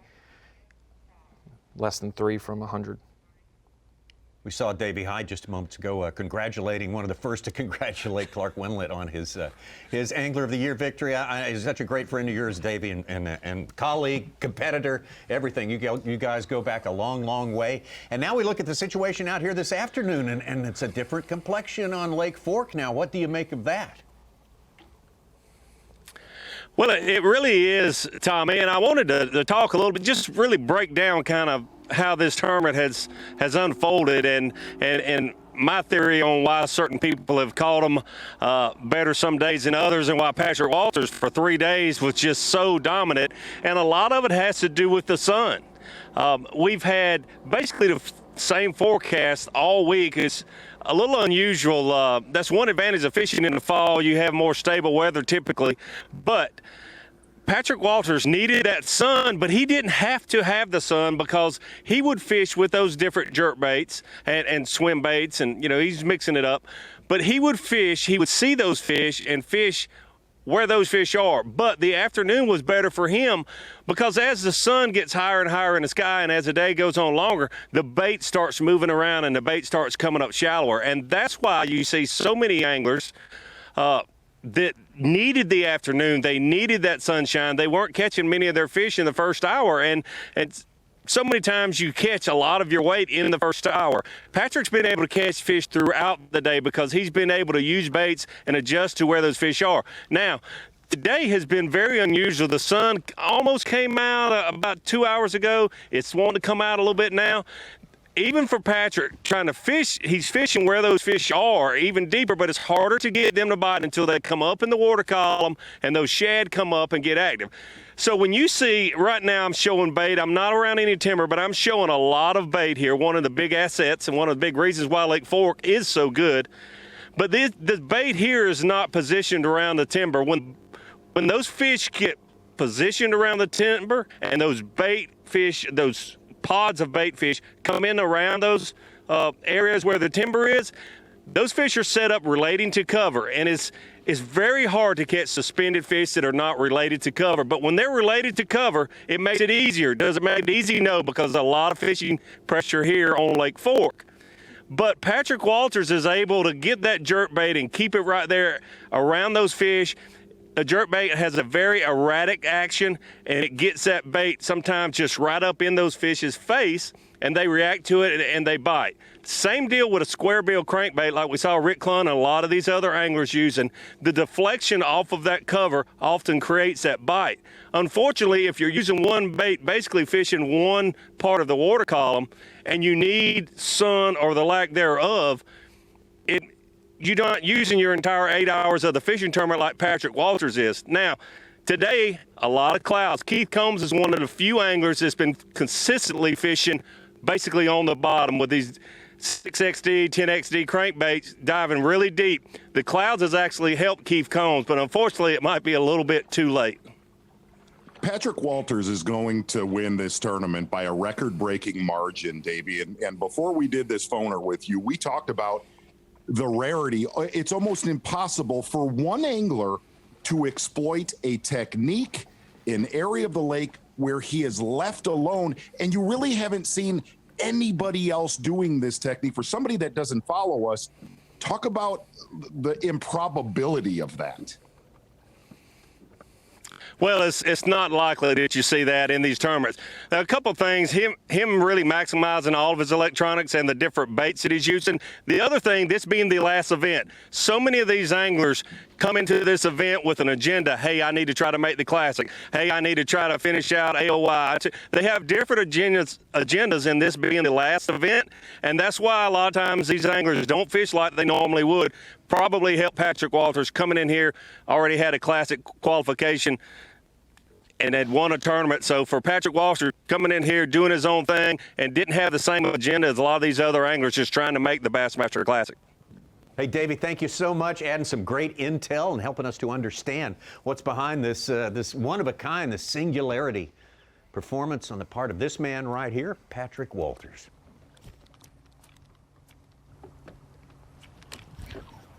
Oh, yeah. Oh, yeah. Oh, yeah. That's what I'm freaking talking about. Come on. Come in this boat, baby. That's what I'm freaking talking about. You get your butt in here. You get your butt in here. It ain't over till it's over, baby. I ain't quitting. Come on, baby. I'm freaking fired up. They want to be stubborn, and that's fine.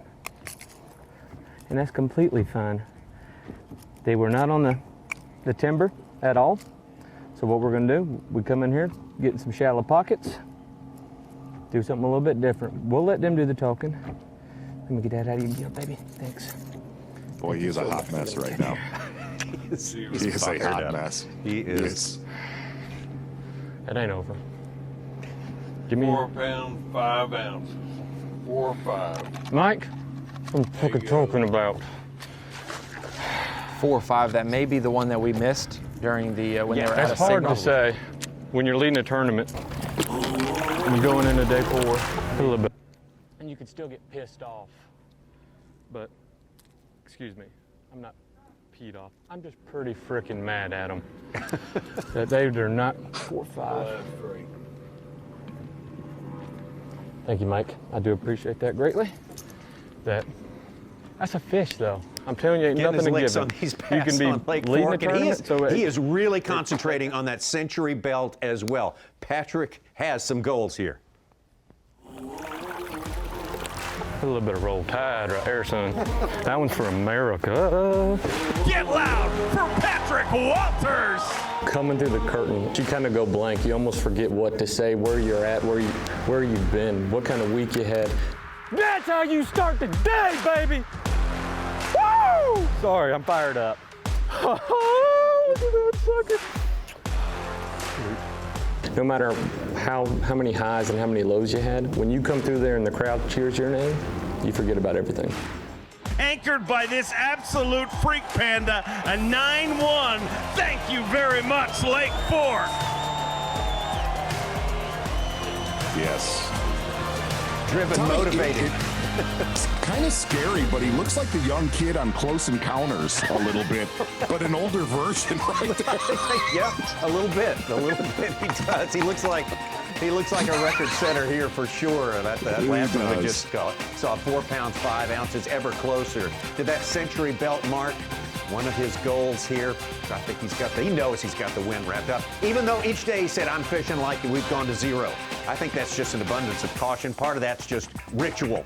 What you do just to not tempt the fishing gods. Patrick Walters on track for the biggest wipeout of the field ever.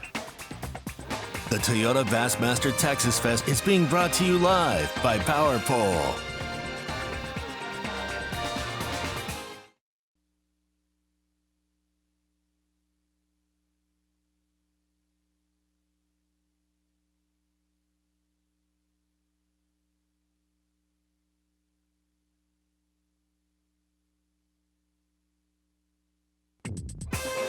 The Toyota Bassmaster Texas Fest is brought to you by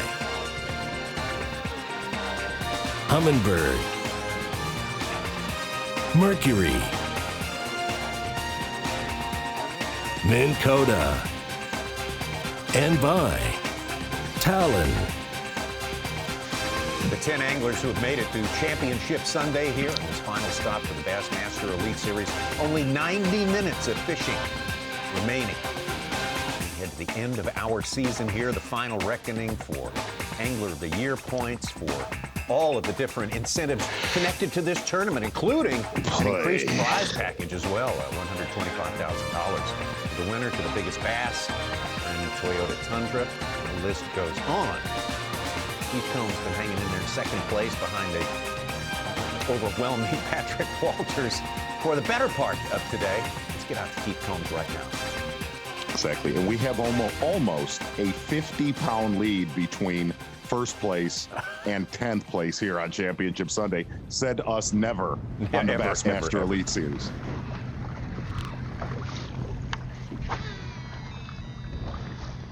£50 difference. You look at and it, that is on a 5-fish limit. That's a 50-pound difference for everyone who's been able to fish 4 possible days, and then the distance going back to the guys who got to fish 3 days. I mean, it is ridiculous. It is ridiculous. It is at 73.25 pounds right now. 73.25 from first to 40th. The guys who made the cut for yesterday. Never see this again on the Bassmasters. That you proclaim that? I don't think he's going to do much for us. There's no way. Check him out, though. It's got to be a 210. Yeah, 210 is his smallest. Everything's over 3 for Keith other than that heavy 3. Still? I don't believe he's a 210.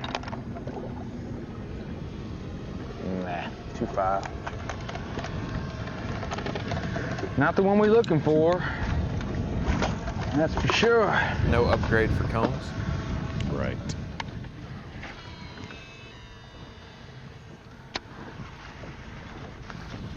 It's just the weight gaps. The first to second's 21.15 right now. From second to third is another 6 pounds. From third to fourth is another 4 pounds. It just keeps going down from there until you get 50 pounds back in 10th.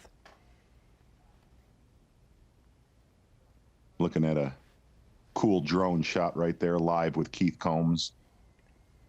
Other thing to watch with Keith Combs, one of the best on this lake and really the history of the big events that we've had here the last decade, is how fast he winds that crankbait. That is one of the biggest keys with Combs to get those reaction bites. These fish, like we said, these fish are so pressured on Lake Fork, especially this year with a lot more people fishing. Every time you watch him doing that, you expect a giant to show up at any moment. And through much of his career on this place, that has happened every day just about. Check back in on Brandon Palaniuk, and he's hooked up again. We got a tough service, but we need to see. A lot better day right here for Palaniuk than day 3.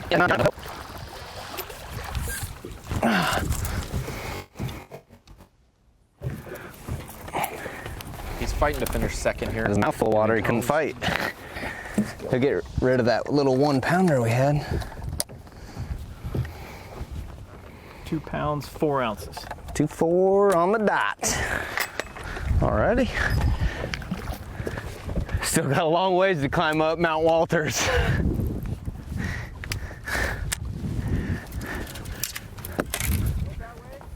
Two, 4.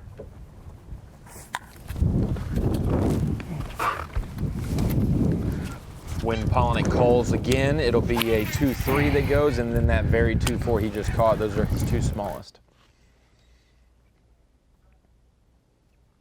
Brandon Palaniuk, the Idaho native, makes his home still in the state of Idaho. Coeur d'Alene Lake, his original home lake. Gosh, you want to see him. You want to see him break 100 pounds. Yeah. He could do it with a single hook set. He's 215 from that mark right now, and he's got a 110 in there, so he would need a 4.9 would do it on the dot. A 4.9 would cull enough in one swing of the bat to make it 100. Right. He obviously still has 2 fish under 2 pounds in his tally, 110 and 114. Carry a line.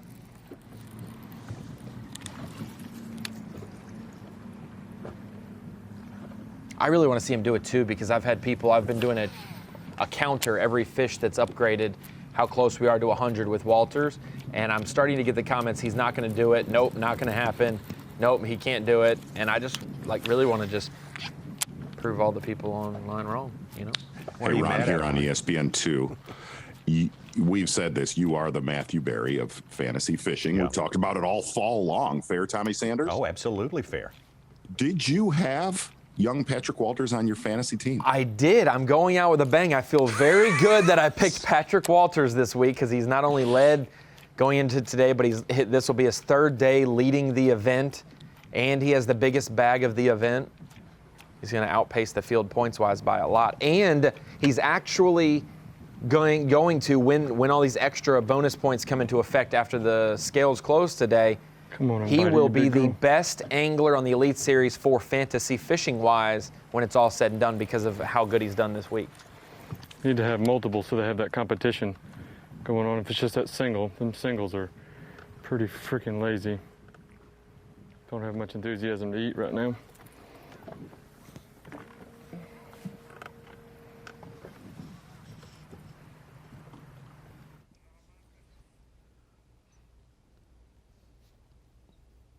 And really, this time of the day for the last 3 days is usually when Lake Fork would really start to fire off with a lot of our bigger ones that we had on camera.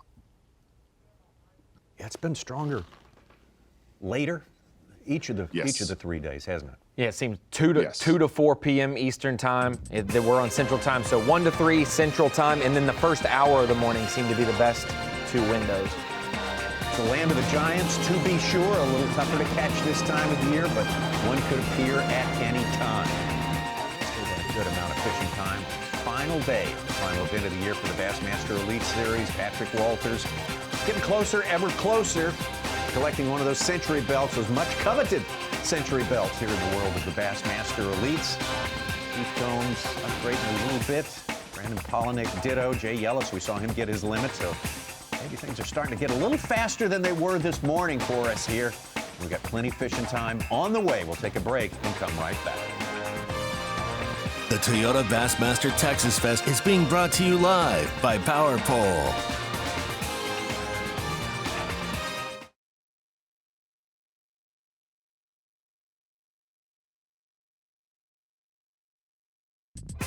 You're watching the Toyota Bassmaster Texas Fest being brought to you live by Power Pole. Final hours of fishing here in this final event of the season, 2020 Bassmaster Elites. The Toyota Bassmaster Texas Fest benefiting Texas parks and wildlife. Worthy of benefits because they have helped to create one of the most incredible bass fisheries on the face of the planet. Just a place of legend for big ones, for numbers, for still putting them out in the face of relentless pressure because believe you me, this is bass fishing country here in East Texas. Patrick Walters on a record-setting pace here for margin of victory. Exactly right, and it's been an unusually slow day where Patrick Walters didn't have 25 pounds in the first 30 minutes. But these are all from earlier today, trying to crack that century mark with over 100 pounds of bass in a very unusual time of year to do something like that. But if you looked at those standings, here's what's amazing about that. It's going to take me in there. Is there are guys in our top 10 that have had incredible events here this week. There's a lot of guys in our field that have never taken second, third, or fourth place on a Bassmaster Elite Series tournament. But it's a little bit demoralizing that somebody's going to take second, third, or fourth place and have been crushed by 25 to 35 pounds on the same lake as this guy. Well, we'll try not to remind them of that. We would like for them to just concentrate on that second, that third. And they've had really good events. Well, Patrick Walters, certainly a bass fishing machine. He eats and sleeps it and came to this Bassmaster Elite Series with much fanfare. He had achieved as a college angler, as an opens angler, an amateur, every way. And this was his first event as an Elite Series member, his first rookie season stop, St. John's River in Florida. And he proved that all the hype was not hype. It was real. College national champion, going on to be a powerhouse, winning an open event his first year fishing the Opens. When we got to see at St. John's, that is what you knew Patrick Walters was good at. Catching them shallow, growing up on Santee Cooper in South Carolina, been able to fish out there with him. He is a shallow water hammer. But watching the progression of Patrick Walters fishing offshore, unbelievable the last 6 months. Skylar Hamilton of Tennessee having one of his best events ever with the Bassmaster Elite Series. Jay Yellis, the former world champion there, bottom left.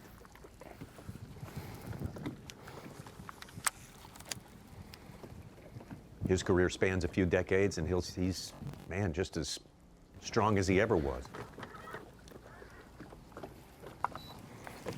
What was that?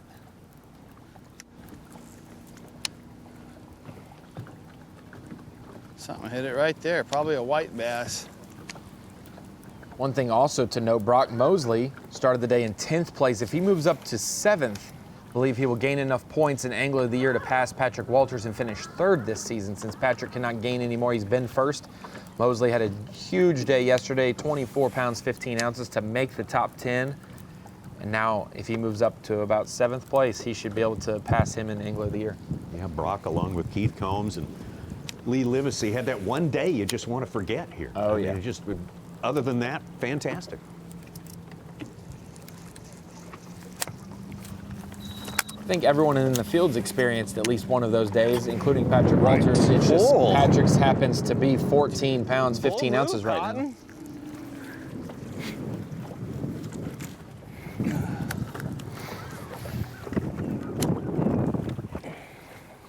It's fairly amazing, that shallow water jig way up the west side of Fork with Ed Lochran, Jay Yellis. As inconsistent as this tournament has been, that area of the lake really has been the biggest surprise, where that shallow water on falling water conditions has stayed consistent. Those two, as you've said it multiple times, they've made a lot with a little tree course of this tournament. And the other side of that is they're not the only ones that have pounded that area. There was a lot of attention up there the first 2 days of this event.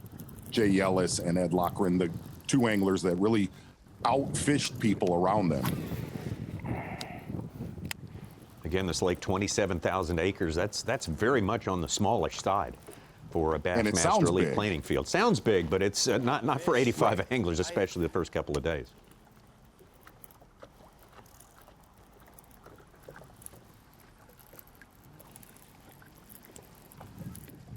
And it's fair that this tournament, even though, 27,700 acres sounds enormous for the Elite Series, it's really not. And every time we come here, Lake Fork always, it fishes small compared to a lot of the other bodies of water that we go to throughout a season.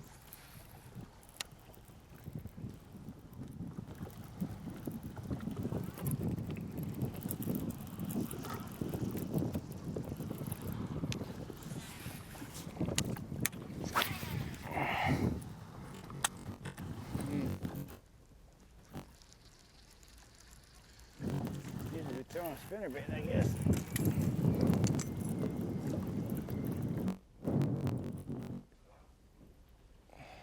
Talking about Ed Lochran fishing not too far. Same general area. I hear you. Jay Yellis there. Real Renaissance guy. He mixes in his Bassmaster Elite career with a very busy career as an attorney in the Washington, D.C. area. He may be filing a brief tomorrow, for all we know. Yes. That's right when I'm going to catch a 10. Ed Lochran's been at this a long time. Lifelong dream, qualifying for the Bassmaster Classic. Did that this week. Absolutely he did.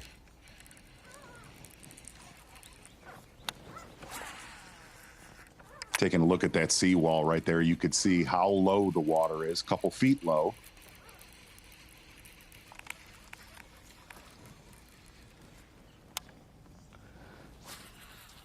This reservoir constructed on the tributaries of the Sabine River, which goes on to make the famous Toledo Bend Reservoir, and then about 7 or 80 miles down south of there, it distributes into the Gulf of Mexico.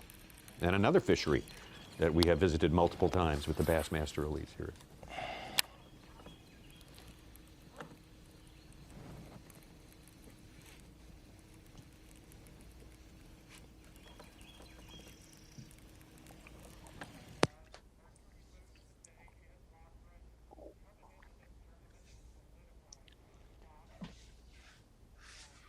Every day of the tournament, we designate a Mercury move of the day. It can be a move up the leaderboard. It can be a physical move from one part of the lake to the other. It can also be a move toward a goal. And you just mentioned it. You nailed it there, Mark Zona. He had a goal coming into here. Really, the Mercury move of the day is what Ed Loughran did here to get himself in position for next year's 2021 Bassmaster Classic. And it was not that pretty on day 2. If you remember, go all the way back to Friday afternoon, Ed Loughran with one small fish at about noon, then slowly upgrading, catching a really solid bag, just under 20 pounds on day 2. Steady yesterday, and what's been funny is throughout this tournament, about every single bass Ed has caught since Friday, he said, well, maybe that one got me in the Classic. But he was pretty safe after Friday's weigh-in. That is your Mercury move of the day. Ed Loughran doing enough to make the 2021 Bassmaster Classic. Really been on his game this week. He's been mighty proud of the fact that he's going in behind anglers, fishing these boat docks and catching them where the other anglers were not able to. Yeah, it's not like he had free reign of these boat docks. He had 17. He had it down to the number, 17 key boat docks. And there was some pressure there days 1 and 2. And Ed Loughran, fair to say, not having a lot of knowledge of Lake Fork, bunkering into the far western end is the reason he's where he's at here on Championship Sunday. That is your Mercury move of the day. Yeah.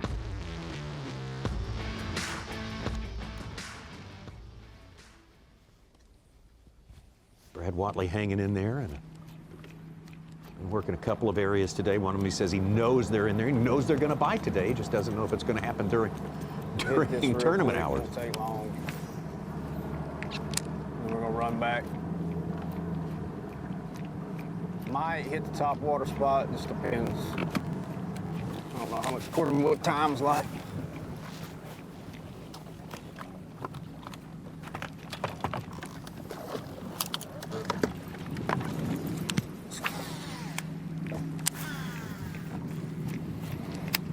Watley not live too far from here. You'd have to say Lake of the Pines. Those places east of here would be his home water. Right, Patman, all those far east Texas areas. East Texas lakes. He said Lake of the Pines would be a great classic venue with Texarkana being right there. It's a it's a city that's split by two different. He did say that. He said, hey, I would love it. And I got a place for y'all if you need a schedule help. Come to where I grew up for the Classic. Good strategy.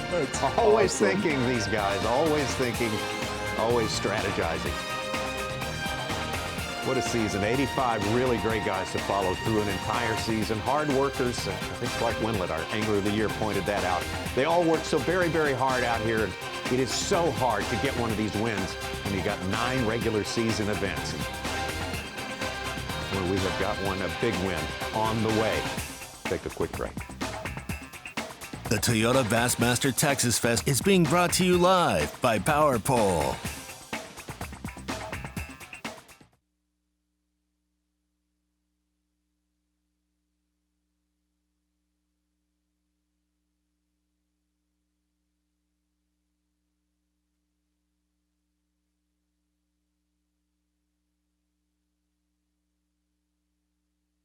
You're watching the Toyota Bassmaster Texas Fest, being brought to you live by Power Pole. A year of hard fishing competition about to come to an end here, less than an hour away here at the Toyota Bassmaster Texas Fest 2020, a long, long season that started all the way back in the first, well, actually just the start of the second week of February, and here we are in November with Patrick Walters, second-year Elite Series angler from South Carolina, on the verge of completely wiping out the record books with regard to size of victory, margin of victory here. He's going to rewrite that record book. Margin of beatdown, Tommy Sanders. We're going to take a look right now at our Yamaha Unlock the Lake. And the interesting thing about Lake Fork, this time around, it has been really all over the map, no pun intended, as you kind of go up the western side as far as you can go. You see there's been a couple fish catches in Birch, a very popular area here on Lake Fork, all the way up the west side. Big Caney, another player. Every time the Bassmaster Elite Series, Big Caney, areas like Glade and Little Caney.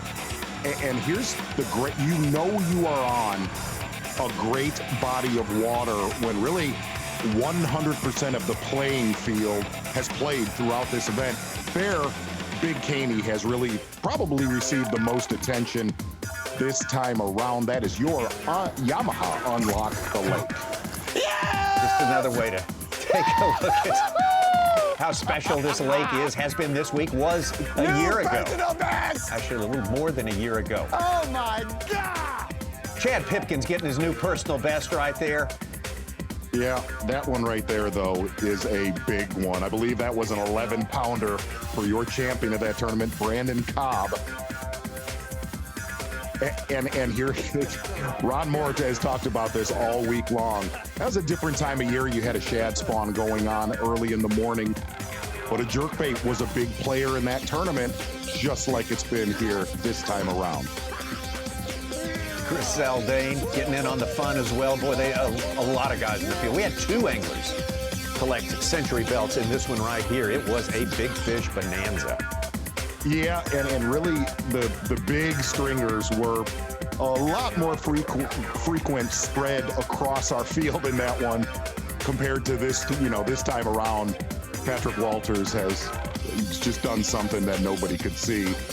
But that, looking at this footage, that's what makes this lake so incredible every time the Bassmaster Elite Series comes here. 114 pounds for Brandon Cobb right there. You talk about one of our biggest margins of victory of all time. That was one of them. Top 10 for sure. I think it was 12 pounds and an ounce. 15.5 pounds is the actual largest. We've seen some 13s and whatnot just sprinkled in through the 15 years of the Bassmaster Elite Series. But that was an amazing map right there showing our top 10 anglers here on Championship Sunday really spread throughout the entire lake. I must not have too many more largemouth around, because I'm not getting as many and bites from them. That's rare. That is just very, and that is a true testament to this lake and how good it is when your top 10 anglers are catching them everywhere, and not, this time of year, usually you see them a lot more condensed. And if you go back to Santee Cooper tournament that we had a couple weeks ago, guys on top of each other and very spread out here on this final day. Kind of had the same situation at Lake Guntersville, whereas the time of year it was originally scheduled for, you would see them congregated in specific smaller areas, but really a testament to the strength of this place and the time of year. Patrick needs to catch himself a 5-pounder and break the century marker. I'm going to lose it over here. Got to have some patience, Ron. It was the first time last year, was the first time they broke the century mark since 2013, and I started working here in 2014. So that was very exciting. I'd never seen one or covered one in person. I've watched them as a fan growing up my whole life. So to do it back-to-back years would be really cool. We've been so close with smallmouth as well. Also, Patrick will have the most weight of an event this season for the Elite Series if he gets just half a pound. 97 pounds, 8 ounces was what it took to win the St. Lawrence River, New York, smallmouth bass fishing, Lake Ontario, St. Lawrence River, and he's only 7 ounces off of that mark.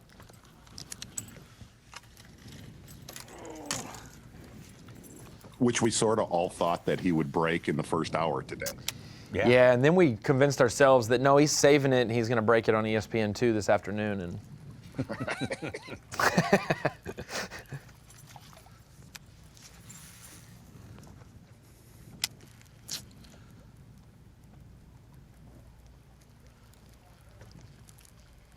couple of magic submerged trees there for Jay Yellis that he is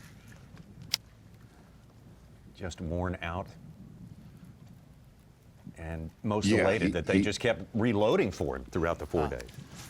Bladed jig and a spinner bait, made really minor adjustments early this morning, going to a white blade on that spinner bait, and it made a big difference early today. I fished all the rest of this all the way down to my tree, and I haven't caught anything, so I'm gonna idle down there.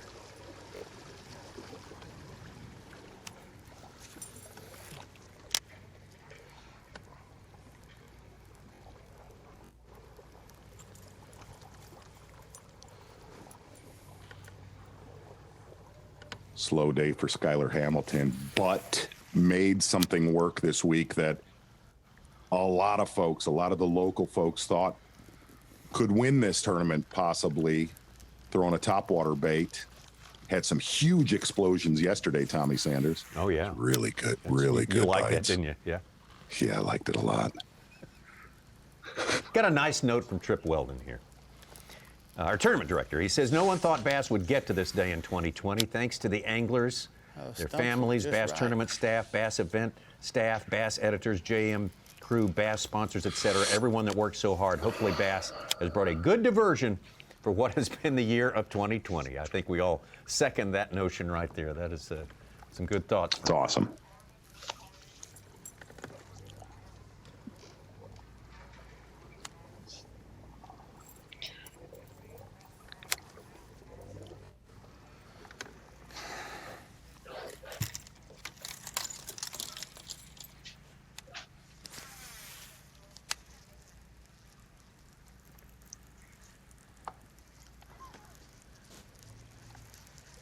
I've seen very little local traffic, fishing traffic on this lake this week.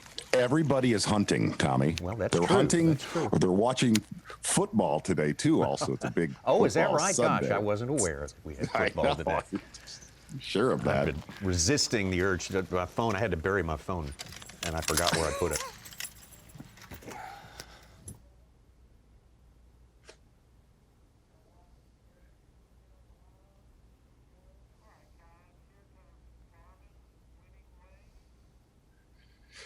You know what we haven't done here? I can think of one thing we haven't done, and that's recognize That's our exactly Garmin right. winning ways. Kind of an important component of each and every Bassmaster Elite Series event. And here's the interesting thing, looking at Patrick Walters and your Garmin winning ways. Everything pretty much that he has caught today, very main lake oriented as he's done all week long. The other side of it is the main lake did not get that much attention from many other anglers throughout this tournament. Take a look at Patrick Walters on day 2 is when we knew that he was on something special. Our man Davey Height out there said, look, I was able to get out with Patrick Walters in practice. He's on something nobody else appears to be doing and has kind of free reign of the main lake and of all those flooded trees over his shoulder. And what's really strange looking back on this tournament is a lot of these fish catches, it looks like a replay, just a different angle over and over again, is just how many 3 to 5 pounders that he caught on day 2 and day 3. Good to go. 26 pounds, 14 ounces on day 2, backing up 25-14 on day 1. Day number 3. We've got 3 3-pounders that we've got to get rid of. Yeah, yesterday he's discussing the 3-pounders he has to get rid of, and today the 3-pounders would get rid of 3 of his 5 possible fish. How about A little bit tougher for him, but it's been on par for the rest of the field. It's just been a shock. Look at that. Yeah, he has definitely proven the last few months he is dangerous and deadly with his electronics fishing offshore for suspended fish. Some of the hardest bass to really catch in the history of bass fishing, fair to say. Well, yeah. And he gets Patrick Walters 29.6 on day 3 to have the biggest bag of the tournament as well. It's another milestone. Last minute, baby. These are all different fish. Fishing at about, call it 10 to 15 feet of water. A lot of those bass, like we said, suspended about 4 to 6 feet down in that flooded timber. And one thing that Davey Height was talking about, looking at this giant from Patrick Walters yesterday, is those fish will just sit in those trees, suspend, and wait for pods of bait to come by where they ambush them. Well, that's what he was mimicking with that suspending jerkbait. 9-1. And that fantastic day 3 we're talking about, it just kept going on. It just kept getting more and more unbelievable, to the point where Patrick was saying, I'm not sure I'm really living that. I may be dreaming this. Right. I may have to wake up some moment. One thing we talked about yesterday, looking at his day 3 performance, this suspending bite deal gets stronger. As it gets colder, a lot more fish start leaving the shallows. They suspend offshore. There is no telling what he could have done 30 days from now.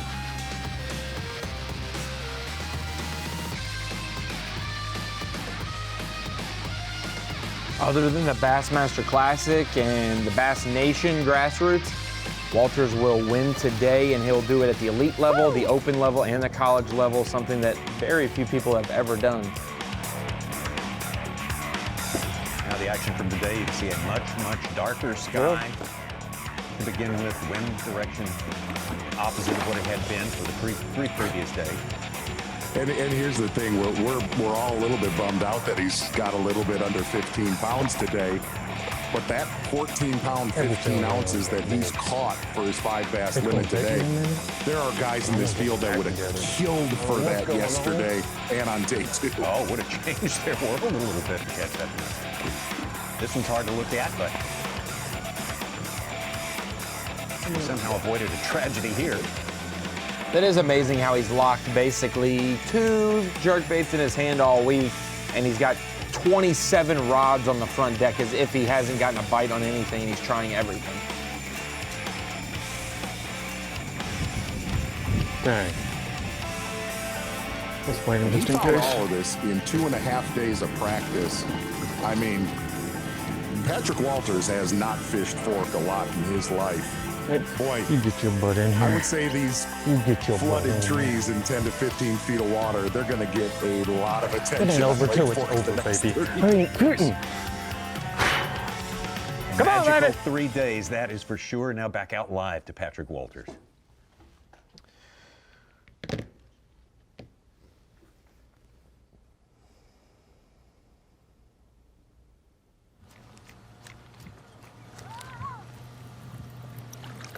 Smallest is a 110. You're saying if he caught a 4.9, that would be what he needs. Or a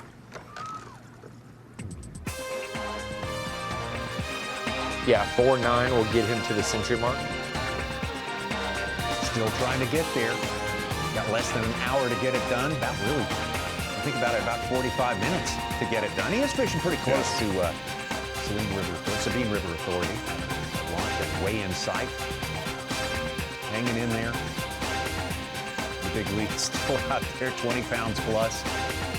What a day for Patrick Walters. It's off to everyone who's been able to fish their way into this final today. Only 10 out of the original 85 remain. We're all getting ready to wrap it up. Got some more fish to catch, though. We'll see some more get caught. We'll be right back. The Toyota Bassmaster Texas Fest is being brought to you live by Power Pole.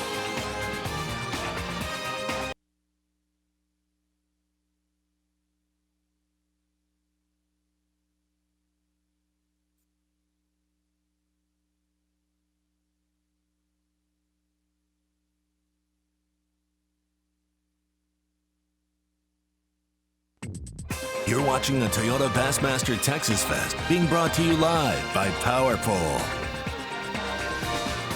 Hope you're having a great Sunday. We appreciate you checking in here on Bassmaster Live, the last stop of the year for the Bassmaster Elite Series.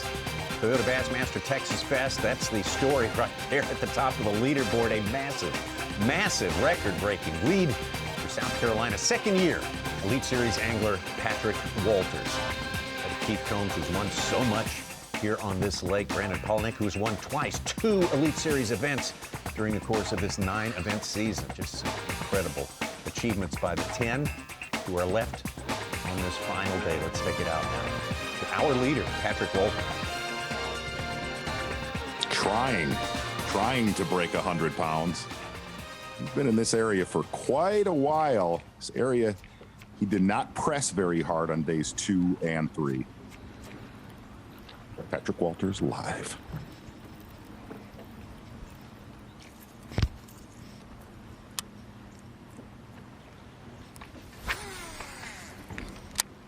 You see him looking down at his sonar right there at the submerged timber that's in this lake.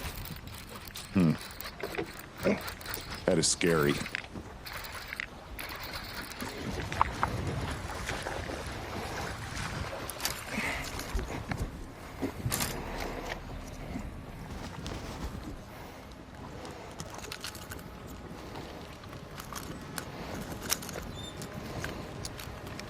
Got those 2 1-pounders in there that he needs to call. A 110.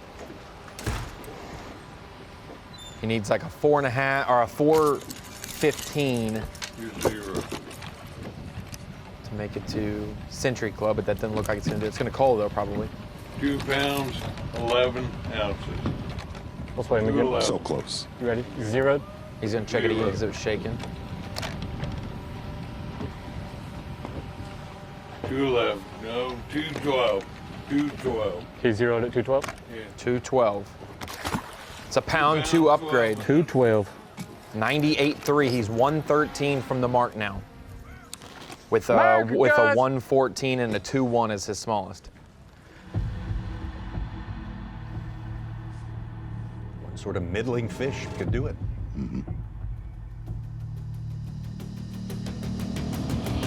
Farthest from the ramp there is Jay Yellis.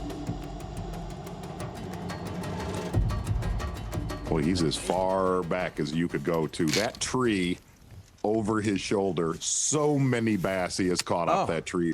And it's shallow, man. That is, you're looking at 2 feet of water at most right there.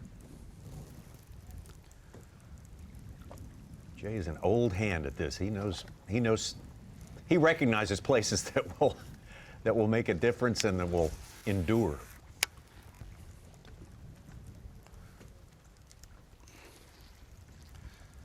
That is the highest winning weight of the elites so far this year. 98.3 for Patrick Walters, surpasses 97.8 from St. Lawrence. Yep. But he's not done yet, right? Z, he's going to totally do it, 100 pounds. But it was said from all of our local friends that guide here, and they're on this lake every day. There's nobody going to scare 100 pounds in this tournament. Wow, another one off that tree. There's a big boy. Woohoo! Thank you, Lord. That's the one that's been slapping my spinnerbait. Come here, big boy. Wow. Yeah. How about that? Pretty. Look at that boy. Look at all the spots. It looks like a Dalmatian. I threw that spinnerbait in there and he went bam on the first cast, and he wouldn't hit it. He's got black spots. Now that's one I haven't caught all week. All right. You okay? Let me get over Got too much crap in the boat. All right. Scale is 0. Richard, yes. 6. 6? 2.4 is his small, so we'll see what this calls.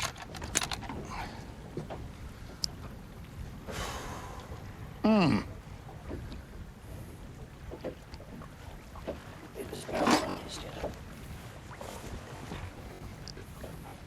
6 pounds.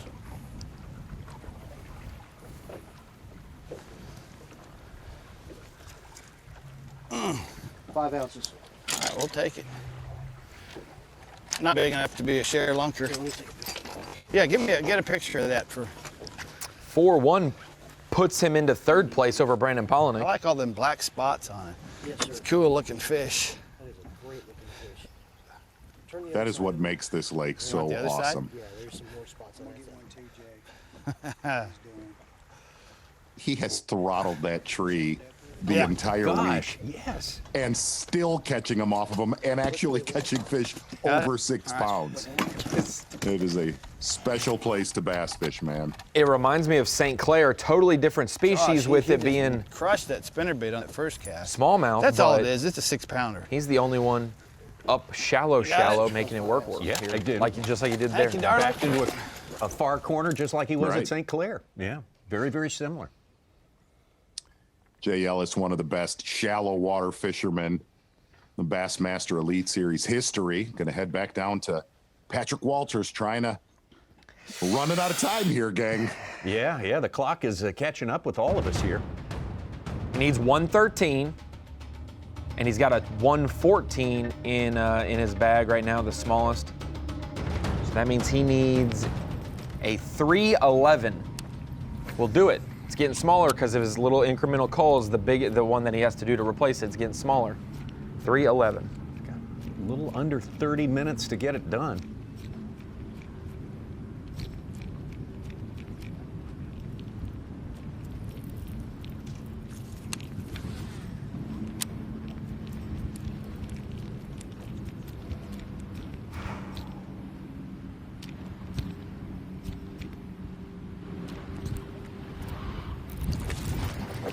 How about that one? How about that one? Nope, stay back, stay seated.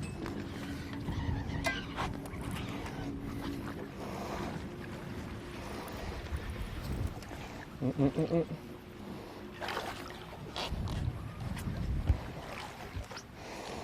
your butt up in here. Oh shit, caught my hat. Come here, baby. All right, let's take our time. Everybody's a little fired up, mainly me and this fish.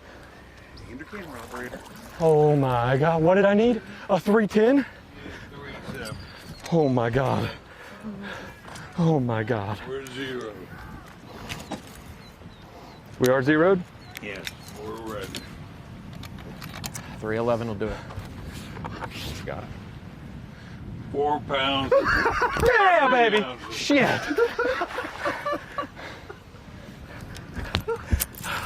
4-3.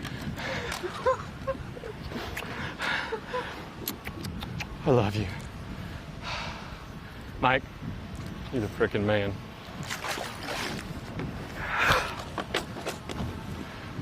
Give me some. Man, I'm fired up. That was the most stressful day. I don't know what part was the pressure of winning to get the Century Club. Oh my God. Dad, Mom, Gran, Emily, that was for y'all. Everybody who supported me all the way through, from start to finish. When I said I wanted to become a professional fisherman, I swear to you, dreams can become reality. I mean, the amount of work, everything that's gone into that. Give me some, Mike. Let's get a freaking another one.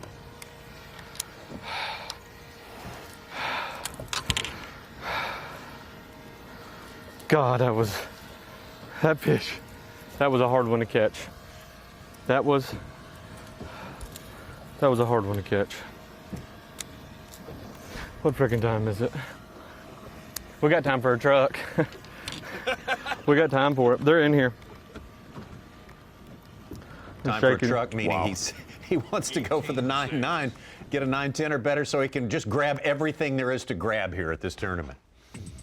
We didn't hear the exact weight. He said 4, and Patrick lost his gourd on that one, but he needed 311. It was a 4+. That'll put him over 100 for the Century Club. That's unbelievable. One of the best performances we have ever seen on the Bassmaster Elite Series.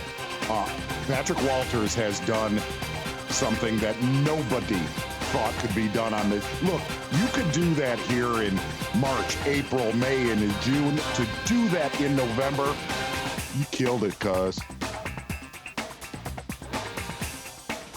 Patrick Walters' record-setting performance in 4 days of fishing here. Lake Fork, the sunglasses go flying.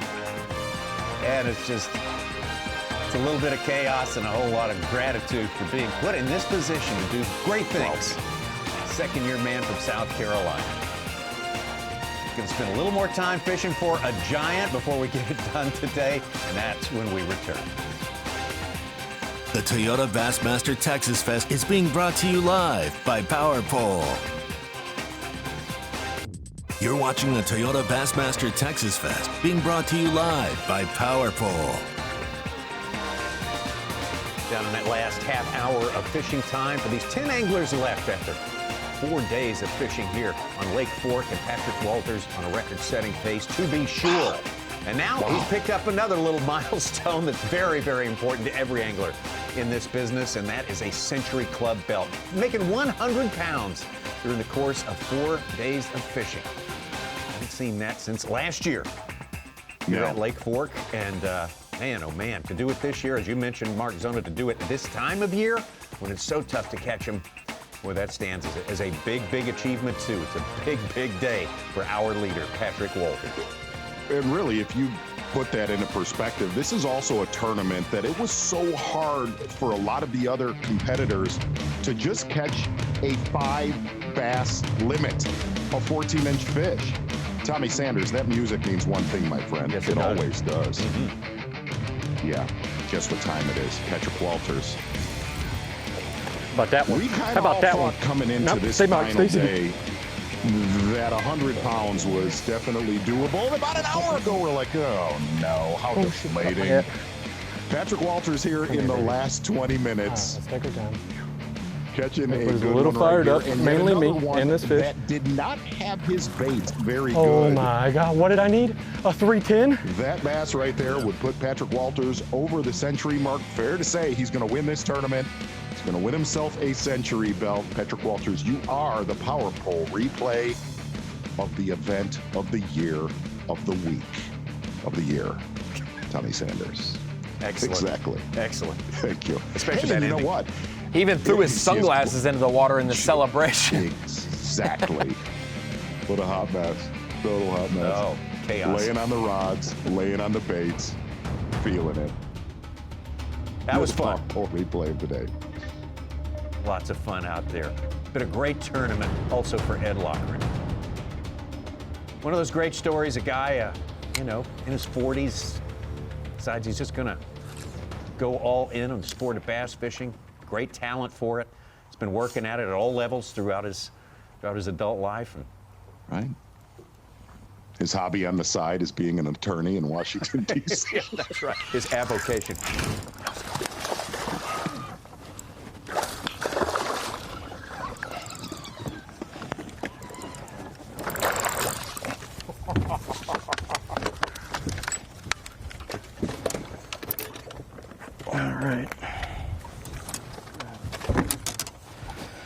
Last minute heroics. Gotta like it. All right, scales was 0. It's gonna be 2 something, 2.2 or something like that. Maybe a little more. Oh wow. 2 pounds, 6 ounces. Nice. 2.6. Gotcha. All right. Last minute. Still got about 5 minutes maybe, or 3 minutes. Outstanding. There you go.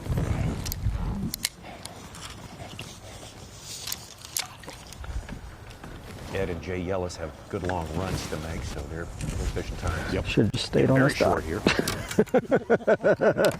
here. Going around in circles, right? Punch for Ed Lockren. Going all week around in long. circles. Way to jig.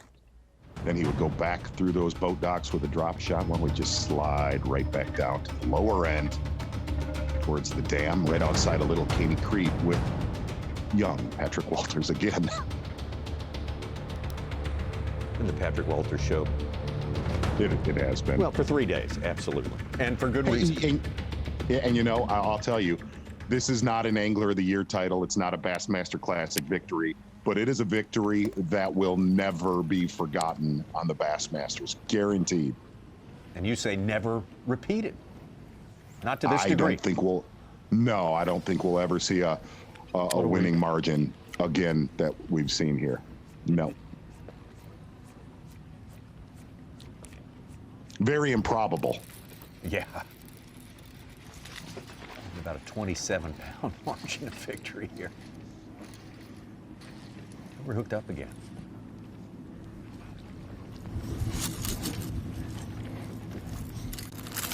Brian, Yeah. we're 0.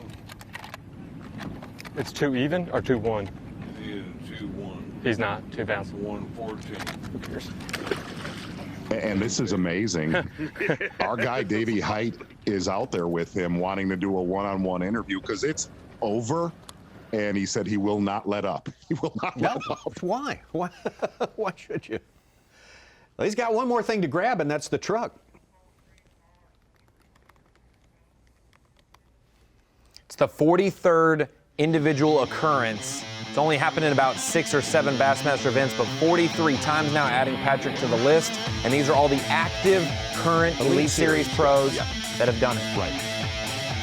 And here's the one thing that you see from that. Number one, Falcon Lake is in Texas, obviously Lake Fork, where we're at this time around. There's very good bass fishing in the state of Texas, but those are great times a year.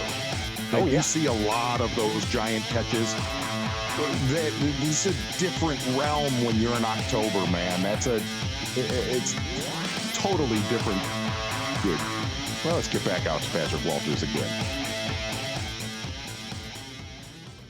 Yes, absolutely.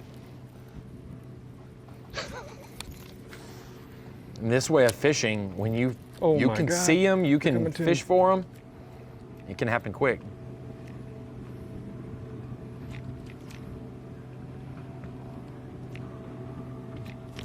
Biggin. Frickin' biggin. Wow. Come on, baby, be a truck. Come on. Come on, baby, be a frickin' truck. No, she ain't. She ain't.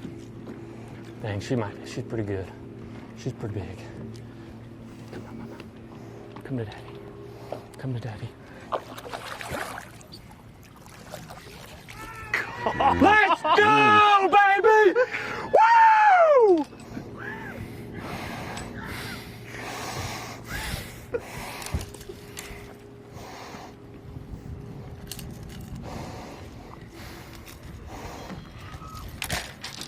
$230. That ain't a truck. That's a 7 though. That's an 8.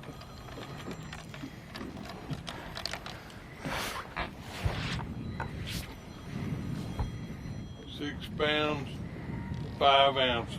6'5"? 6'5". Let's weigh more. You got it zeroed? We're 0. All right, 6'5". That sounds about right. She just got a freaking head on her. That's how you call it. £6, 5 ounces. 6'5"? 6'5". That's how you call That's how you got a freaking 2-1, baby. God, Texas Parks, y'all do a good freaking job. Thanks, baby. Thanks. All freaking day. You gotta give it to them. You don't stop. I'll sign that one real quick.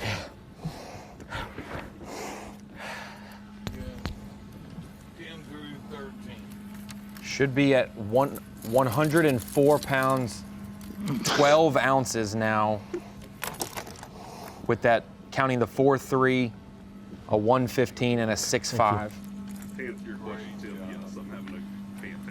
Hey, and if you really looked at that entire cast, You were the he saw man. that fish, reeled his jerkbait really, really, really fast, killed it, twitched it a couple times, but he brought that bait to that fish.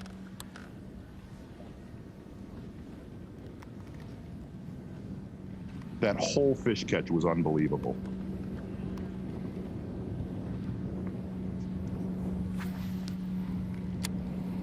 I knew when I set the hook into her, she was good. That she was bigger than 4, but 22.10?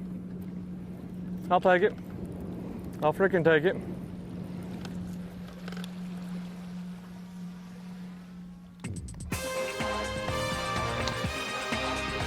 Wow. It's happening so fast, Bass Track's not updating as quickly as he's catching them, but it should put him well over that mark now.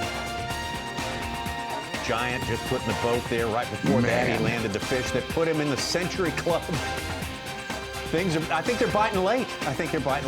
A little bit on this final day.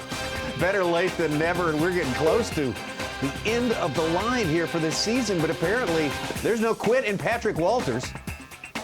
He's rewritten the record books. He's made the Century Club. What else? A 30-pound victory. I mean, serious? That's a Sports Center top 10. Oh, my gosh. Never to be equaled. Never to be equal. We're watching history being made here on fantastic Lake Fork. What an effort by Patrick Walters on this final day of the season. The Toyota Bassmaster Texas Fest is being brought to you live by Power Pole. You're watching the Toyota Bassmaster Texas Fest being brought to you live by Power Pole. Just the final few minutes of fishing for these 10 anglers out there. Some of them already had to wrap up their day. The ones with a longer trip back to the ramp. Patrick Walters, what a show he has put on. If the day started out not as spectacular as these previous 3 days, which were absolutely record-setting, knockout days, put him in position to rewrite the record books. But man, what he's done in the past 15 minutes is just off the chain. I mean, he's beat He's beat 10th place by 50 pounds. There you go, our Lake Fork Century Club. Century belt holders, Brandon Cobb last year, incredible, 114 pounds again. Put it in context, that's a time of year when you catch them that size on Lake Fork with a lot more regularity. Garrett Paquette, fantastic job to get over 100 too, but as you say, Z, to do that number, 104.12, here this time of year is just, it would have been unthinkable. It would have been unthinkable, and I'm going to tell you, if he would have had sunlight was the biggest key days 1 through 3. I think he would have scared Brandon Cobb's weight today. Hey, let's get back out again. Last few minutes of fishing with guess who? Yeah. Ooh. Back out with Patrick Walters.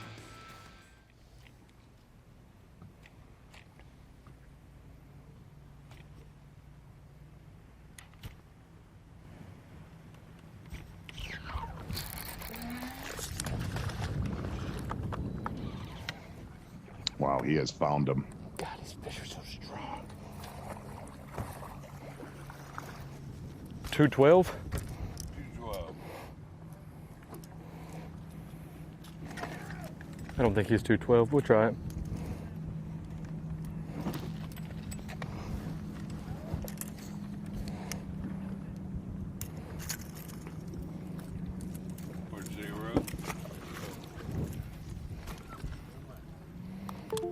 What a performance, man. It's going to take a while just to process what he was been able to do on this week. It's what takes a while to process is that leaderboard. Like, it's just something I've never seen covering as many tournaments. It's how we opened up this show today on ESPN. I've never seen a leaderboard look like that. I mean, it's a come on, big fish. As big a beatdown as I've ever witnessed in my life. Oh, by twice. That's a big one. 2x the beatdown that we've ever seen before, and likely to ever see again. Record books just absolutely shattered this week.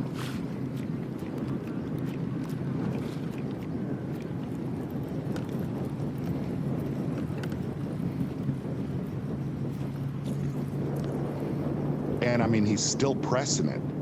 Oh. I mean, he's bearing down as hard as he did from day one.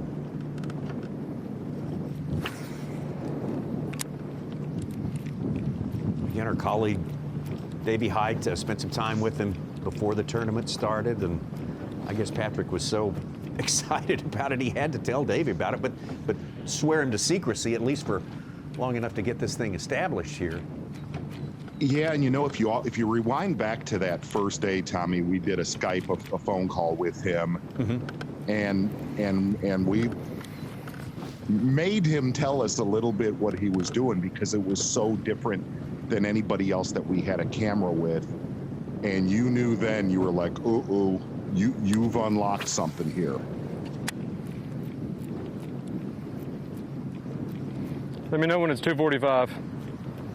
Shoot, that's in 3 minutes. Never mind. But for real though, say something if it gets to 250 and I didn't pay attention to it. I need to swing back one more time on that. Yes, sir.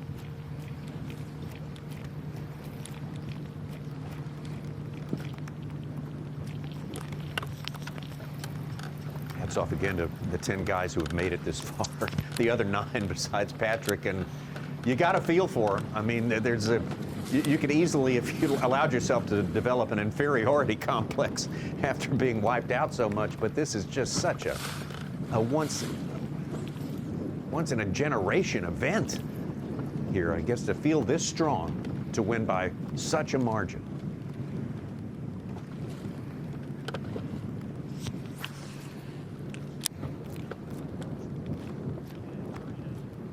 Oh my God. Oh, that was a giant. That was a freaking giant. That's most likely a truck. It's huge. I hooked him though.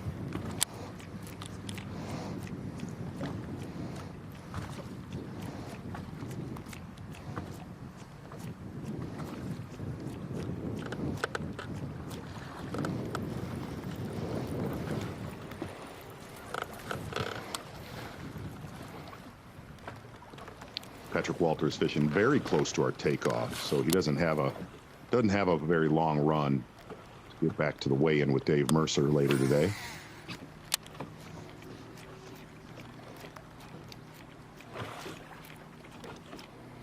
And definitely need to get hooked up with Bassmaster online to check out that weigh-in at 4 o'clock Eastern time when the festivities get underway.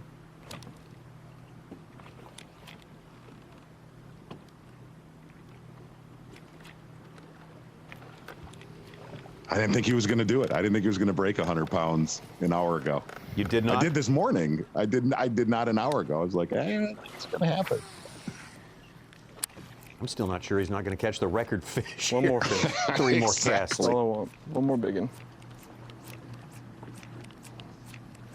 But in a tournament, Tommy, that, you know, we opened up this event on Thursday, and the very first thing we talked about was going to be consistency on Lake Fork this time of year. It's a lot easier to be consistent in spring and early summer. Man, I mean, your lowest weight is just a hair under 23 pounds.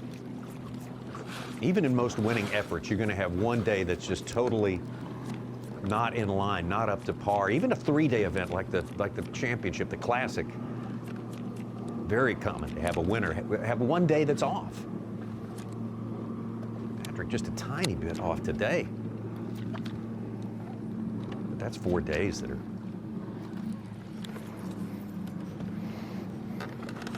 spectacular.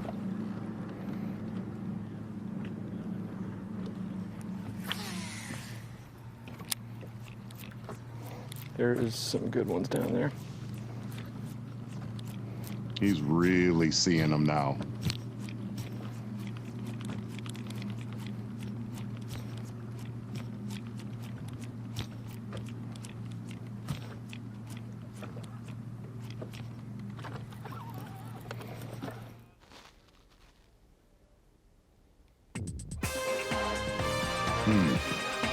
Just a few casts left for our leader there. Man, oh man. What a day. Record books completely rewritten. The margin of victory in Patrick Walters. Gonna get to drink it all in at the weigh-in just a few minutes from now. He's gonna fish till the very last second he can possibly fish, though. No quitting this guy or in any of our 85 anglers. We congratulate them on a fantastic season completed here. We'll take a break and back for one more little visit. The Toyota Bassmaster Texas Fest is being brought to you live by Power Pole.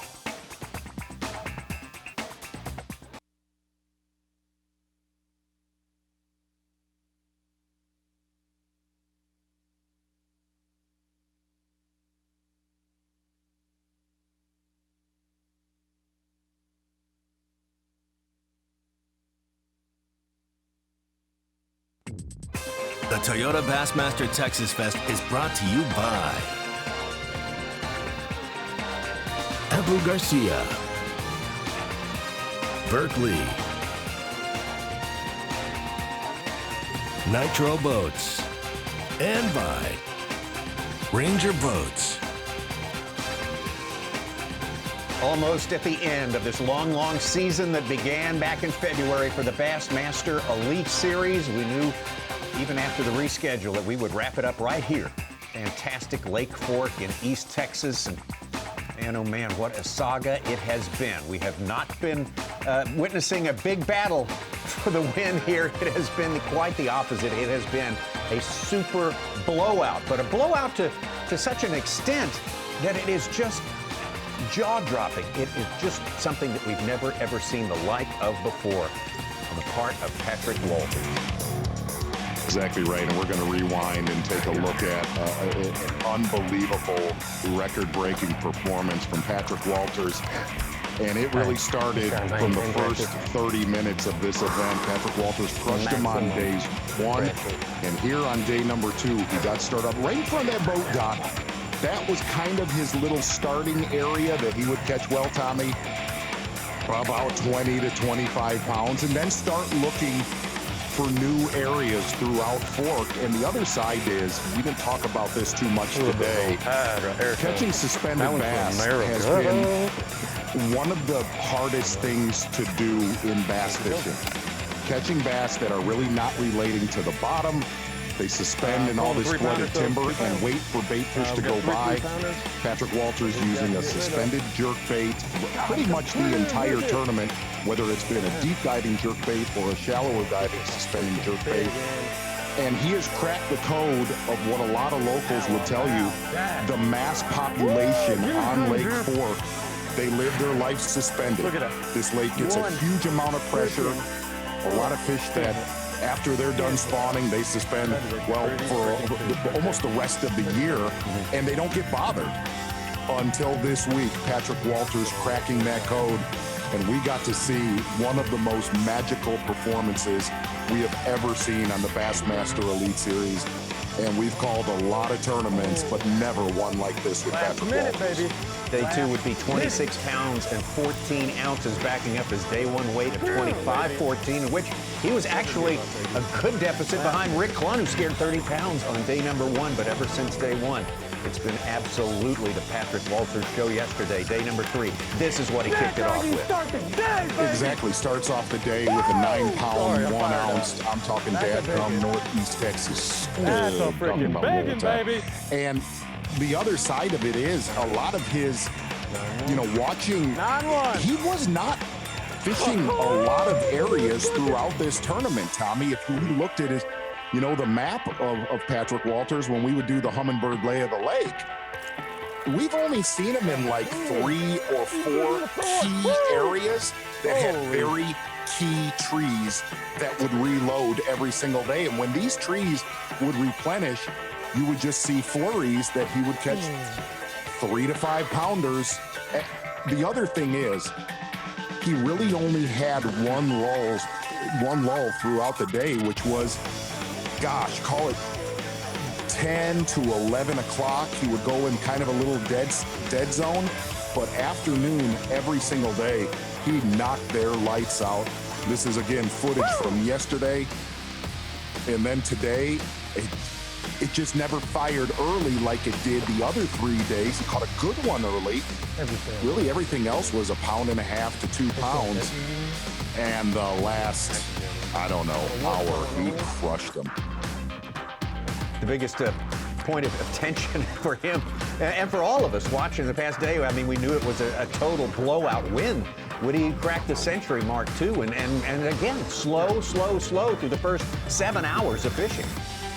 And really, this tournament was thought to probably be won cranking, maybe a topwater bait, a big flutter spoon. Not too many tournament reports had somebody throwing a deep dive and suspended jerkbait. Don't get me wrong, that's still a big player here, a lot during the colder months.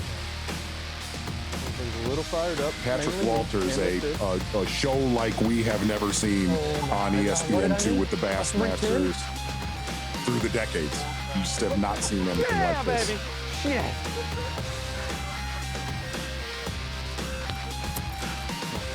That giant that came in the boat that afforded him the Century Club belt right there. And then he comes back. He says, I got to catch a giant. I got a few minutes left. Let's just catch a giant. And that's what he does right there. Not enough to pick up the truck with the 9.9 plus. But right now, what a day. We wrap it up with Patrick Walters, and for the final wrap-up, he's standing by with their own Davey Hype. Yeah, I know you've been thinking about this for a long time or dreaming of this for a long time. What's it going to mean to you to win? You've won at every level except this highest level. What's it going to mean to Patrick Walters to win here today? It's everything in the world to me. I'm telling you, since high school, since college, just ever growing up, I wanted to be a Bassmaster Elite Series pro and then a Bassmaster Elite Series champion. I wanted to do it from every single step, from the ground roots, take the right steps, the right process, do it the right way. And it takes a long time, but damn, I mean, it gets you emotional. I mean, to finally know that it's in your grasp, that you're this close of what kind of week it's been.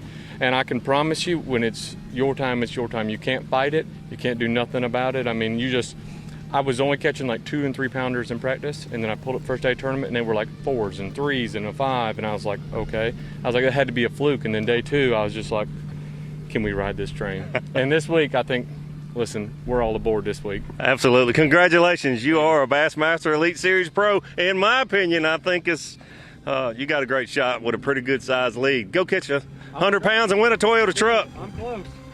Great. Well, there you go. Some thoughts from Patrick along the way. It has been, at the age of 26, I'm sure he feels like he's been working on it for 22 years right now, and it's all coming to fruition today. What an incredible performance. What a way to pick up your first Elite Series win. And really, that's the first time right there during that 20-second interview that he's actually let up this week. That's right. Tommy Z, this is the 43rd instance of someone breaking the century mark in a Bassmaster event. In the last 20 years, no one had done it with 5 fish for 4 days in the last 20, or before 20 years ago. They've done it 43 times, and he's the 31st angler to ever do it. Again, he beat 10th place by 50 pounds. That makes you dizzy to think about that. And he wiped out the record, almost doubled the previous record for a winning margin here. So that's, man, oh man, we've seen something extraordinary, something really rare and wonderful out here as we take a look down through the field. Top 40 there. And then below, the anglers who made it through the first 2 days of fishing, anglers who have stuck with the series all year long.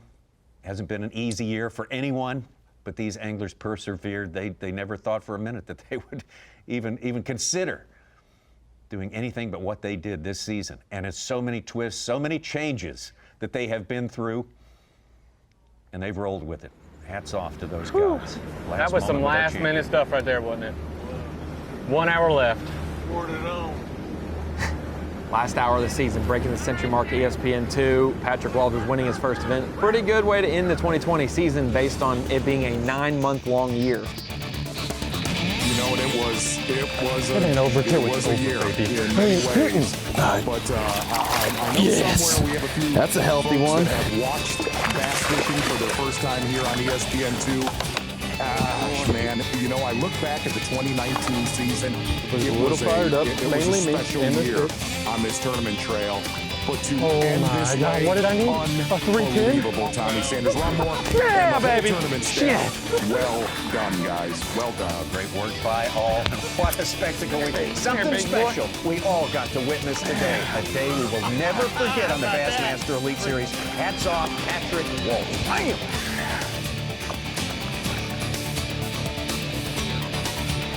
Let's go, baby! Woo!